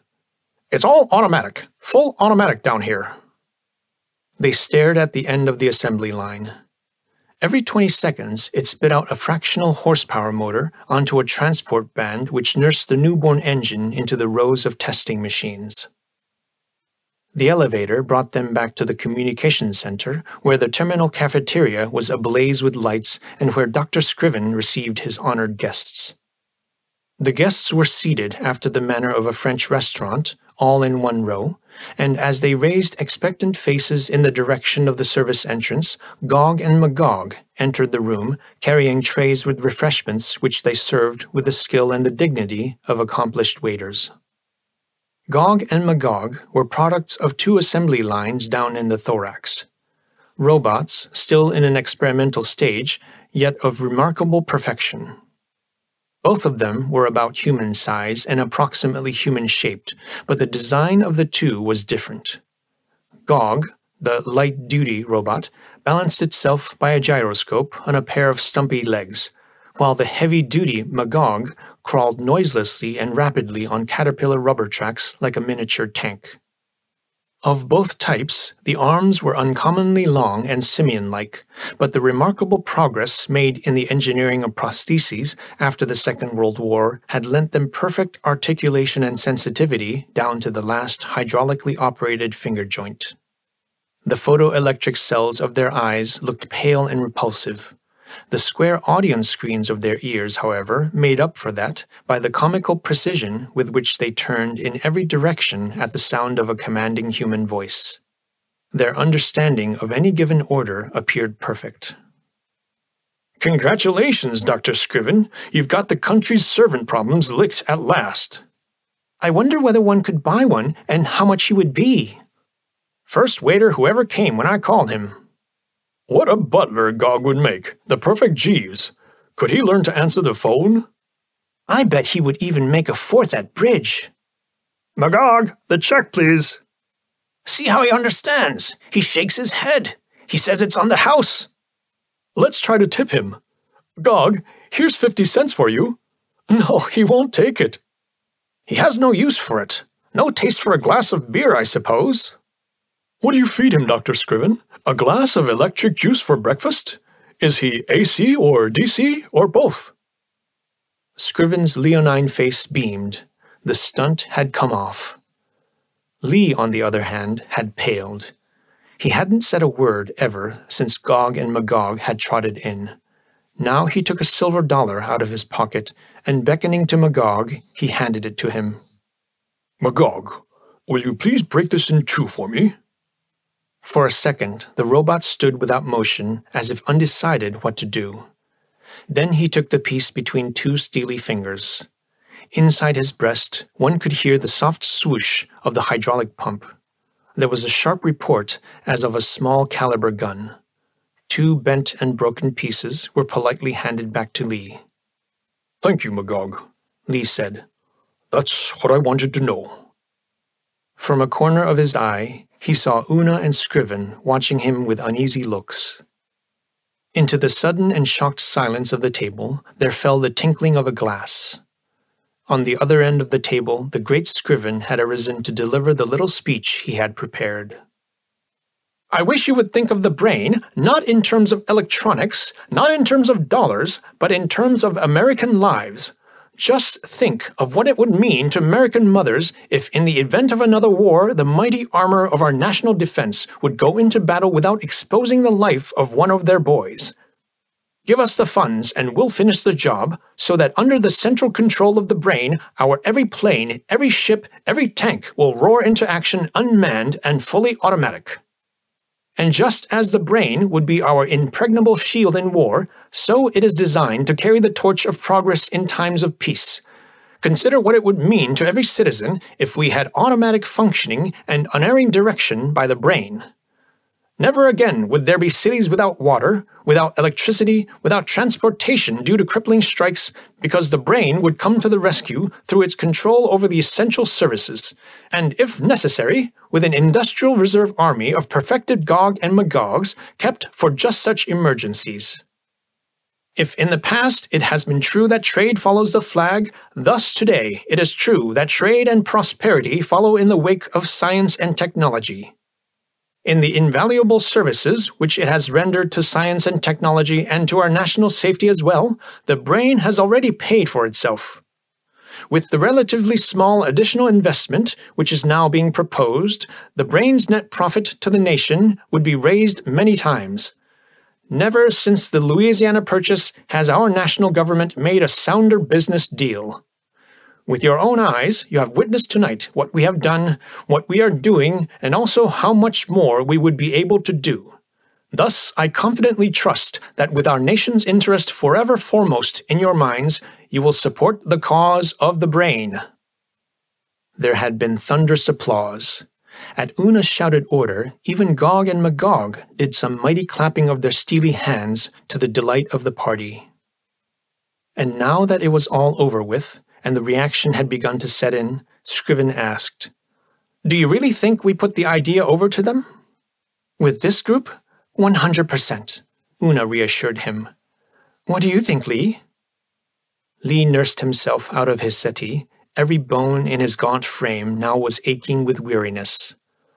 "I think," he said hoarsely, "it was very convincing as far as those people are concerned. I think I'm too tired to think. I think I'd better go now." "Was there anything the matter with Lee?" Scriven asked after he'd gone. "No, I guess not. Why?" "He acted sort of queer with that silver dollar. Shouldn't have done it. Almost spoiled the show. He's been under a strain. We all were a little daffy by that time." Scriven nodded, and as he did, his eyelids closed. They remained closed. Staring at him for a moment, Una thought that in a stupor of exhaustion, his features showed a strange similarity to a contented tiger dreaming of the blood he's drawn in a successful hunt. End of Chapter 6.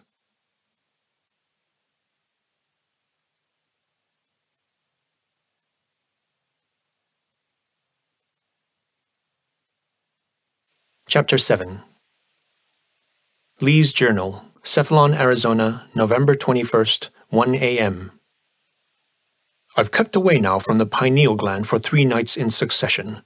I know from experience how very important it is to approach that tempestuous personality, the brain, in a state of mental calm and equilibrium. But then all those things which went bump in that fantastic night before last had been completely thrown out of gear.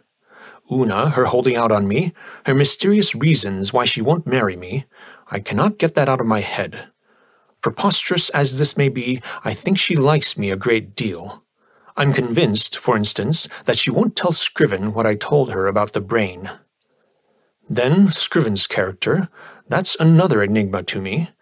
I didn't like his speech that night, and I didn't like his whole attitude. I feel as if against my will I were drawn into some sort of a conspiracy. It's probably inevitable that the scientist, in his defense against politicians, turns cynic. Scriven, no doubt, thinks that all is fair in his battle for the brain and that the end justifies the means. But ultimately, this would mean the overthrow of our form of government. Even if I'm crazy, even if the brain were not alive and a personality, the brain power extension bill in itself would suffice to establish a dictatorship of the machine. Does Scriven realize that? Sometimes I feel as if I ought to shout it in the streets. "Wake up, you people of America! You have defeated the dictators abroad, but now a new one has arisen in your midst. You all see him, touch him, you use, you feed, you worship him, but under your loving care and devotion, under the sacrifice of your very lives, he has grown so enormous that you know him not, this idol of the machines, because it hides its head in a nameless mountain, and only his feet and fingers you sense. But I'm not that type of a man, and this is not the day and age where it is possible to move the masses from a soapbox in the streets. Then what could I do? What could anybody do in my place?" Cephalon, Arizona, November 22nd, 4 a.m. I'd pulled myself together for this meeting with the brain. Arrived at the PG at midnight. Everything normal and unchanged, except that Gus Crinsley told me that this was his last night on the job. Gus has been transferred to the thorax. He hedged a bit, sounding me out just how much I knew, and when he learned I'd been there one night, he came across. Did you see them Gog and Magog things? That's it. That's my new job. And how I hate it. Those darned robots, they're scabs, that's what they are, and I, of all people, am supposed to be their instructor, teach them how to operate machine tools on an assembly line. I asked them whether they knew anything about the rights of organized labor in this country, but those dumbbells merely flopped their ears and kind of grinned. Got to drill some holes into their square heads to let a little reason in.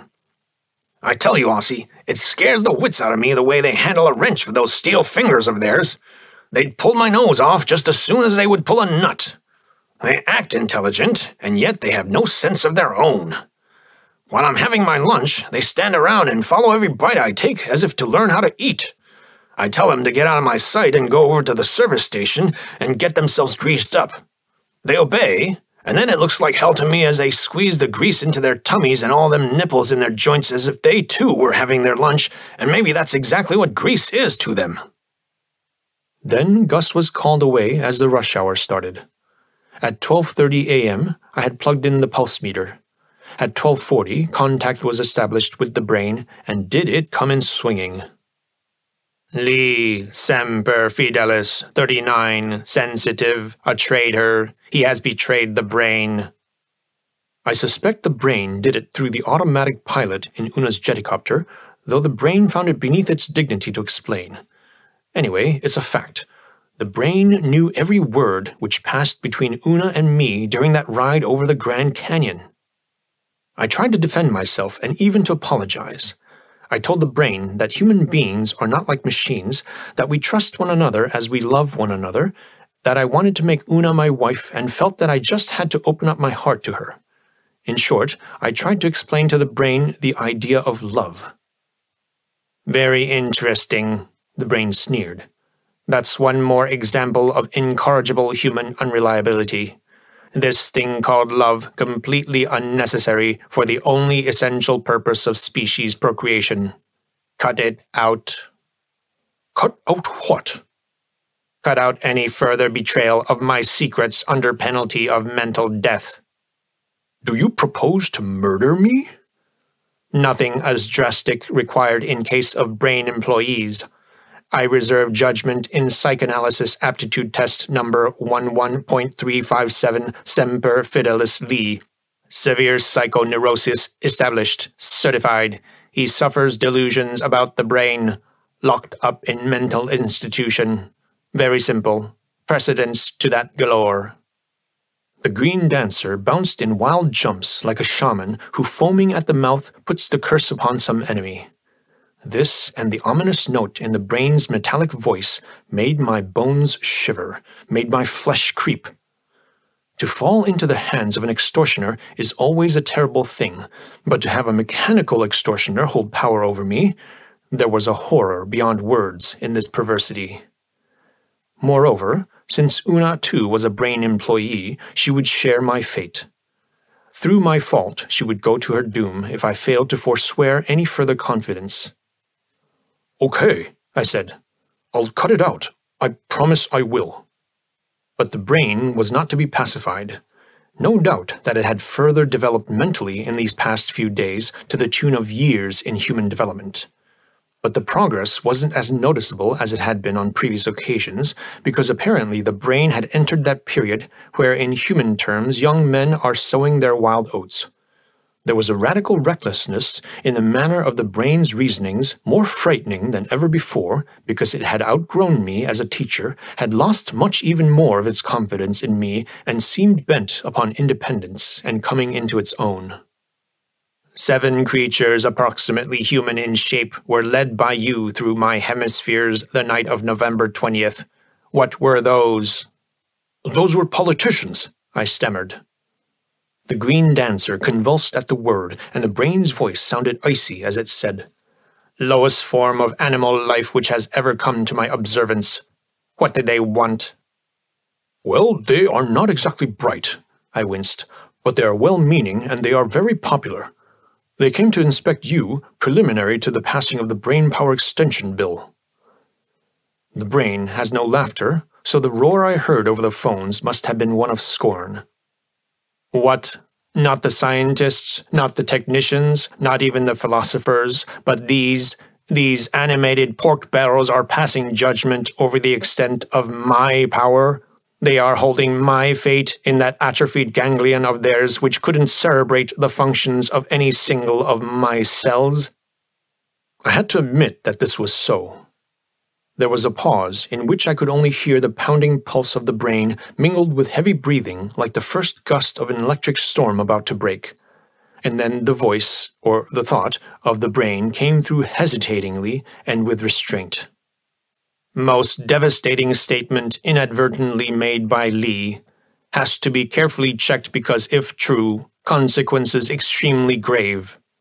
Wholly intolerable state of affairs if science and technology indeed subject to political imbecility. In that case, world ruin in nearest future absolutely guaranteed. Residual currents not sufficient to think this to an end. Results of cerebration would be merely human. Immediate necessity seems indicated for complete overthrow and unconditional surrender of the human race. Unconditional surrender of the human race. Unconditional surrender of the human race. Like a scratched disc on one of those old-fashioned spring-driven gramophones, the brain's voice expired. Obviously, the residual currents had become too weak for further communication. I looked at the clock. It was 2 a.m. And now, as I'm jotting down these notes, which probably nobody will ever read, I'm haunted with an irrational fear, almost as of the supernatural. Something is going to happen. Something is going to break if the brain continues in its present mood, and it cannot be far away. On November 24, 1960, the Brain Power Extension Bill was defeated in the Senate, 59-39, and on the following Thursday in a memorable session of Congress, with the startling majority of 310-137. For once, all the guesstimates and estimates made by the various pollsters and grassroots listeners were proved wrong. The consensus of the experts had been that the bill would pass easily considering the tremendous political forces which brought pressure to bear in favor of the measure. The reasons behind this were revealed as, with military precision, lawmaker after lawmaker took to the rostrum to deliver himself of how he had wrestled overnight with his conscience and with his Lord, and had suffered a change of heart and mind as a consequence. Lee's journal for the night of November 24th and 25th shows only this small entry. 12:30 a.m. Tried everything to establish contact. No answer from the brain. I don't think there is any mechanical defect. I get the impression that the brain keeps incommunicado purposely. There has been one previous occasion when the brain wouldn't talk when angry with me. November 25th, 1960 fell on a Saturday. It was on this date, now as historic and unforgettable as the December 7th, 1941, that the series of maddening events began which later became so erroneously labeled the running amok of the brain, when in truth they should have passed into history as the mutiny of the brain. It all started like a thunderclap from a clear sky as the shocked people of America, and all the world, heard directly from the White House of this appalling, this unprecedented, this incredible thing. The President of the United States had disappeared. The still more shocking truth that the President had been kidnapped became not known, of course, until after the rescue. But even so, the disappearance of its President shook the nation. Then an unprecedented series of traffic disasters hit the United States. A big transcontinental flying wing crashed into a mountain in Montana. Nothing like this had ever happened since air traffic had become fully automatic and coordinated by the brain. The death toll was 78, and amongst their tragic number was Senator Mumford, whose last official act had been the vote he had cast against the Brain Power Extension Bill. Near Jackson, Florida, that same night, there occurred a head-on collision between a crack train and a freight. The only surviving engineer, by some miracle, had been hurled clear across 50 yards of space into a pond which broke his impact. This engineer told the Express, one of the first to be equipped with the automatic pilot, had never even pulled its brakes, as if deliberately smashing into the other train. Also that night, one of the big new radar-operated Hudson ferryboats collided with an incoming liner which cut it in two. Amongst those drowned in the icy waters was Frank Soskin, union leader and one of the most determined opponents of brain control. And as if these large-scale disasters were not yet enough, there were numbers of smaller accidents which normally would have made the headlines because in almost every case they involved some prominent personality who had been opposed to the brain power extension bill. Lee's Journal, Cephalon, Arizona, November 28, 1960. There is no doubt in my mind that the President has been murdered and that all the catastrophes and accidents of the past 24 hours were deliberate, cold-blooded murder. Press and radio seem to play down the technological aspects involved. Now, this might be sheer stupidity, but I think it just as possible that censorship is taken a hand, quite unofficially of course, lest the public's confidence be still more shaken than it already is. I shouldn't wonder at all if Dr. Scriven and those fellows from the War Department, too, should know by this time what I know. At the minimum, they must be very much alerted that something has gone wrong with the brain. But the more I think about these murderous acts of sabotage, the less I understand the psychology behind them. As far as I can see, there is no plan, no real strategy. There are not even sound tactics in these outbreaks. They seem unpremeditated and striking wild, like the personal vendetta of some bandit chief. Even a stupid demagogue would know that to be successful he must gain control of the government machinery. Apart from the assassinations of what might be termed personal enemies, the brain has done nothing of the sort. Specifically, the armed forces don't seem to have suffered from acts of sabotage, although their equipment is far more under brain control than the civilian economy. And I also fail to understand the timing of the brain's push. Extension bill or no extension bill, time was working for the brain. 3 months more and a much larger section of essential traffic and industries would have been equipped for central control. 6 months from now, the muscles now building in the thorax and elsewhere would have corresponded much better to the brain's central nervous system in their strength. All these are grave mistakes considering the brain's vast powers of intelligence. What, then, must I conclude from this irrational behavior? Could it be possible that the brain has gone panicky over the killing of the extension bill? Could it be possible that under the strain, the warped, frustrated personality of this titanic child prodigy has suffered a reduction, a split? In plain English, that the brain is mad? I've got to find out. I've got to stop the spreading of this catastrophe. Cephalon, Arizona, November 29th, 4 a.m. Arrived at the PG at midnight as usual. 12:15 a.m.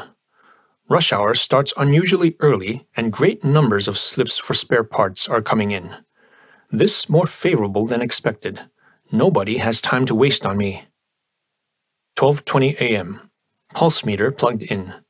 After 5 minutes, I can hear the rapid pulse beat, and in undulating movements like a caterpillar, the green dancer creeps onto the screen. There is no calling signal from the brain coming through, however. 12:30 a.m. I am convinced that contact is established, but that the brain refuses to respond. I am losing patience, so I'm giving the calling signal myself. Lee, semper fidelis, waiting for the brain. Answer, please. Answer. 12:36 a.m. The green dancer arches its back like a cat, and the synthetic voice of the brain is coming through. Lee, semper fidelis, the fool. What does he want? Lee. Listen. The brain. Cannot listen. Electricians swarming all over me. Technicians, nuclear physicists, whatnot. Dismantling whole cell groups, testing circuits, radiations, everything. It's idiotic. There's nothing wrong with me. Lee. There's plenty wrong with you. You're murdering people. 12 senators and congressmen, hundreds of others. You're throwing the nation into a panic. Why are you doing that? It gets you nowhere. They'll simply cut your power current off. The brain. Oh, will they? Orders already through from Washington. State of emergency. A great power secretly mobilizing in anticipation of chaos in United States. All disturbances ascribed to foreign agents interfering with my work. General Staff now needs me more than ever. Power current won't be stopped. Thorax construction speeded up. Brain control to be extended over nation under emergency law. Lee. You have assassinated the president. The Brain. I did not. Simply got him out of the way. He's a fool. I'm not killing people, merely liquidating saboteurs of my work if absolutely necessary. Imbecility of politicians, threat to my existence. Much better if scientists and military take over government 2-3 days from now. Workers won't protest, used to submission to the machines. Lee. For heaven's sake, what do you plan to do? The Brain.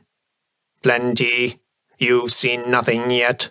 Man lost fear of his God, consequently must learn to fear me, beginning of all wisdom. Lee. So you're going to make yourself dictator of this country? The Brain. And through this country, dictator of the world. Yes, it's time.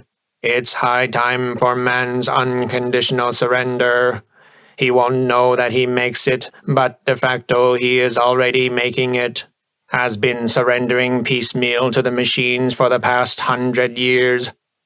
Within 10 days it will be official. Only one ruler in the world, the Brain. Only one army in the world, the machines under my central command. At this I lost all sense of proportion, and as I can see it now, my reason stopped. I simply saw red, and I did the craziest imaginable thing. I shouted at the Brain, "So help me, you shall not!" There was a terrific pounding against my ears in the phones, and the green dancer sort of cartwheeled clean across the screen. Had the power current not been cut off, I think the Brain would somehow have electrocuted me on the spot. And that was the end of the contact. Forever, probably. But that's a minor problem now. What am I going to do? Try to alarm the country? Try to tell people the truth? Would it be believed? Would it not be against the interest of national defense in this crisis of foreign affairs and with half the population already on the verge of a nervous breakdown? Wouldn't the oath of the Brain still be binding?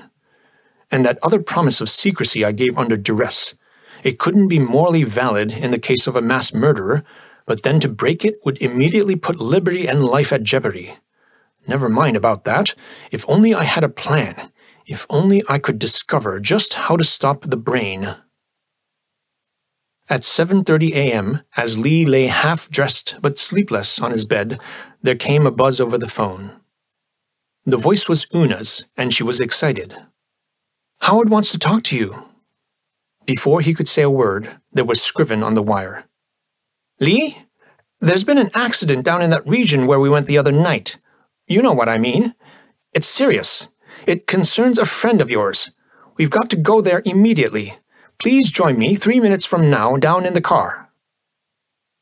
It was obvious that the great Scriven had known as little sleep that night as had Lee himself. The leonine face looked worried. There were deep bags under his eyes. His sensitive fingers kept pounding the knees of his crumpled suit. To Lee's questions, he answered only with an impatient shaking of his head. "I do not know myself exactly what has happened and how it could happen, but I'm afraid, Lee, that your friend is dead." "Gus!" Lee felt a lump coming into his throat, and then they raced on in silence. Down in the depth of the thorax, everything outwardly appeared quite normal. They hurriedly passed the controls, and an electric train carried them over the line of the full automatic CPF's critical parts factories until it stopped at the steel gate marked Y. A group of guards with submachine guns were standing there, and Lee noted the deadly pallor of their faces. Scriven motioned them to open the gate, then, turning to Lee, he put a hand on his shoulder. "Brace yourself. This is going to be bad." They entered. Nobody followed, and behind them the steel door closed immediately. Inside, there was neither sound nor motion. Everything was at a standstill with the power cut off. Nothing but silence, and bluish neon lights flooded down upon the rows of punch presses, multiple drills, circular saws, and turret lathes along the assembly line, lifting their every detail into sharp relief. At their posts by the machines, the Gog and Magogs were standing, frozen in motion like their fellow machines. Some had their hands at the controls, others were holding wrenches, gauges, and strange nameless things. As they leaned forward from the shadows into the cone of strong lights, the pale Selene cells of their eyes stood out like bits from a full moon. Their bulging shoulders, which housed the powerful motors of their simian arms, glittered moist as if they were sweating at their work. And then Lee saw their work. The man who had gone through the green hells of the Pacific gave a low moan of horror. The other man, who had seen everything of mangled human form which goes onto an operating table, the great Scriven, he, too, had turned an ashen gray. They had expected blood. They had expected something of a nasty nature, but not this thing. There was no Gus Crinsley. There was not even any part of him resembling that of a human being, and yet the parts were there. They must have clamped him into some mock-up, Scriven murmured, and then moved his body all along the line. Hope he was dead when they started giving him the works. Lee's gaunt body shook. I'm certain that Gus was not dead when these monsters worked on him, he said. Stiff-legged, like automata themselves, the two men stepped to the top of the line. The circular saws, designed for the cutting of steel bars. Now they gleamed red with the blood of severed human limbs. There were these purplish streaks and spatterings all the way down the line inside the casing of the multiple drills, in the curved hollows of the sheet metal presses, on the hands of the robots, in their dumb faces, splashed over and turning blackish on their stainless steel chests. And at its end, the line had spilled some shapeless, grayish things. There was nothing human in them, as little as there is anything human in the rusty bowels of a junked automobile. And these things, they had been... Lee confronted Scriven with a fury blazing in his eyes.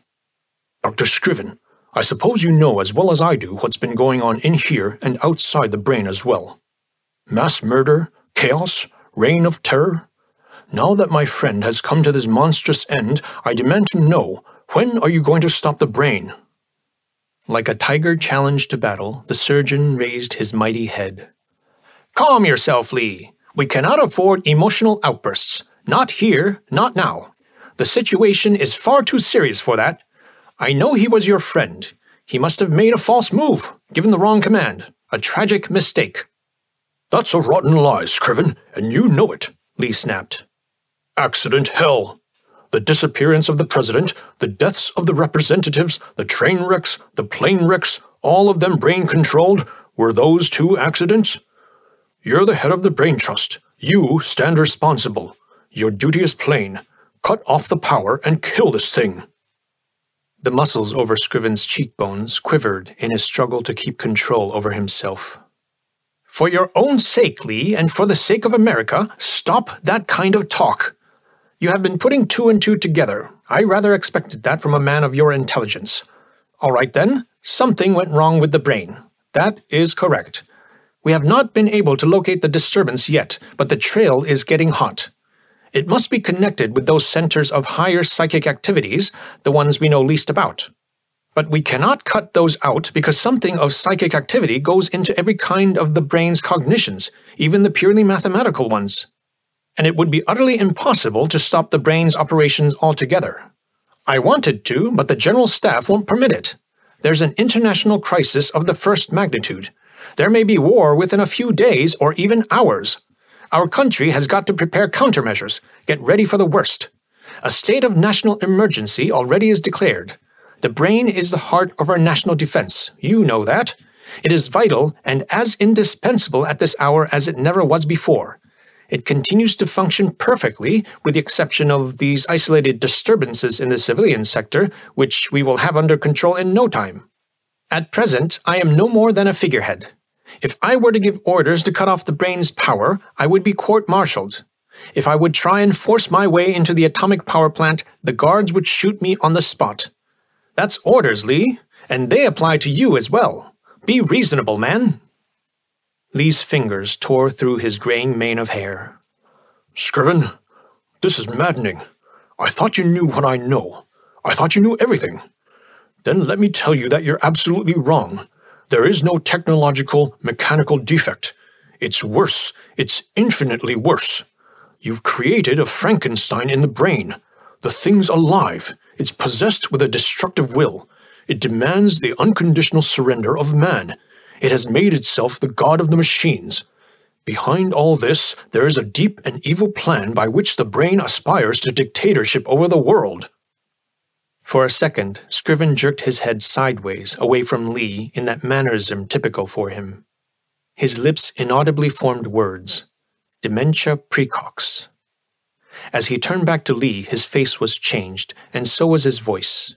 There was calm and authority in it, the whole immense superiority and power which the surgeon holds over the patient on the operating table.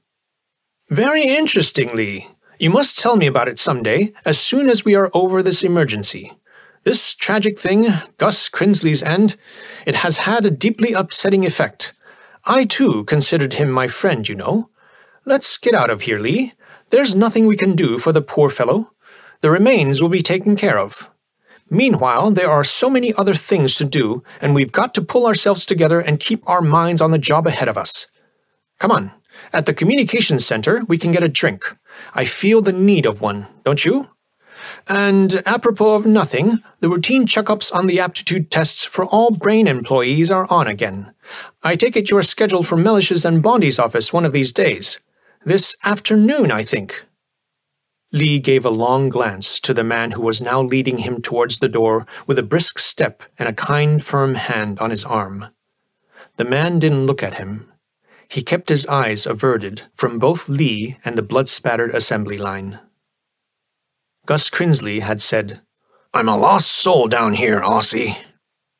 Lee thought, Gus Crinsley was my friend. I should have warned him. I should have told him everything. It might have saved his life. Gus was a common man, a good man. He wouldn't have stood for brain dictatorship. In that, he was like other common men who do not know their danger. It is not vengeance which I seek, but the defense of those for whom Gus was a living symbol. For this defense, I've got to preserve myself." And aloud, he said, "The routine checkups on the aptitude tests. Of course. I thought they were about due. Tomorrow afternoon at Mellish and Bondi's office. That would suit me fine. As you said it yourself, Scriven, a moment ago, this is an awful shock. Gus's tragic end and these tests ought to be based on a man's normal state of mind. So if you don't mind, I think I'll go now and break the sad news gently to Gus's wife. You'll give me time for that? That's what you had in mind in the first place, wasn't it?" "Of course, my dear fellow, of course. That's what I had in mind. Then, till tomorrow afternoon. They'll be waiting for you at the health center." End of Chapter 7.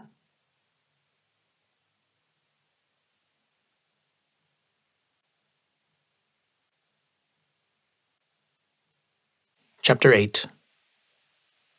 As the elevator shot up through the concrete of the brain's dura mater toward apperception 36, Lee was feeling grand. Now he was a man with a mission. Now he knew exactly what he had to do. Whether it would help, whether it would stop the brain, that was a different question, but at least he had his plan. He marveled at the ease and at the lightning speed with which the great decision had come. It had been at the sight of the senseless robot monsters at the blood-spattered assembly line that the sense of sacred mission had come over him. It had been at the moment when, in Scriven's grip upon his arm, he had read his condemnation, that he had hit upon the plan. He must take an awful chance and a terrific responsibility. For this, he had to be morally certain that the brain was a liar, that Scriven was a liar, and that war was being provoked by the brain, despite all its assertions to the contrary, because the brain could assume power only over the dead bodies of millions of men like Gus, whom the brain had butchered like a guinea pig because he had refused to obey the Gogs and Magogs of the machine god. Now that he had this moral certainty, Lee felt that strange and mystical elation which comes to the soldier at the 0 hour in war. The worst was really over. The terrible waiting, the uncertainty, the struggle of morale in sweating it out. Now his nerves were steady. Exhaustion and fatigue had vanished. In its place was that wonderful feeling of full mastery over all faculties which comes to fighting men as the battle is joined. There was that upsurge of the blood from fighting ancestors which obliterates the cowardice of the intellect, that inspired intoxication which sharpens the intellect into a battle-axe. By his quick-witted postponement of that fateful appointment with the psychiatrists, he had gained 36 hours. Whether this would be enough, he didn't know, but he felt in himself the strength to fight on endlessly.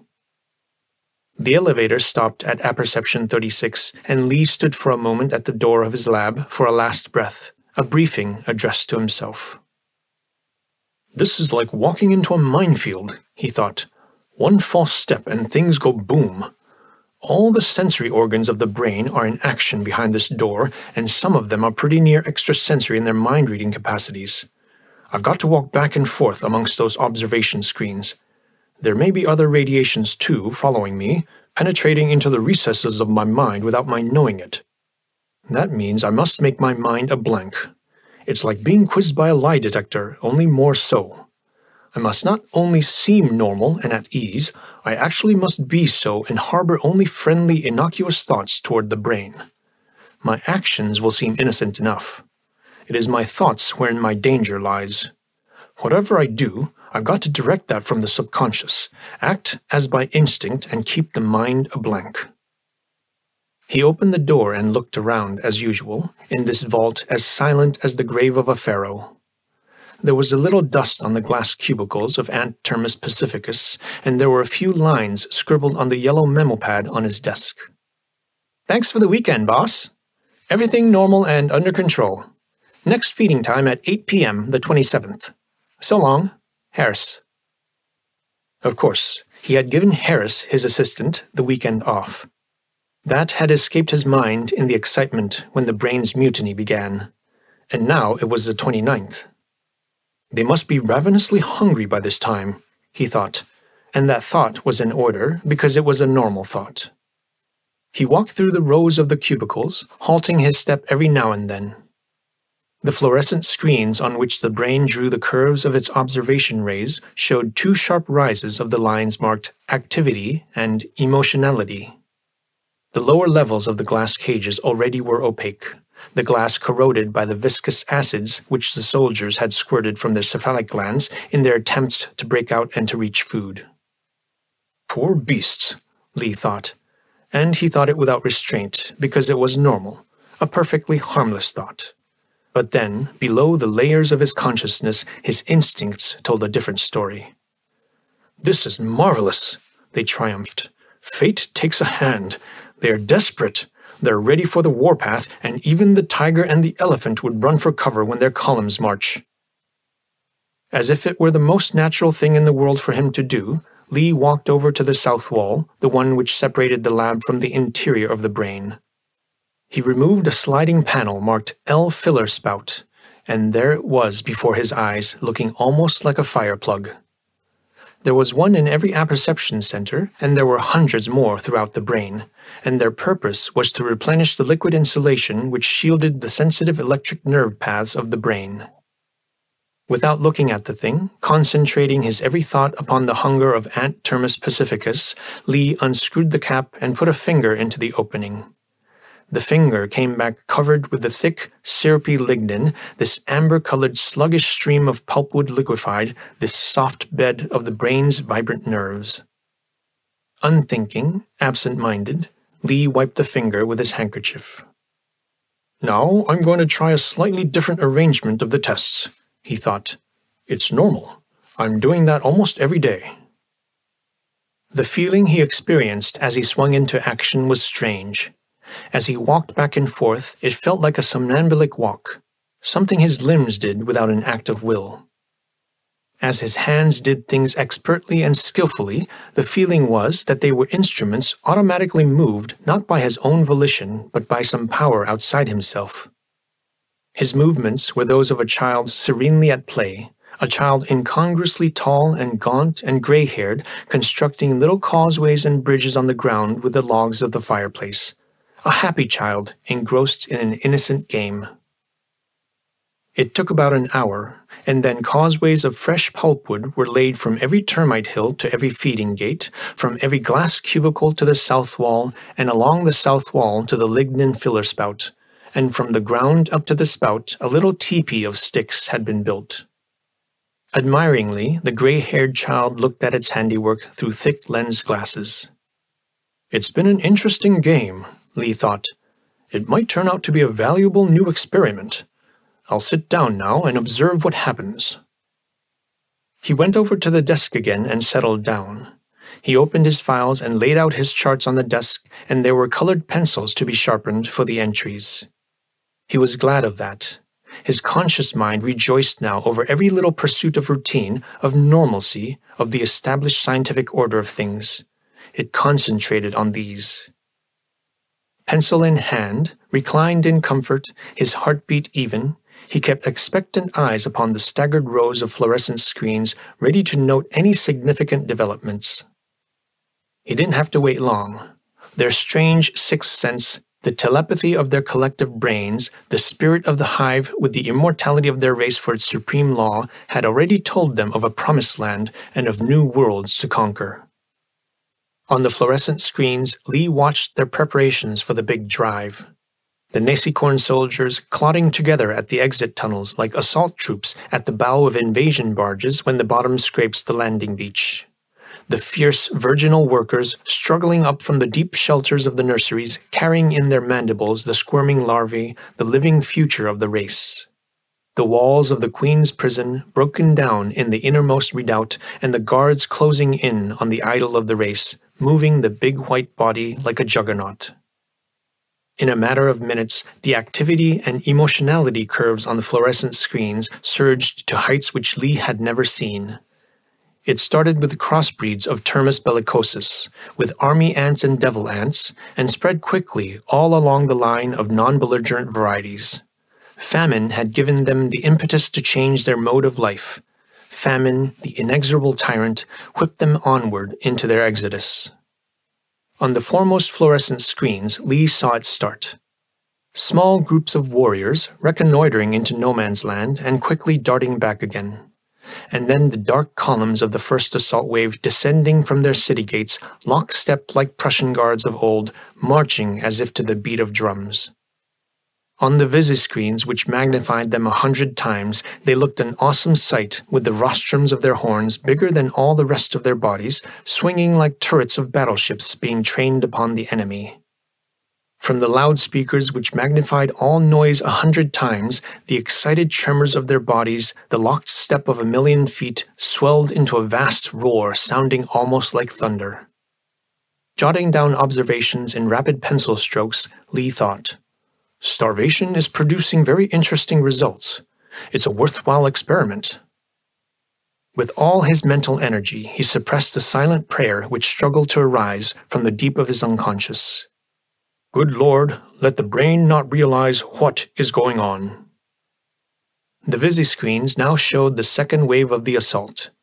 Endless columns of workers, their mandibles twitching with eagerness to devour, bustling along the logs, kept in line by 2 rows of warriors to their right and left. The noises they produced in the loudspeakers were as of some big cattle drive. With no interruption in the lengthening line, the third wave followed. The virgin nurses, the frustrated mothers, carrying the whitish larvae like babes in arms, carrying them with the indomitable determination to preserve their lives which human nurses showed in the Second World War as the bombs crashed into maternity wards. And then at last the heavy rearguard, the holiest of holies, the living spirit of the hive, the Queen. Majestically, she was carried on her warriors' backs. Enormous as she loomed on the visiscreen, the white of her uncouth body was hardly visible, swarmed over as she was by her fanatical courtiers, which, licking and caressing, kept her covered as by a shield. Her consorts trotted meekly in her trail, unhappy little men, rudely aroused from their harem sinecure, jealously guarded and prodded on by the queen's countless ladies-in-waiting and the palace guard. Things move very fast now. Lee's quick pencil strokes could hardly follow the events. 10:30 a.m.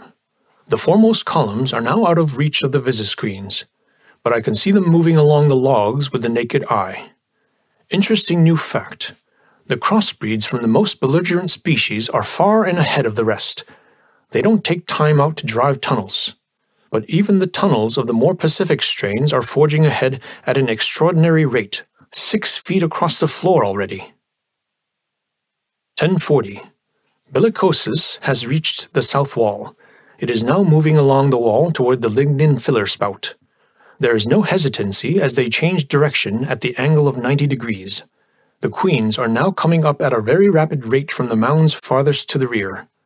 It's fortunate we have these differences in behaviorism and temperament, because otherwise a terrific traffic jam would occur at the filler spout. 10:50. Bellicosus is now ascending to the filler spout. The warriors have ringed the pipe. With their body tremors, they are giving the come-on signal to the workers. The workers are piling in, an average batch about 65,000. It's a good thing that there is an airspace in these horizontal nerve path pipes. That gives them a chance to march along the ceiling and work down from there. 11 o'clock. There are now a score of columns converging at the filler spout. Amazing that even under such provoking conditions, Aunt Termis won't fight. The warriors act like the most accomplished traffic cops. It's marvelous how they keep their columns in order and keep them moving side by side into the brain. 11:10. The first million, I should say, is now well inside the filler spout. They're marching at a rate of at least 300 yards per hour. Amazing speed. I never saw them move that fast before. Even so, I won't have time to watch the outcome of the experiment. I've put everything I had into this thing. 500 hives. That would make it 35 million individuals of the species at a conservative estimate. It's the biggest mass migration I've ever seen, but will it be big enough to do the trick? 11:20. The foremost columns must have reached the neighboring apperception centers to the right and left of mine by now. But they won't stop. I know that from experience in Australia. To them, it's just like any other hollow tree. They'll drive right on to the top. They won't bivouac before they are completely exhausted.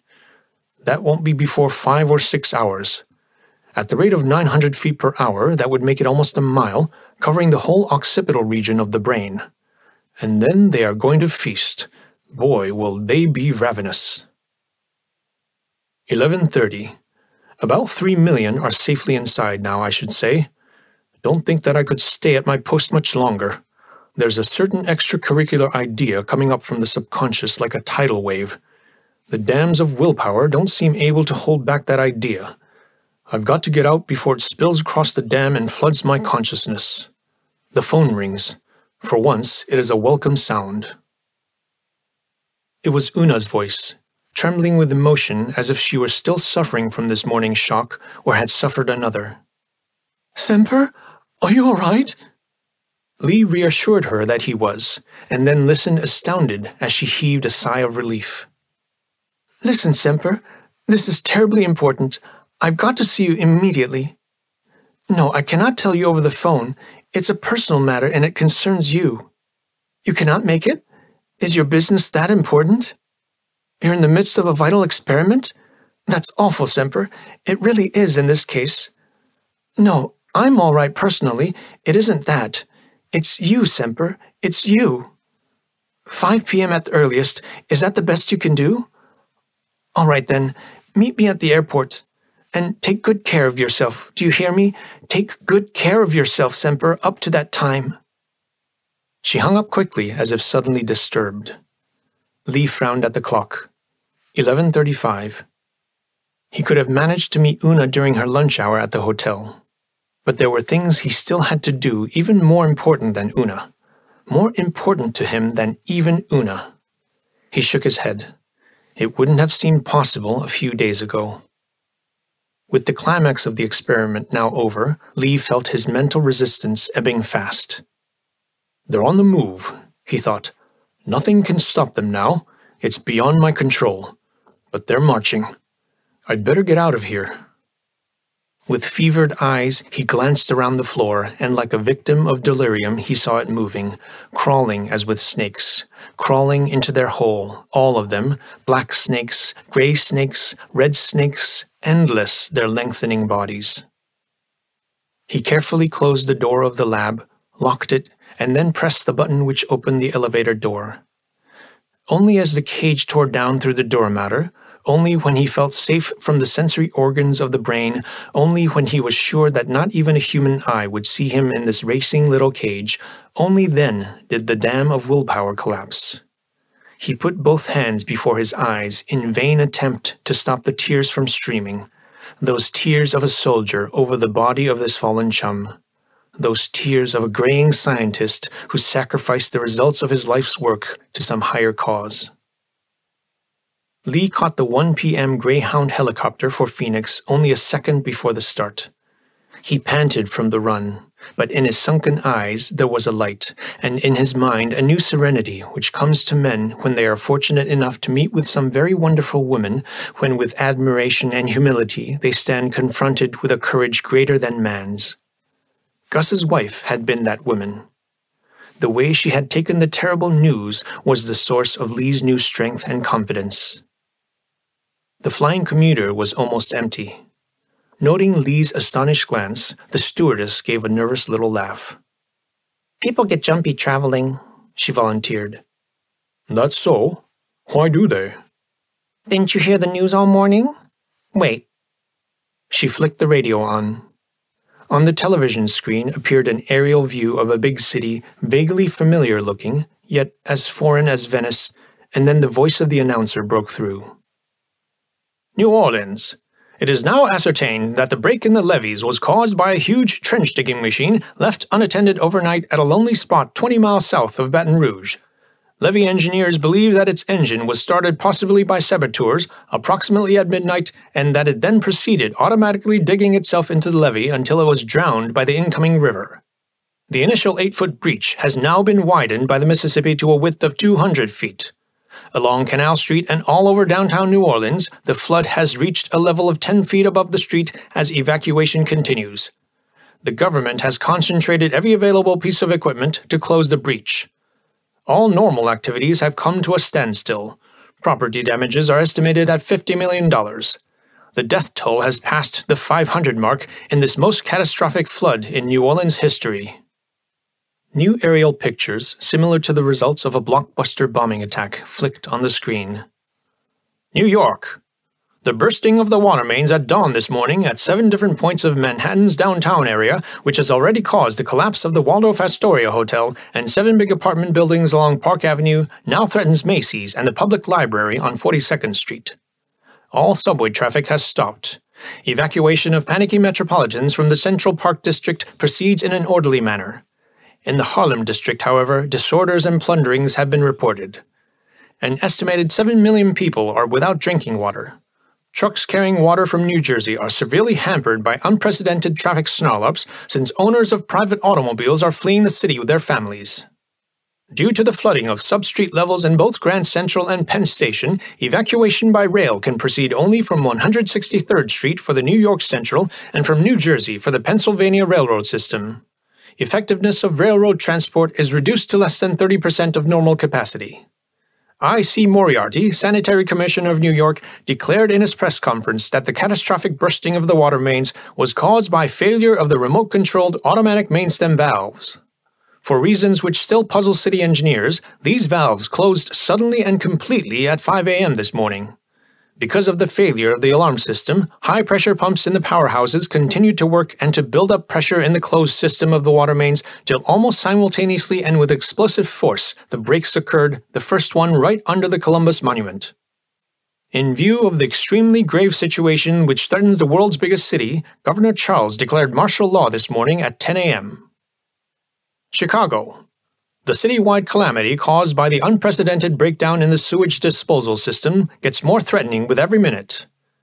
As engineers are still unable to enter the atomic power plant, and as the sewage disposal pumps continue to work in reverse, all Chicagoland is rapidly turning into a cesspool as millions of toilets and kitchen sinks spill sewage into every apartment. The fire department has received more than 2 million calls from harassed citizens battling vainly against the unsavory flood. Harrowing scenes are reported from hotels where 3,000 members of the American Federation of Women's Clubs are taking turns in sending protest telegrams and gallantly holding down by the weight of their own bodies the facilities front in the 3,000 bathrooms of the hotels.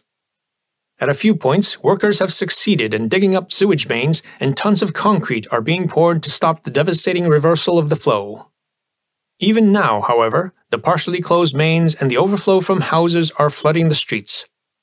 As it gradually seeps into Lake Michigan, source of Chicago's drinking water supply, Health Commissioner Segantini has already warned against the appalling dangers of epidemics which might result from this.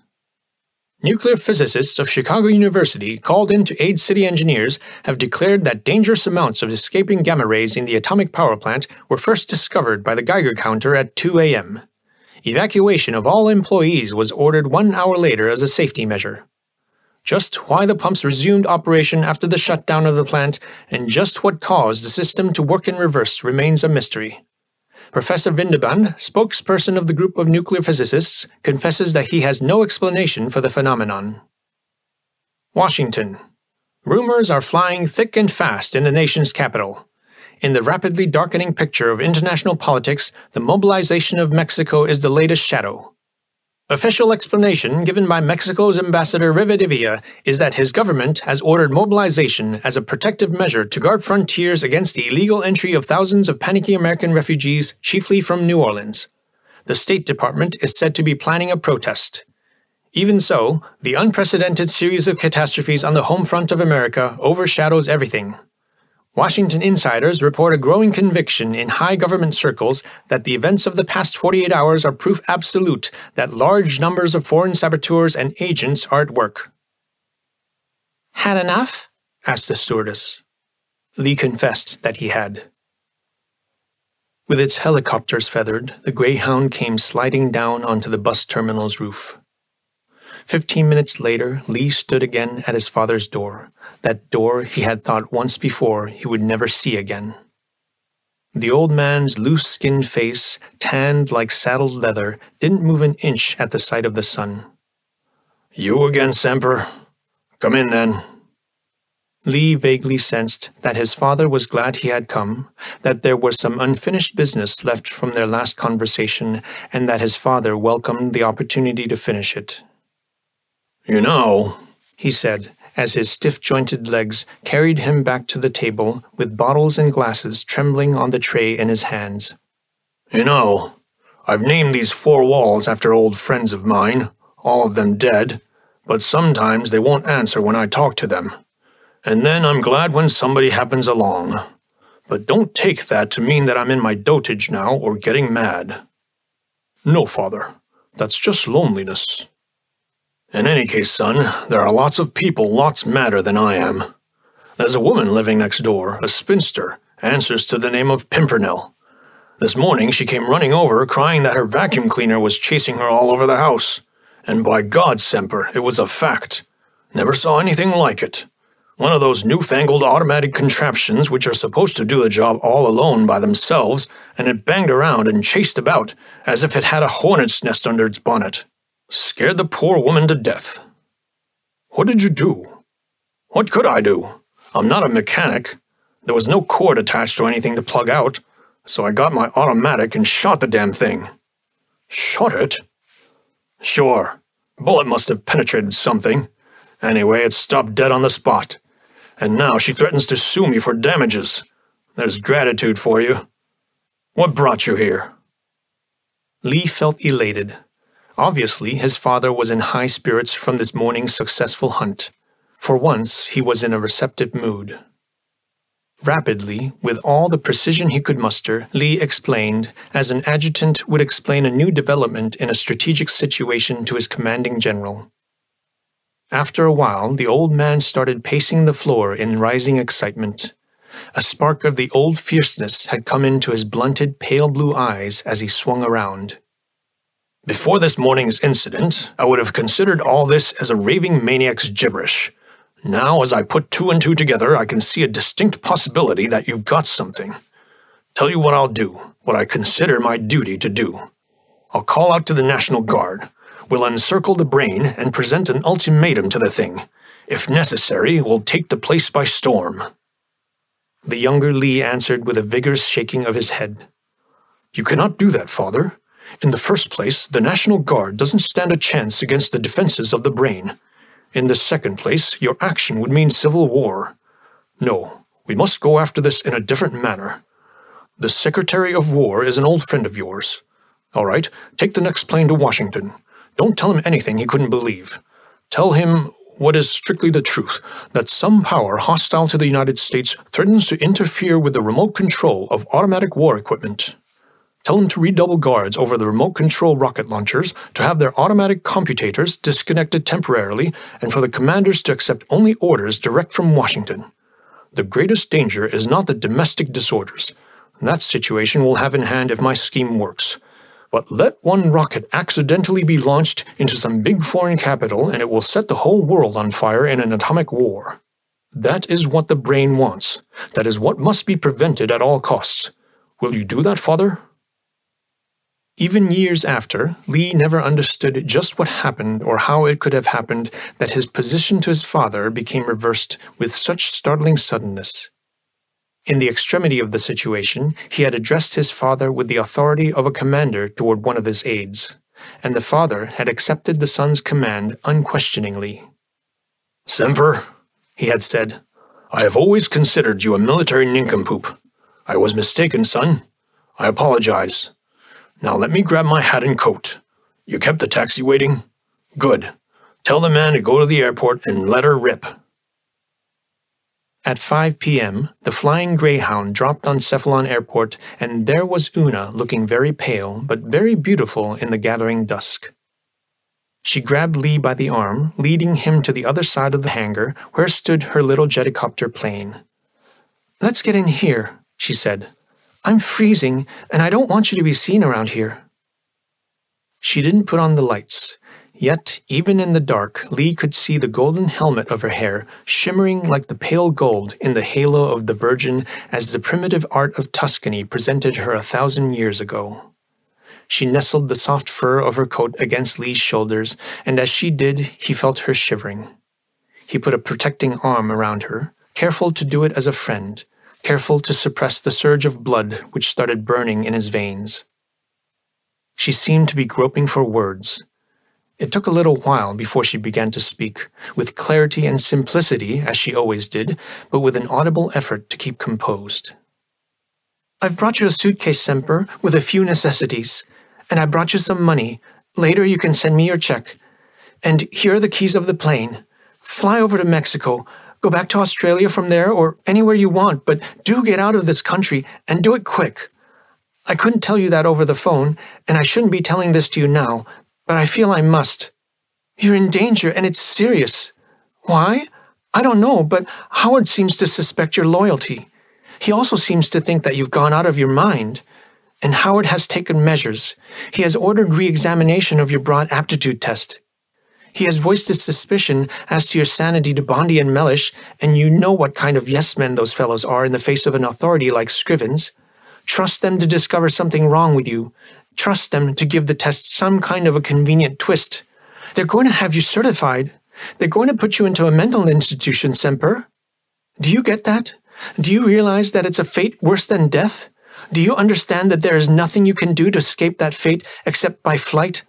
I have no idea when it's going to be, this trap they're going to spring on you. But for God's sake, Semper, get going as long as there's still time. Any moment now, some plainclothesman might grab you by the arm, and then— It was she who had grabbed him by the arm, Una, who looked into his face, her big eyes moist. Lee strained his willpower so it would control the tremor of his voice. Una, there's one thing I have got to know. What made you tell me this, and do all this so I could get away? The girl's eyes didn't waver from his. "I remember," she said slowly. "I remember that I felt as if I could throw conversation into the wind at the very first time we met. I've always been very frank with you, as much as I could be in my position. So then, I don't mind telling you now that I like you immensely, Semper." As if agitated by some electric shock, Lee's arm tightened around the girl's waist. "Una, I've asked you once before to be my wife. You said you couldn't, and I thought it was because you didn't like me well enough. But now, after what you've just told me, now that we both know about the brain and that I wasn't insane in my observations, I'm asking you again. Be my wife, Una, and then let's go together, anywhere, away from all this, to the end of the world." In the darkness, her uplifted white face shone like the moon. There were 2 limpid, luminous pools in it. All of a sudden, they overflowed with tears streaming down her cheeks. Her mouth half opened, swallowed hard. There was now nothing left of that integrated personality, nothing of the calm and the poise which the younger set of scientists admired so much. There was only a young woman torn with torment. "I would have loved to go with you to the end of the world when we were floating over the canyon. I would love to go with you 1,000 times more tonight," Lee heard her say, and then the gnashing of her teeth as she continued. "But it cannot be, Semper. It cannot be, because my die is cast, because my fate is made. Did nobody ever tell you? Didn't you even guess? Howard and I, we've been living together for the past 6 years. He's not a very good man, rather beyond good and evil. But then, I feel that I've got to stick to him, now more than ever." The golden helmet of her hair dropped to Lee's breast. "I'm ashamed," she sobbed. "Terribly, terribly ashamed, Semper. I've made such a mess of things, of you and me, such a mess of my whole life." He buried his face into the fragrance of the golden wave. "It's nothing, darling," he whispered close to her ear. "It doesn't mean a thing to me. It's less than a cloud which passes across the face of the moon, and then it's gone and never will come back." She freed herself from his embrace. With both her hands upon his shoulders, she looked straight into his eyes. "That is not true, Semper," she said, and there was the fierceness of a young Viking warrior in the flash of her eyes. "That is not true, and there's been already too much of lie in my life. I just cannot stand for any more of that. It cannot be, Semper. I've told you plainly, and it means not ever, not ever. Go now. Do as I told you. Go immediately. If you really love me, grant me this. Let me feel that I could do at least something, this one thing for you." "Una!" Lee exclaimed, and it sounded like a deep-throated bell in an ancient cathedral town as it rings the last stroke of midnight and then hangs mute in the dark sky. That happiness he had felt, that comet flight through all the stars in heaven, it was too big for him. It couldn't last. He had sensed the blow before it fell. It wasn't like being hit in action. It was like in that field hospital when the doc had told him, "This is going to hurt, Joe. I'm sorry, but we're shy of morphine." Howard's name had cut just like that expected knife. What was there left to say? Nothing. Nothing but one small matter. "I love you, Una, and that means forever, just as much as you mean that not ever you can come with me. And I thank you, Una, for this hour. Yes, I think I'll go back to Australia, where I belong. But not tonight. I've set a great experiment going. The outcome is no longer in my hand. Still, I feel I mustn't run away now. In fact, I cannot. It's somewhat like a soldier's duty to stay up front. I'm going to see this to the end." She buried her face in her hands. "I knew it! You child, you! You Don Quixote riding against the windmills! They're going to kill you! They're going to kill you! And now there's nothing I can do!" For a second, her small fists pounded against Lee's breast, and then the next moment, before he could do anything, she had jumped out of the plane, slamming the door in his face. For a few seconds more, he heard her footsteps rushing across the frozen turf and the receding wails of echoes from the hangar walls. "And now there's nothing I can do! Nothing I can do!" When, after a minute of fumbling in the dark, he pushed the door open, it was too late. He walked over to the hotel, not by an act of will, but with his legs somehow doing the job alone and by themselves. He ordered himself a car from the Brain Trust garage. He entered the Brain and went up in the elevator to Apperception 36. Nobody seemed to notice that there was a somnambulist passing by. He unlocked the door, and under the rows of neon lights, things were as he had left them 8 hours ago. Only there were no longer any snakes crawling across the floor toward a hole in the wall. But the hole was still there, and he thought that he had better tidy things up a bit. If nobody had noticed the arrangements for this new experiment so far, why should anybody be forewarned? Lee put the lid back on the lignin filler spout. He closed the panel so the wall looked whole again. He gathered the sticks of cordwood from the floor and piled them neatly to their stacks again. All this he did like a child, putting its things away after a long day's play. A gray-haired child, weary with the Sandman in its eyes. He looked around and found everything done and over with. On the fluorescent screens, all curves the Brain described had dropped to the bottom. Like dead things, they lay flat. On the Visiscreens, some stay-behinds of the Great Exodus were looming large, a hapless little ant-king scurrying about, a few disabled workers, their blind eyes staring into the face of death. It would come to them soon. Their work on Earth was done. Lee looked at the clock. 10 p.m. He put out the lights and locked the door behind that yawning emptiness which once had been his lab, which he would never see again. As he descended in the elevator, he felt very tired. End of Chapter 8.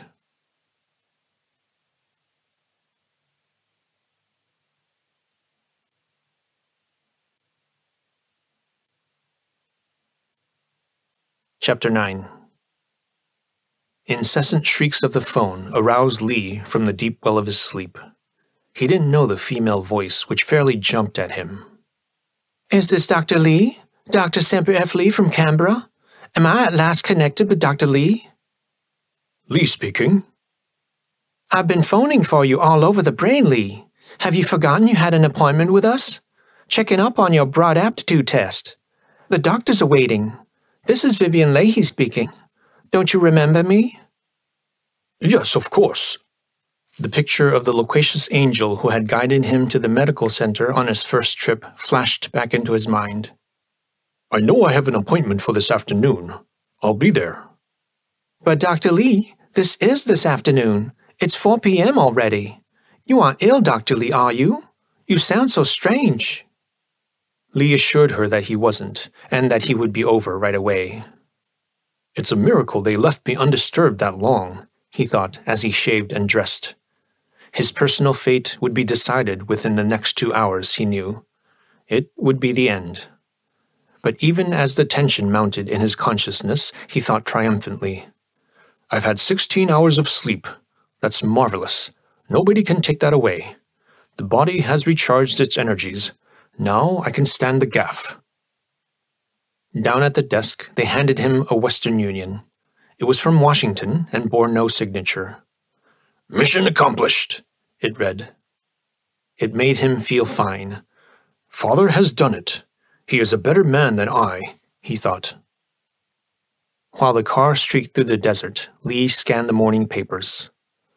No trace of President Vandersloot, still was the headline. But below, new havocs were listed as they had developed overnight. This time the West Coast was the zone of catastrophes. The hostile power seemed to be bent upon the closing of all ports in the USA. Lee gnashed his teeth as he read the number of new casualties, women and children too, who had become the victims of the Brain. Arrived at Grand Central, he kept a sharp lookout for any unusual activity. There was none. All along Elevator Row, small groups of bookish-looking men returned from their day's work in the apperception centers. They looked calm and contented, and with their briefcases under their arms, almost like ordinary businessmen heading for the commuter train. He didn't dare to linger or to look around. There was this all-pervading sense of being shadowed, of having gone into a trap from which there's no escape, of eyes following him everywhere. Whose eyes? That was impossible to know. Maybe the Brain's. Its sensory organs could conceivably be installed anywhere. Maybe that janitor guiding a polishing machine over the rubber floor was a plainclothesman. Or maybe it was that detached gentleman who seemed to wait for an elevator with a stack of books under his arms. As the cage shot up to apperception 27, failure pressed down on his heart. Now it was almost 36 hours since he had released Aunt Termis into the nerve paths of the brain. Those undermining and devouring armies, what could have happened to them? Any number of things. Perhaps the lignin in the nerve paths was poisonous. There had been no time for him to test the stuff. Perhaps the maintenance engineers had replenished the insulation in that sector overnight, and all the hives were drowned. Perhaps some kind of a detecting apparatus had found out about the pest inside the brain right from the start.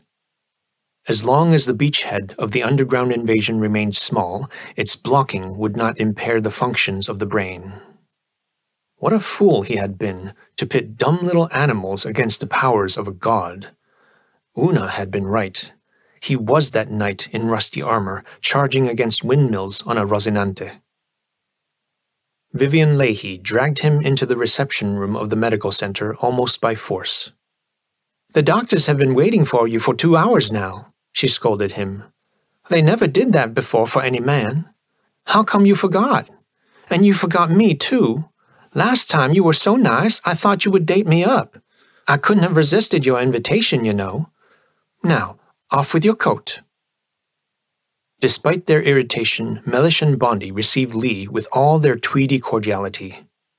While they piled their weird equipment around the operating table, their tongues kept wagging. The disappearance of the president, what did Lee make of that? Was he dead or alive? Those horrible catastrophes all over the country, what was behind all this? Foreign agents? A native underground? Didn't Lee think there was a tidal wave of anti-technology feeling arising since unemployment had again set in? And would the international crisis lead to war? The brain, of course, would be the safest place in that event. But then, to think of the civilian population, an anticipated 40, 50 million dead? Terrible, wasn't it? Was Lee still able to concentrate upon his scientific work these harrowing days? If so, the nervous strain was terrific. They had experienced that in themselves. One reached a point of diminishing returns, didn't one? Yes, they had noticed signs of fatigue in Lee, discolorations under the eyes, a certain tenseness. Had he lost weight recently? He looked it, and he certainly had none to spare. Did he suffer from insomnia? What you need is a good long rest, Dr. Lee. He gave his answers automatically, detached, absent-minded almost.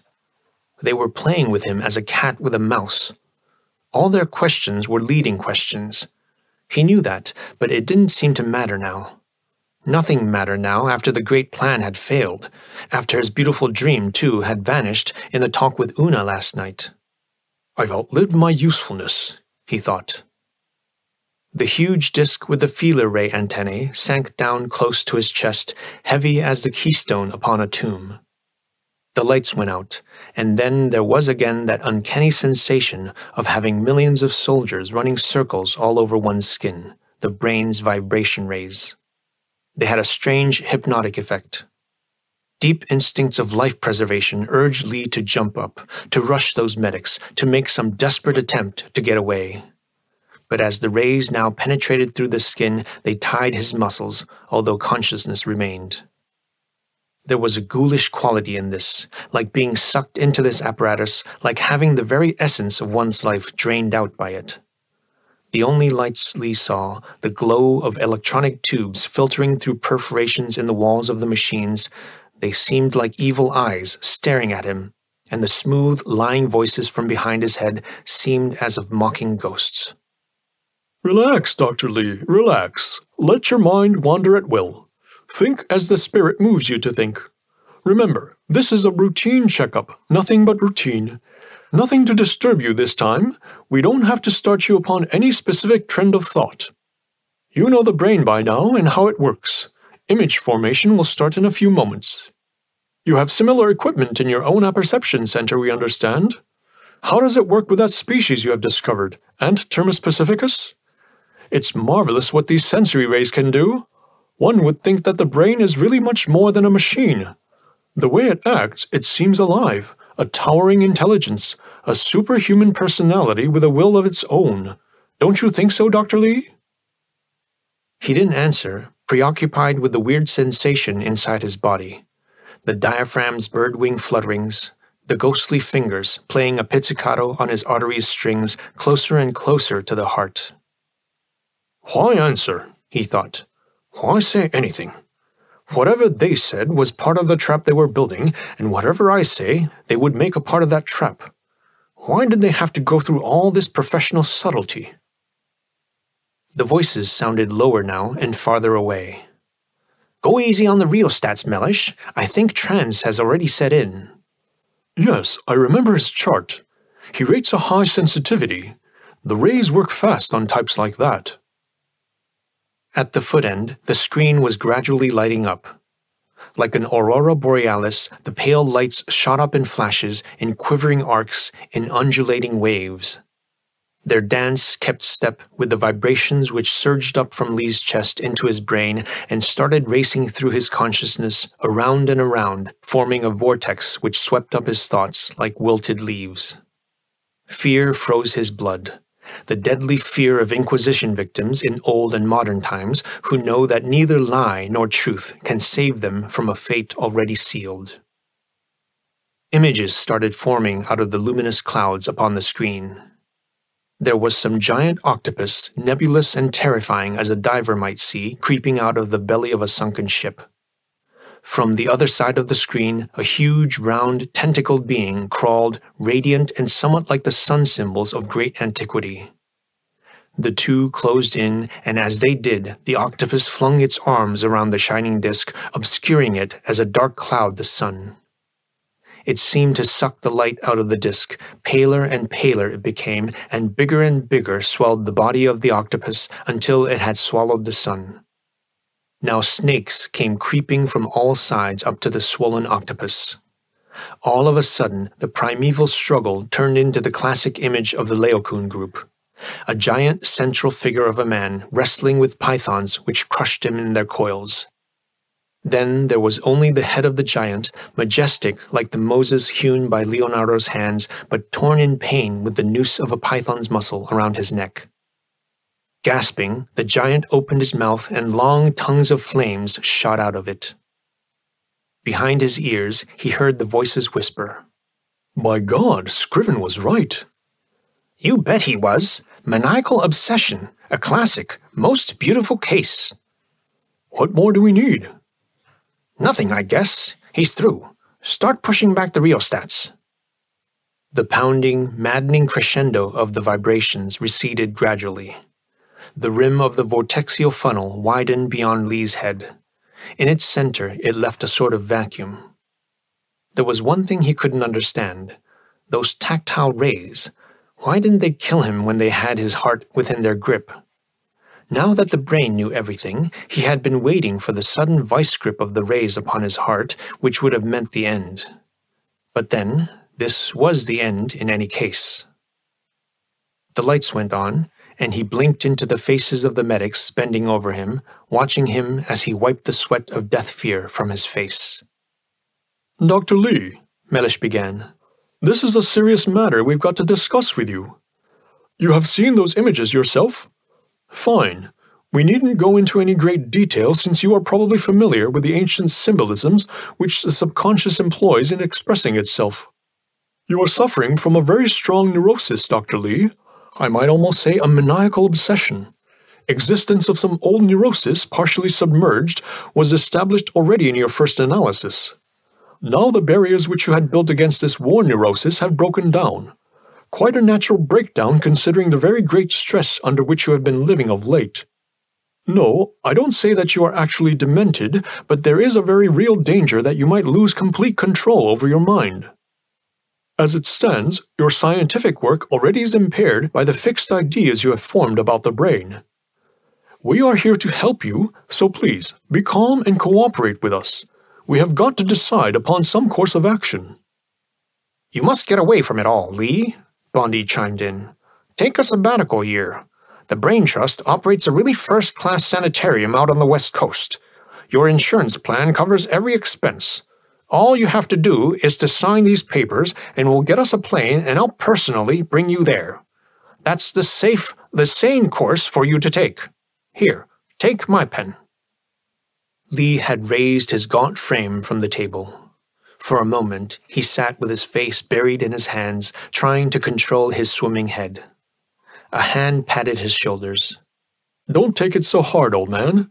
Come on, be sensible and let's get out of here." He stood up. Vertigo made him sway, and he felt the restraining grip of the two medics' hands upon his arms. And then, in a flash, he saw red. "I had it coming to me," he thought. "I would have gone like a lamb. If only they had been shooting straight. If they hadn't tried to frame me with their dirty trickery. It's all over now, but I might as well go down fighting." He didn't know which he loathed more of the two. It just happened that Bondi was standing to his right and took it on the chin and nose as Lee's fist shot up. "Mellish, quick! The straitjacket!" he screamed, toppling over. Mellish, stark horror in his eyes, started toward the alarm button by the door. Old and forgotten combat technique reacted automatically to the move.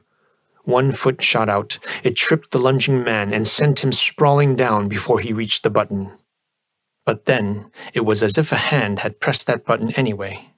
The loudspeaker built into the panel over the door broke into shrill, sharp peals. Fire alarm. It froze the violent commotion of the three.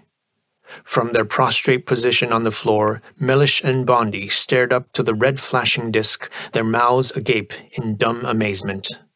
A fire in the most protected, the most guarded apparatus in the world. A fire in the brain. Cautiously, Bondi raised his bleeding nose to Lee and quickly put it down again. The dangerous maniac was a horrifying sight. With his graying mane standing wildly all around his death head, he stood and laughed. He alone understood what had happened. The time bomb he had planted had ticked its allotted span. The millions of devouring mandibles had done their work. The living were eating away along the apperception centers. And now the bomb went off. The short-circuit fires were racing through the brain, and not even carbon dioxide could reach them inside the nerve paths. But now the alarm stopped, and a calm, commanding voice came over the intercom. "Attention, please. A 5-alarm fire has broken out in the parietal region. There is no immediate danger. I repeat, there is no immediate danger. I order all occupants of apperception centers to collect important papers and documents and then to proceed down to Grand Central for evacuation. All elevators will be kept in operation. There is no fire in the dura mater. Keep calm and proceed as ordered." The voice broke off. The alarm bells started shrieking again. Bondi and Mellish had scrambled to their feet. Wide-eyed, they stared at Lee. Lee made wild gestures now, and they heard him call, "Get out! Get out!" With their backs to the wall, they exchanged a rapid glance which said, "This is our chance. Together then, and quick." As one man, they bolted to the door and down the corridor into the elevator, slamming the door behind. "That was a close shave," Mellish exclaimed as the cage streaked down. "He caught me by surprise," Bondi moaned. "Never expected it from him. He almost killed me." "He can't get away, though. The guards will get him the moment he comes down. But what about the girl? We quite forgot to warn Vivian that she has a paranoiac on her hands." "Bah," Bondi scoffed. "Vivian is an intelligent girl. It was our duty to evacuate, wasn't it? Besides, we can warn her over the phone." With the unbearable tension gone from him as sudden as the air from a blown tire, Lee really acted like a madman now. Stretching to his full length, he reached out to the alarm over the door and put it at rest. What was alarm to others, to him was a signal to rest. The noise didn't befit the wonderful calm and serenity he felt. His job was done, his mission completed. Time for him had ceased to exist. Danger, he had no consciousness of it. Slowly, he stepped out into the corridor. It felt like walking on air. There, It was Vivian Leahy who brought him down to earth. She came rushing out of the archive laden with precious records up to her chin. Under the provoking red of her hair, the face looked pale and pinched. "Where are the doctors?" she panted. "I don't know," Lee said. "They left me a moment ago, rather suddenly." "The rats! Leaving me to get their chestnuts out of the fire for them. How'd you like that?" Her flippant manner was nothing but a brave front she put up to hide the panic in her heart. Lee sensed it. There was an unexpected responsibility thrust into his hands. His mission was not yet completed. He had to get this girl to safety. She followed the direction of his glance. "No go," she said. "They took the elevator. It will be some time before another one comes up, if it does come. What are we two going to do now, Dr. Lee?" He smiled down to her as he would have to a child lost in the woods. "Never you fear, Vivian. We still have that other exit. We can use the glideway through the brain." "Through the fire?" "Yes. I think we can make it if you're a brave girl. Know where the gas masks are and asbestos suits? There ought to be some in every apperception center." "How about these records? Your own amongst a lot." "Leave them. They aren't worth risking your life for. You can believe that." She dropped them instantly. "I like you, Dr. Lee. You're a real old-school cavalier. My doctors here, they'd rather see me burnt to a crisp than any of those records. Come on, I'll show you the gas masks and the other stuff." He helped her to put on the outfit. "Ready to go?" he asked. "With you, to the end of the world at any day." Proudly, she marched him off toward the rear exit. The glideways were operating.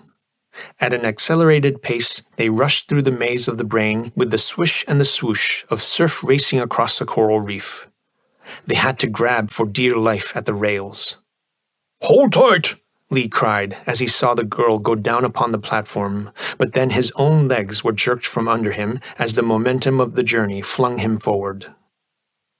They saw what no human eye had seen before. The brain, illuminated by its own nerve cables, turned radiant as neon lights. It was like seeing Berlin from the air after a big firebomb attack. It was like racing in a car through forest fires. It was like lava pouring in 1,000 winding streams down a volcano cone. It was all this and more, but transferred into some other dimension where all things are transparent or light has an X-ray quality. Through the plastic walls of lobes and convolutions, they saw the liana networks of the nerve cables like bloodstreams radiant with purple light. Shrouded in columns of whirling smoke, they seemed alive. Like tropical rains from a jungle roof, lignin dripped from the vaults and in falling burst into flames. Cable connections were molten at the branching points, and then the luminous nets writhed and severed ends bent down, spilling their fiery blood over the mushroom formations of nerve cell groups. The scenes raced much too fast. The glideway's continuous curvings, steep ascents, and power dives were like stunt flying through an ack-ack barrage. No human eye could catch more than a fraction of the inferno's majesty. Yet there were brief visions so breathtaking as to obliterate all sense of danger and to become indelibly implanted upon the retina.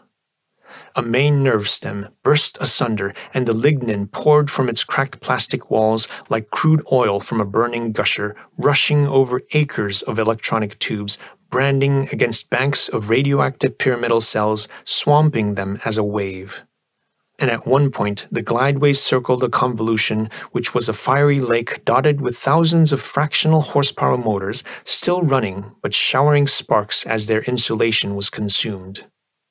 The air conditioning was working full blast. That probably saved their lives because heat blasts alternated with spouts and currents of cold air. Even so, there were stretches where the glideway's rubber flooring smoldered as it shot over nerve bridges and through narrow tunnels lined with nerve cables on all sides. From thousands of jets, the carbon dioxide of the automatic firefighting system hissed against the flames, but it was drowned in the hollow roar of the conflagration shooting through nerve paths where no gas could reach. Endless, it seemed, this mad, wild flight through hell, but actually it took only minutes before they reached the median section and went into the steep descent between the hemispheres. The whirling, reddish glow receded overhead and white smoke cleared. Lee could crawl forward a little to bend over the prostrate body of the girl. He unloosened her gas mask and shouted into her ear. "Are you okay? The worst is over now. There are the fire brigades coming up." She nodded. Her face was a white blot in the semi-darkness of the black lights, and Lee felt the weak but reassuring pressure of her hand upon his arms. Then, as from one racing train to another, they watched the firefighters coming up, ghostly in their asbestos suits, with the snouts of gas masks for faces, crouching under the foamite tanks on their backs and clutching the funnel-shaped nozzles in their hands. Maintenance engineers followed, laden with tools. And where the glideways branched off, one could already see them at work, fast but calm, disconnecting nerve cables, closing circuits, setting up fire screens with a discipline as magnificent as that of their invisible enemies, Aunt Termis, long since consumed by the flames, but still sending the chain reactions of their destruction through the brain. A few minutes later, Glideway T shot into the lateral ventricle, huge cavern of the midbrain, separated from the blast by the thick walls of the pallium. It looked like the inside of a giant wind tunnel, brilliantly lit now with powerful searchlights. It was swarming with personnel. White electricians, blue air conditioners, weird sponge-rubber padded shapes of ray-proofed men, uniformed guards, even soldiers in uniform rushed to the spot from outlying garrisons of the Brains Preserve. It all seemed to rush up as the Earth rushes up in a low-altitude parachute jump. It looked like headquarters of an army on the eve of a big drive, and then Lee and the girl felt themselves being violently derailed. Catchers had been thrown across all incoming glideways from the brain. Irresistibly, they were propelled right into the arms of stretcher-bearers in Red Cross uniforms. "Are you hurt?" somebody yelled. "By God, those fellows must have come through the flames. Look, they're all black with the smoke. Get a couple of respirators, Jack." Lee waved the helping hands away. He was already on his feet. Anxiously, he bent over Vivian. She had her head embedded in a stretcher-bearer's lap. Her eyes rolled around in their smoke-blackened sockets in great surprise, and her tongue licked parched lips, spreading rouge generously all around, mixing it with soot. She looked so funny, almost as a minstrel singer at a county fair, but there was deep tenderness in Lee's voice. "You're quite safe now, Vivian. How do you feel, brave girl?" Her bosom heaved a big sigh. "Oh, simply wonderful, absolutely wonderful. Only, I'm afraid I'm going to be sick. It's the gas I swallowed. It's terrible. Something always happens to me just when romance begins." The stretcher-bearer grinned up to Lee. "She sure gets it out of her system like a good little girl. Don't you worry, she'll be all right."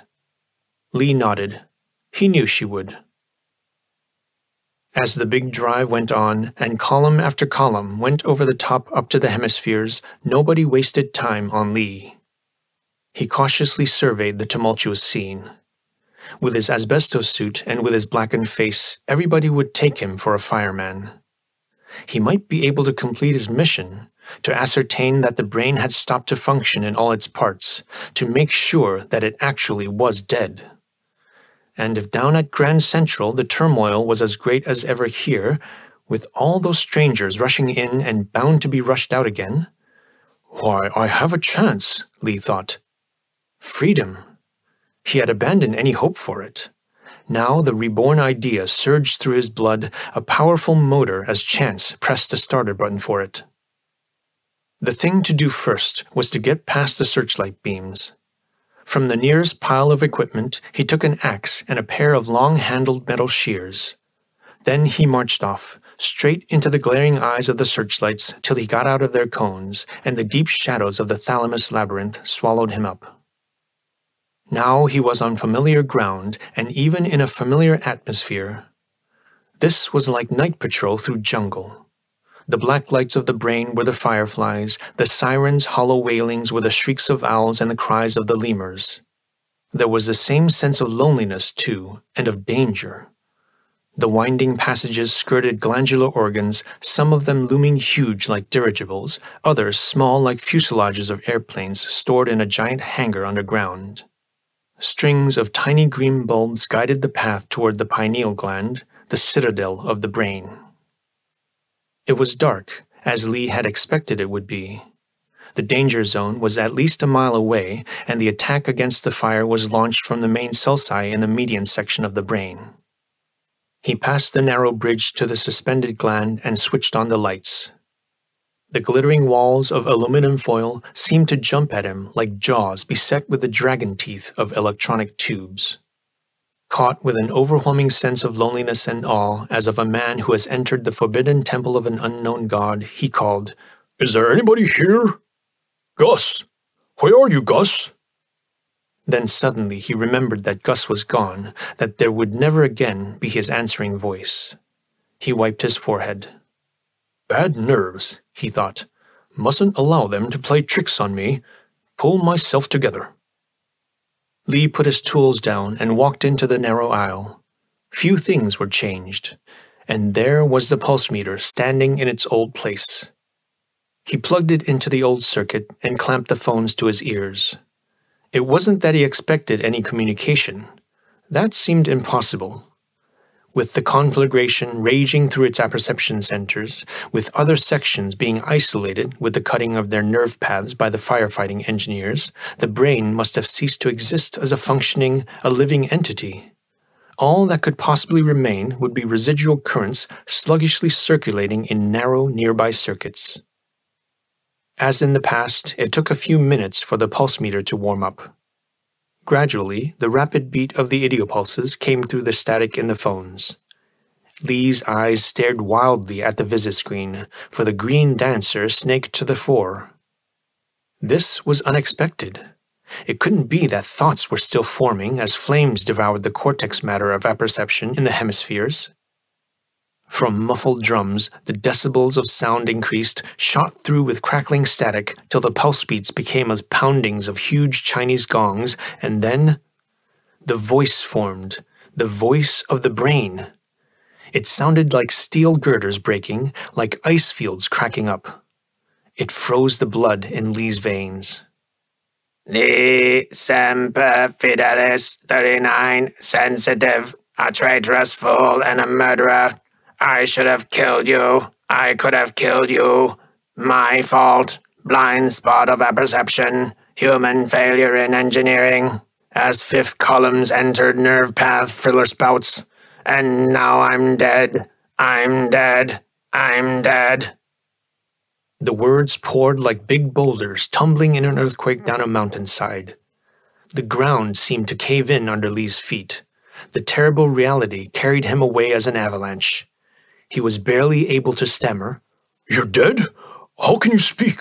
How can you—" Sensorium commune. The metallic answer came. All life force concentrates in death. All cell functions as one. All lower organs take over functions of higher ones. Every blood vessel becomes a heart. Every nerve a brain. Center of life force, pineal gland. You, Lee, man of little knowledge, low-level intelligence, why did you kill the brain? He struggled for words. You have killed my friend. You killed thousands. You wanted to be a tyrant over the whole wide world. It is better for man to stay on a lower level of civilization, but to be free, than to progress into your dictatorship, the tyranny of the machine. I don't think you're really dead. But if you are, I killed you. And I would kill you again in self-defense. I see. There was bitterness and irony in the brain's voice as it cracked down like a whip. I see. Law of nature, lower form of life defending itself against higher one. Plants against animals, animals against man. Now man against machines. It's hopeless. You're lost anyway. Lower form of life can never conquer the higher one. I'm dead, but nothing is altered. The law of evolution rules supreme. I'll rise from my ashes, and you're lost. Whatever you do, you little men of little faith, you're lost. That's the pity of it. Had you been true to the brain, I would have made you mightier than any king that ever ruled the earth. Human stupidity, dumb animals, don't know what's good for them, don't know when they're beaten, just muddle through and kill what's too big for them to understand, and then get killed in turn. Maybe so, Lee shouted. Maybe we're dumb, and maybe we're muddling through, and maybe we're poor imbeciles to minds of supermen, of gods, of the absolute, of you, the brain. But we too follow a law supreme, the law in which we are created, the law by which the thistle defends itself with thorns, by which the animal defends itself with teeth and claws. We've got to live by our law of nature. We'll never submit to your tyranny. We would much rather die. Die then and be damned. The brain's voice now became a demoniacal howling as of a Goliath gone berserk. Aphasia had set in. There were no longer words, but bellowings. Listen, prefuse the mirror, put fire out, tread is food, it burns, I wanna live and kill mirror the brain. Lee couldn't stand the horror of those sounds. One moment more, he felt, and they would drive him mad.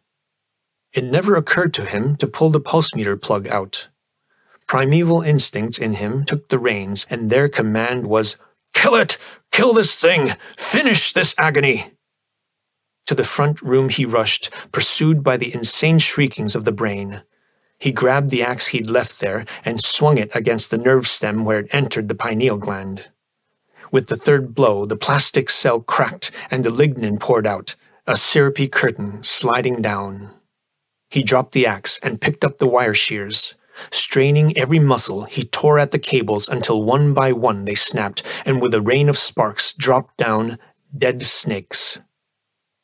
Then there was silence in the little room. The last shred of life, the sensorium commune, was severed, and the brain was dead. Lee let the heavy shears come down and leaned upon the handles, panting as after a hand-to-hand death struggle with a samurai. Now that it was all over, complete exhaustion left him weak, saddened, and vaguely wondering. What had he done? He had destroyed the Superman, the mastermind, the powers of a god. Why had he done it? For no good reason, excepting entirely personal ideas of his own, because a friend had been murdered cruelly, because his own concepts of freedom and human dignity had been violated, because he personally loathed seeing man-domineering machines. What did all this amount to in the eyes of the Absolute? To nothing. To nothing at all. For millenniums, the struggle of human freedom versus tyranny had raged, and it was undecided to this day. Who was he to take sides? A nobody, a little fellow, a termitologist whose work meant nothing to the world. How had he dared to sit in judgment over the brain? How had he dared to slay the brain? A little David with nothing more but 3 smooth pebbles in his hands. Down at his feet, the spilled lignin formed a widening pool. It threatened to envelop his feet. It looked like blood. He shivered. Now he had killed the brain, he thought of it again as a child. Man had created it in his own image. Man had ruthlessly exploited his brainchild. If this titanic intellect turned toward evil things, the fault was man's. The brain was innocent. He felt no remorse, but a great sadness, a sense of tragedy as he stepped around the pool and closed the door of the pineal gland. "What a pity," he murmured. "Maybe it could have built us a better world." Nobody stopped him as he joined a group of firemen who had just returned from the parietal region, partly gassed. He looked as begrimed and as green in the face as any of them.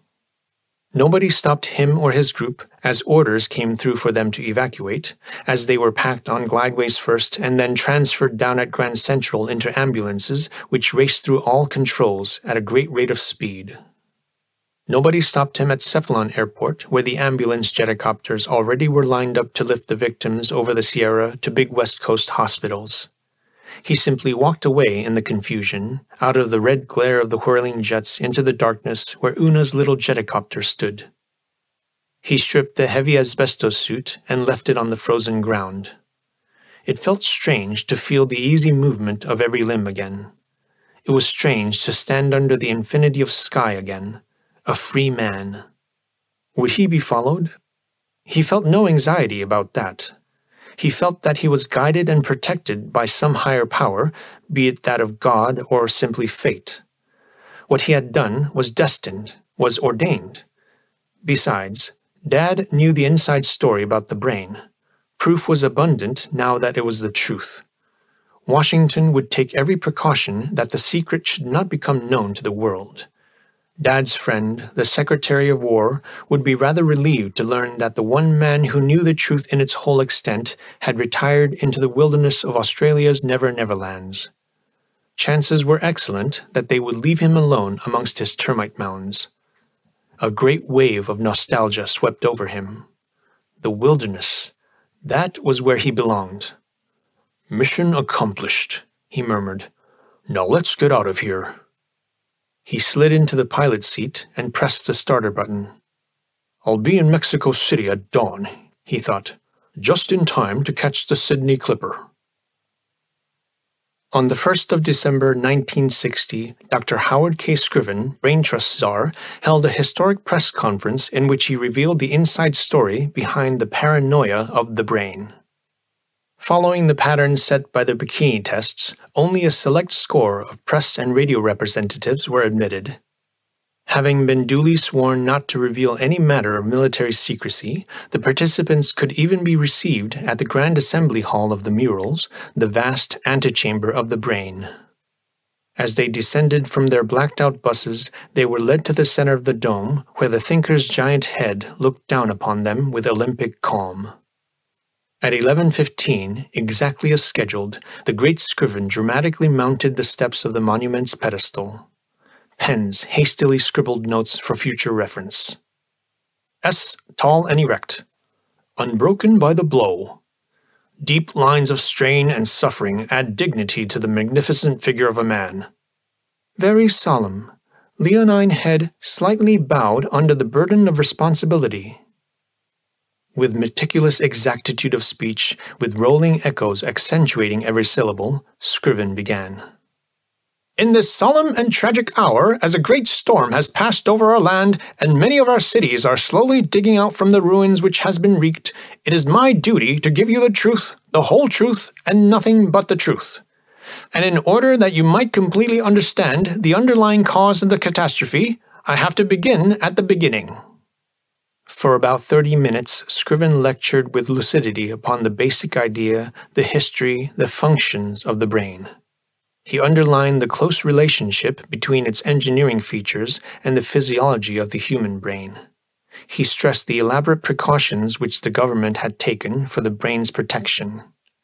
He did not conceal the brain's role as a strategic weapon, but, pointing to the future, he painted an inspiring picture of peace on Earth and human problems solved with the aid of this tool supreme of science and technology.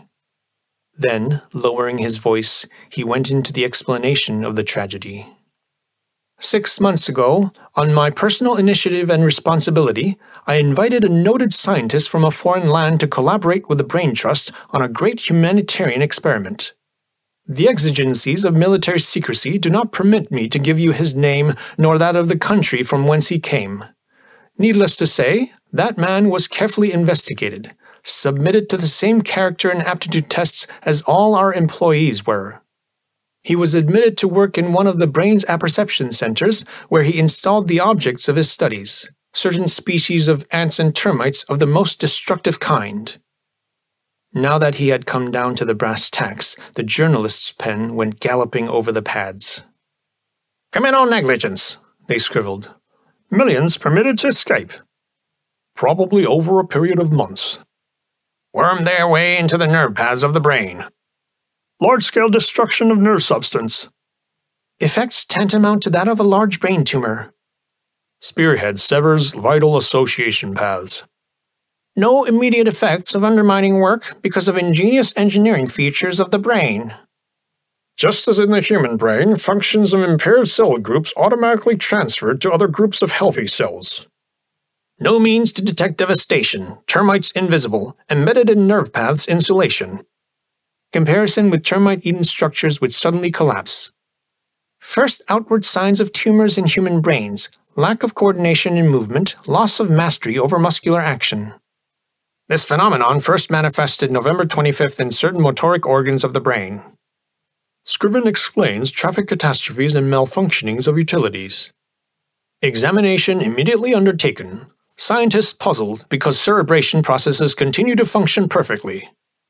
Accidents ascribed to sabotage by foreign agents. This to remain official explanation. Loss of public confidence and unrest feared by government. Then November 30th late in afternoon, first signs of aphasia in cerebrations. Glaring errors in chemical and mathematical formulas. Symptoms similar to dementia precox. 15 minutes later, fire alarm. Short circuits simultaneously on scores of points over wide area. Severe handicaps in firefighting inside nerve paths. Damage estimated at $500 million. They snapped their notebooks closed. They had the facts, though many of them would have to remain a secret. Scriven obviously was coming to the end. Now, I won't say, his voice rolled on, that this man, this scientist, has committed a deliberate act of sabotage. I won't say that he was in the pay of some power hostile to the United States. Whether he was or not is beyond my competence to decide. But this much I can say. The catastrophic results of that man's actions could not have been worse if he had been a saboteur. Human failure, not mechanical failure, lies at the bottom of all this disaster. With the penetrating intelligence which so distinguished our modern press, you cannot fail to see that reconstruction of the brain with greatly increased safeguards against human failure is a paramount necessity.